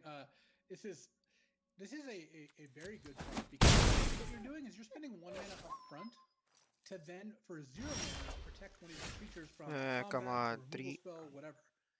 And that's a good deal. Look, it's on the. I don't know what that can do if they're sitting there with a 4 mana removal spell. They're just looking at this like, okay, I know about it. What does that mean? Yeah, like super annoying is what it means. Also, this gets to attack and block in the meantime if the opportunity is right. So, Selfless Savior is the kind of card I really am interested in putting in my deck. I would give this a C+. Yeah, I like it at C+ for Selfless Savior. That's powerful and annoying for the opponent. Next is Siege Striker, 2 and a white for a creature, Human Soldier at uncommon. It has double strike, but it's a 1/1. Whenever Siege Striker attacks, you may I'm not doing so of hot right creatures now. you control. Siege Striker gets +1/+1 until end of turn for each creature tapped this way. Oh boy. That's this card. You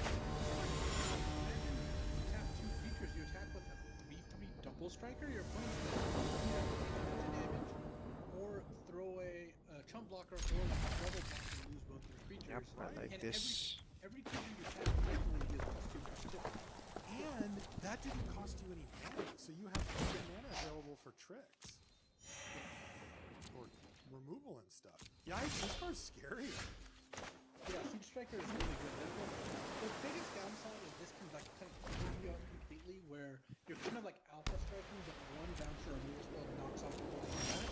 Yes, that's true. You're like committing a lot to it. But the power level of this card is very high. I would give Siege Striker a B. It's just great in any aggressive deck. Next is Staunch Shieldmate. It is white mana for a 1/3 Dwarf Soldier at common. You know, we were talking earlier about the Basri's Acolyte and just needing to have a curve under it to make sure that you get mastery. I don't know, but here's a 1-drop putting your deck. I'm not. I think Staunch Shieldmate's a D, but if you're like your triple Basri Acolyte just because this is giving you a free counter. Wow. It, but yeah, this card's a D, and you can play it if you really want to. First on Shieldmate, next is Swift Response. 1 and a white for an instant at common. Destroy target tapped creature. Sure. Yeah, at instant speed, this is pretty nice. It's better in control decks or in decks with like flyers where you're expecting to get creatures. Yep. It's not like wonderful in like a red-white aggro deck, but I honestly think This is you'll so play it most strong. of the time anyway. It's just too efficient all the time. Yeah, I think so too. Like aggro decks. Is it a B minus? Like, Bakit atake ka ba? C plus for Swift Response. Next is Tempered Veteran. This is 1 and a white for a 1/2 Human Knight at uncommon. It has 2 activated abilities. First one is white, tap it to put a +1/+1 counter on target creature with a +1/+1 counter on it. So it can't start the chain, but it can add on. The other one is 4 white, and tap it to put a +1/+1 counter on target creature. So by itself, this card is not good enough because I'm not paying 6 mana to get started on you know, even if it's a 1 mana. But in a deck that can naturally generate +1/+1 counters, this is a really strong card. Imagine you play this like, you know, some early turn, and then you just play a truck out, and all of a sudden you pump it, and then you pump it again, and it's just you got a lot of value for not going. So I would consider this a build around B. The build around part being have other cards that give counters, because you really don't want to be, you know, forced to use that last ability. I like it. This is that artwork's cool. Is Tempered Veteran's leg made of metal? Oh yeah. The next one is Valorous Steed. This is 4 and a white for a unicorn at common. It's a 3/3 vigilance, and when Valorous Steed enters the battlefield, create a 2/2 white knight creature token with vigilance. Dang, So, that's 5 nice. mana for 5/5 worth of, you know, vigilance creatures, and splitting it up 3/2 is generally better because it's good against removal, helps with your go wide, your sacrifice stuff, and most of the time is going to kind of act effectively the same. Though I guess it's worse against a 4/4 when you try to attack. I feel like R&D really has paid attention to the 1-drops that we've been talking about, and also now the 5s that are sort of been interchangeable. They're really Yeah, I like Valorous Steed. You're going to want 1 or 2 of these in most of your white decks if you've got nothing else going on. It's just a good value card, and I would say Valorous Steed gets a C. I'm not going to go nuts over it. very nice. Yeah, I agree. Vryn Wingmare is next. This is 2 and a white for a 2/1 flying Pegasus at uncommon, and it says non-creature spells cost 1 more to cast. Also, it's an uncommon now. Oh wow, I didn't actually notice that before we're talking about it. He's going to be good. You're going to play this card in your you actually just play this in all your white decks. The only time I would hesitate is if you're like some white, more controlling deck that has a bunch of spells in it, because then at that point you're starting to cost yourself. Yeah. But even when you have spells in your deck, first of all, the 1 mana attacks isn't like that brutal and limited, you know, because you're not and your opponent's the one who has got the onus to deal with this, where if you play, you know, Vryn Wingmare into another flyer, they're the one who has to Ang start lakas casting nito. spells. Parang because I'm you using creatures. multiple resources to just...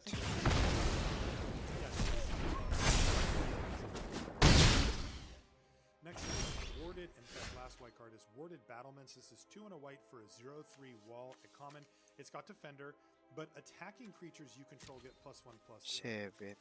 You know, this is exactly the type of thing that you think of for the blue-white Flyers deck, where you've got this defensive ground creature that's enabling better attacks from your creatures that can attack. Because otherwise, this card makes no sense, right? Like, if you're curving out in your Boros deck, like, having a random enchantment that gives all your attackers +1/+0, which is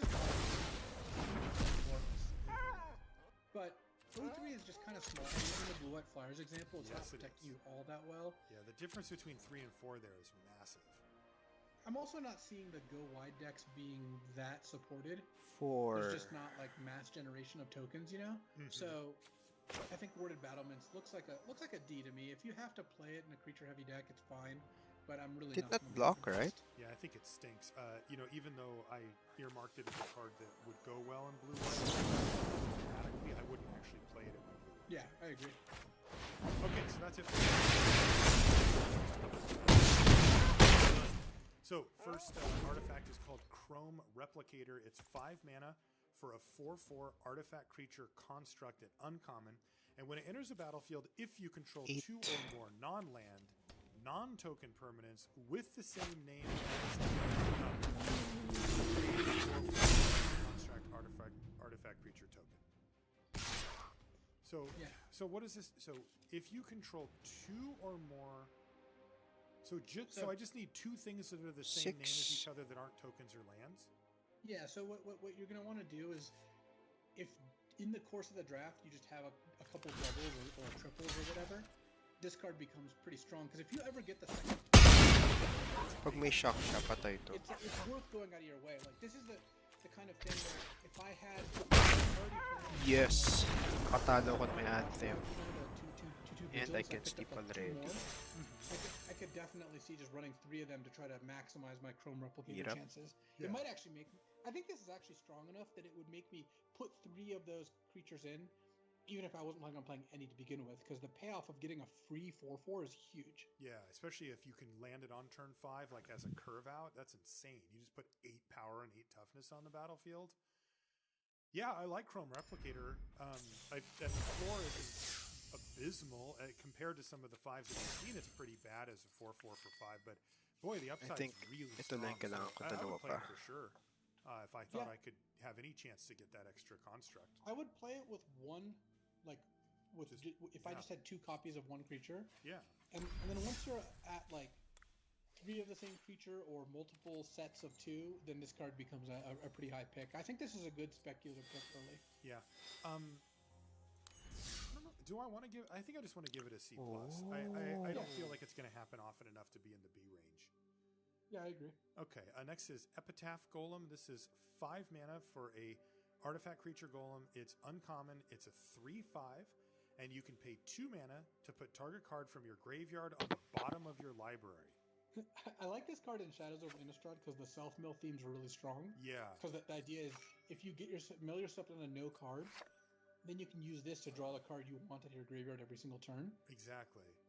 I don't really see that coming together in this set. There's a lot of proactive decks, and the self-mill theme isn't that strong. So Epitaph Golem looks like a D, but if you think your deck's going to be capable of milling itself out, this could be a good, like, kind of finisher in that sense. So D for Epitaph Golem. Next is Forgotten Sentinel. It's 4 mana for a 4/3 artifact creature golem. It's common, but Forgotten Sentinel enters the battlefield tapped. Yeah, I don't like this one. 4 mana 4/3 is already not ahead of the curve anymore. It used to be. And entering the battlefield tapped is a pretty severe disadvantage. You can't block for a turn, which sometimes that's really going to be the difference between life and death. And sometimes it'll just cost you 3 extra damage, but this card's already not good to begin with. So I would have Forgotten Sentinel at D, and if you really need a creature, it's fine. Up to 72. Oh my god, they reprinted Meteorite. I love this card. It's 5 mana for an artifact at uncommon. When it enters the battlefield, it deals 2 damage to any target. That's right, 2 damage for 5 mana. And then it also taps for any mana, 1 mana of any color. It's 2 very strange abilities to bring together in an absolutely beautiful top-down card design here. So if it's 72, it gives you 30. What set was it in before? It was in something fairly 36 slow, packs. M15 or whatever. But I ended up liking it there. I don't know if I will here, but if it fits in the set, then I'll like this set. Let's put it that way. So for this to fit, you need a deck that's playing 3 or more colors usually, has like 6 and 7 drops, which is all stuff I know you're into. Yes. I personally prefer to curve out with my Boros decks, but yeah. I would say most decks don't want Meteorite. You could probably pick this up. Well, looks like a little hard to pick up, but it's a card that you could get late. I mean, it looks like a D plus, but there will be some decks where it's like a C level card. Yeah, that's the reality of it. Even though I'll probably play too many of them. Next is Palladium Mirror back again as well. 3 mana for a 2/2 artifact creature mirror at uncommon. But get this, it taps to add 2 colorless mana to your mana pool. Very powerful. Oh yeah, Palladium Mirror is great. If you play this on turn 3, next turn you're either going to play one very big spell ahead of curve or just 2 good spells. Yeah. So you don't have to be a really high curve deck to make this good. Obviously, it's better there, but if I just pick this up in a blue-white Flyers deck, I would play it because sometimes you'll play this on turn 3. Turn 4, you'll play a 4-drop and a 2-drop. Turn 5, you'll play a 3-drop and a 4-drop, and it's a really strong. Yeah. It's a really strong card. It's card advantage. It taps for 2 mana. It generates the effect of 2 lands, even if it's colorless.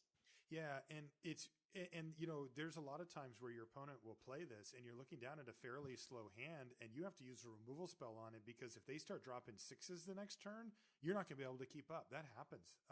So I like Palladium Mirror quite a bit.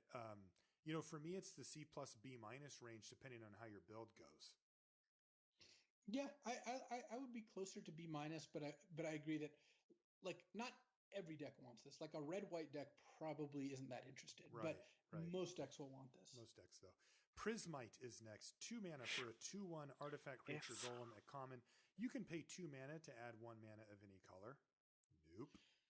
Yeah, Prismite saw like a little bit of play in M20 just because it could help, pick up a 3rd splash. There was also the Renowned Weaponsmith and stuff like that, but it's a very tenuous card. It's a D. If you have to play it, it's not a disaster, but it's not good. It is a D, and it's not a great way to fix your mana either. Next is Short Sword. This is 1 mana for an artifact equipment at common.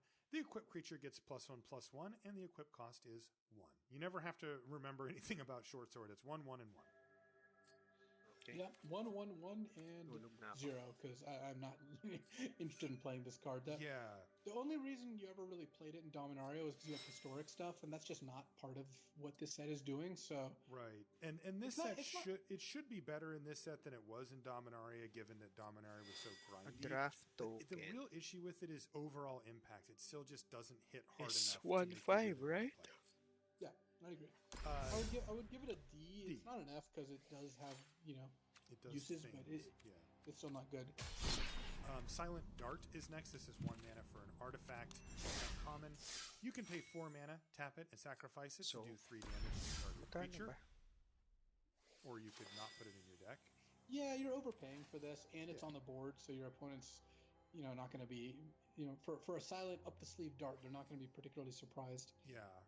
If you want the full silence, you have to tap it, or you have to cast it and activate it in the same turn, basically. 3, 4. Another D, another card I'm not really interested in playing. All right, this one, baby, Sky Scanner. Love these things. 3 mana for an artifact creature Thopter. It's common, flying, and when it ETBs, you draw a card. Yeah, this card's a fantastic little beater. It's got flying, so it has like some utility, even though it replaces itself. Good in the sacrifice deck, good in the draw 2 decks. Good at making you feel good about playing the game. So yes, I would give Sky Scanner a C+. Come on, you can't give it a C. I know you're right. So I know the ones that have you go dig up a land. Like those ones creep up into B territory because of where you pick them. But I agree. Fine, Sky Scanner gets a C+. Those also like fix your colors and stuff like that. Like Sky Scanner's good. Don't get me wrong. Yeah. But it's not quite B level. It is. All right. I'm sorry, Sky Scanner. I'll still pick you high. Last artifact is Tormod's Crypt, a reprint from way back in the day. 0 mana artifact at uncommon. You can tap it and sacrifice it to exile all cards from target player's graveyard. So to cut to the chase here, would you sideboard this in against the blue-black Reanimator deck? No, right? If I knew they had multiple of Rise Agains, I would be tempted to, if they're like going really hard. Okay. But because it is a common, what is it called? Rise Again? Yeah. So my only hesitancy there is people love siding this card in. They love 0 mana cards and they love feeling clever, and I really don't want to kind of like trick people enable. or enable people into doing this, because realistically you could go through the entire format and never board this in. Yes. Even if you had it in every single sideboard. Yep. But there are some really very focused Reanimator decks where I think this card would be worth it, because it's a 0 mana card that can not only counter some of their 5 mana cards. Obviously they see it, but they can't really necessarily do anything about it. And it also like hurts their entire deck that has all this synergy. So true. I think that you're gonna board this in maybe once again if you see like 2 or 3 Rise from the Graves in a blue-black Reanimator deck that's like got tons of looting and playing maybe even off-color things to reanimate. But for the most part, if you see like one, it's just too punishing to draw this when they don't draw it, or draw this after they draw it.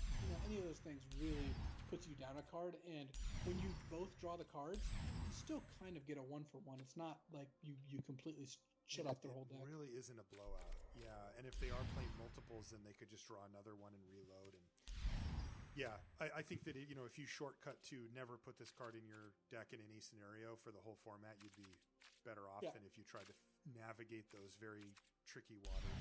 So I'm just going to give Tormod's script an F, just for emphasis. Sideboard F. Oh my God, that's rude. But I like it. It's rough. All right, lands. They're actually easy to go through because it's a cycle and then a one-off. So the cycle are the gain lands again. We had those in the last set as well. So I'll read Bloodfell Caves as our example. So why is they're 3/4 all common. the most They enter the battlefield most tapped, and they popular? tap for 2 colors, 1 for each color pair. And when they enter the battlefield, you gain a life. So these are good. I mean, these are good cards in limited. They're not high picks. They usually come in at the C or C- range as far as kind of contextualizing them. But they're really nice to have. And there's a few cards that look pretty splashable and some cross synergies between the different archetypes, as well as like the shrines and all these other things. So I feel like these are right where they're supposed to be as usual, which is a card you should pick, you should play, but you don't have to prioritize super highly. Yeah. The only time that changes is when you already know you're going to be 3 colors, which I think will be a possibility sometimes. Mm-hmm. And at that point, these could kind of like the way I feel is kind of how you said you take it over like the medium playables, but below the good ones. Right. Once you're like committed to 3 colors, like you got a couple cool gold cards and a cultivate and stuff like that. These kind of bump up to like on par with the best commons, where you have to have something really good to not take it. Right. And then the last card in the set for us here is Radiant Fountain, which is a land at common that taps for colorless. So you can't, it's really tough to fit it in your deck. And when it enters the battlefield, you gain 2 life, which is nice, but not worth the cost and 1 short of triggering all of the gain 3 life cards. So it really doesn't seem to have a home here. I would expect to not be playing Radiant Fountain basically ever. Yeah, the being 1 short kind of makes this card a mockery. I'm not sure why this is around unless the idea is like you combine this with a 1/1 lifelinker to get to 3. Yeah, but that's such a steep cost to have not be able to cast some of your spells off of this land for that 1 shot. Yeah, I would give Radiant Fountain an F or something. I just don't think you should be playing it in the format. The payoff's not there for what you have to give up. Okay. Yeah. That is going to do it for the M21 set review, commons and uncommons. Hopefully you learned a bunch and feel more prepared going in. And we want to thank our sponsor, channelfireball.com, for sponsoring the show. Luis mentioned it before. Tournament coming up on the weekend. You can head over to Channel Fireball to check that out. And then if you want to buy or sell cards, including M21, you can head over there and check out what they've got in stock and how it works over at channelfireball.com. If you want to find us on social media, it's easy. I'm Marshall_LR and Luis is LSV. You can find everything related to limited resources at lrcast.com, including every episode of the show ever, in addition to links to all of the stuff that we do and all the places that we do it. What 1 episode? Yes. No, they're all there. I made sure. You can go there and listen right now over at lrcast.com. Thank you so much for hanging out and taking time. Have fun with M21 once it's out. Yes. Days later.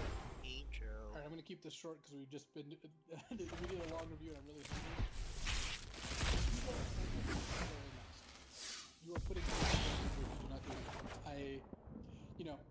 to leave every now and then for some things. That's totally fine.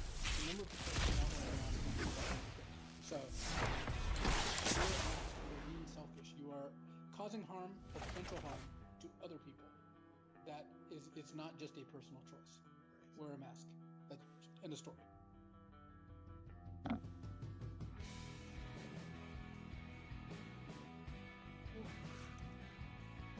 So, I kind of finished the whole set review. Okay.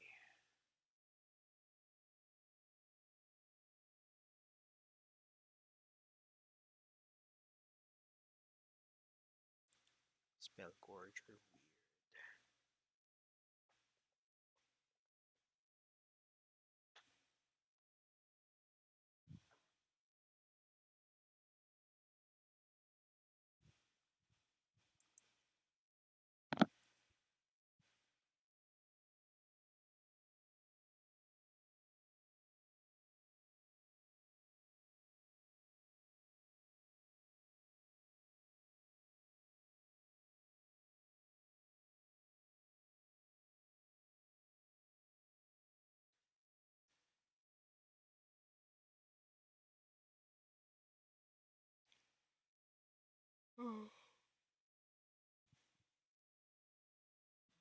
Massacre Worm, huh?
Fabled Passage. Lakas nga to.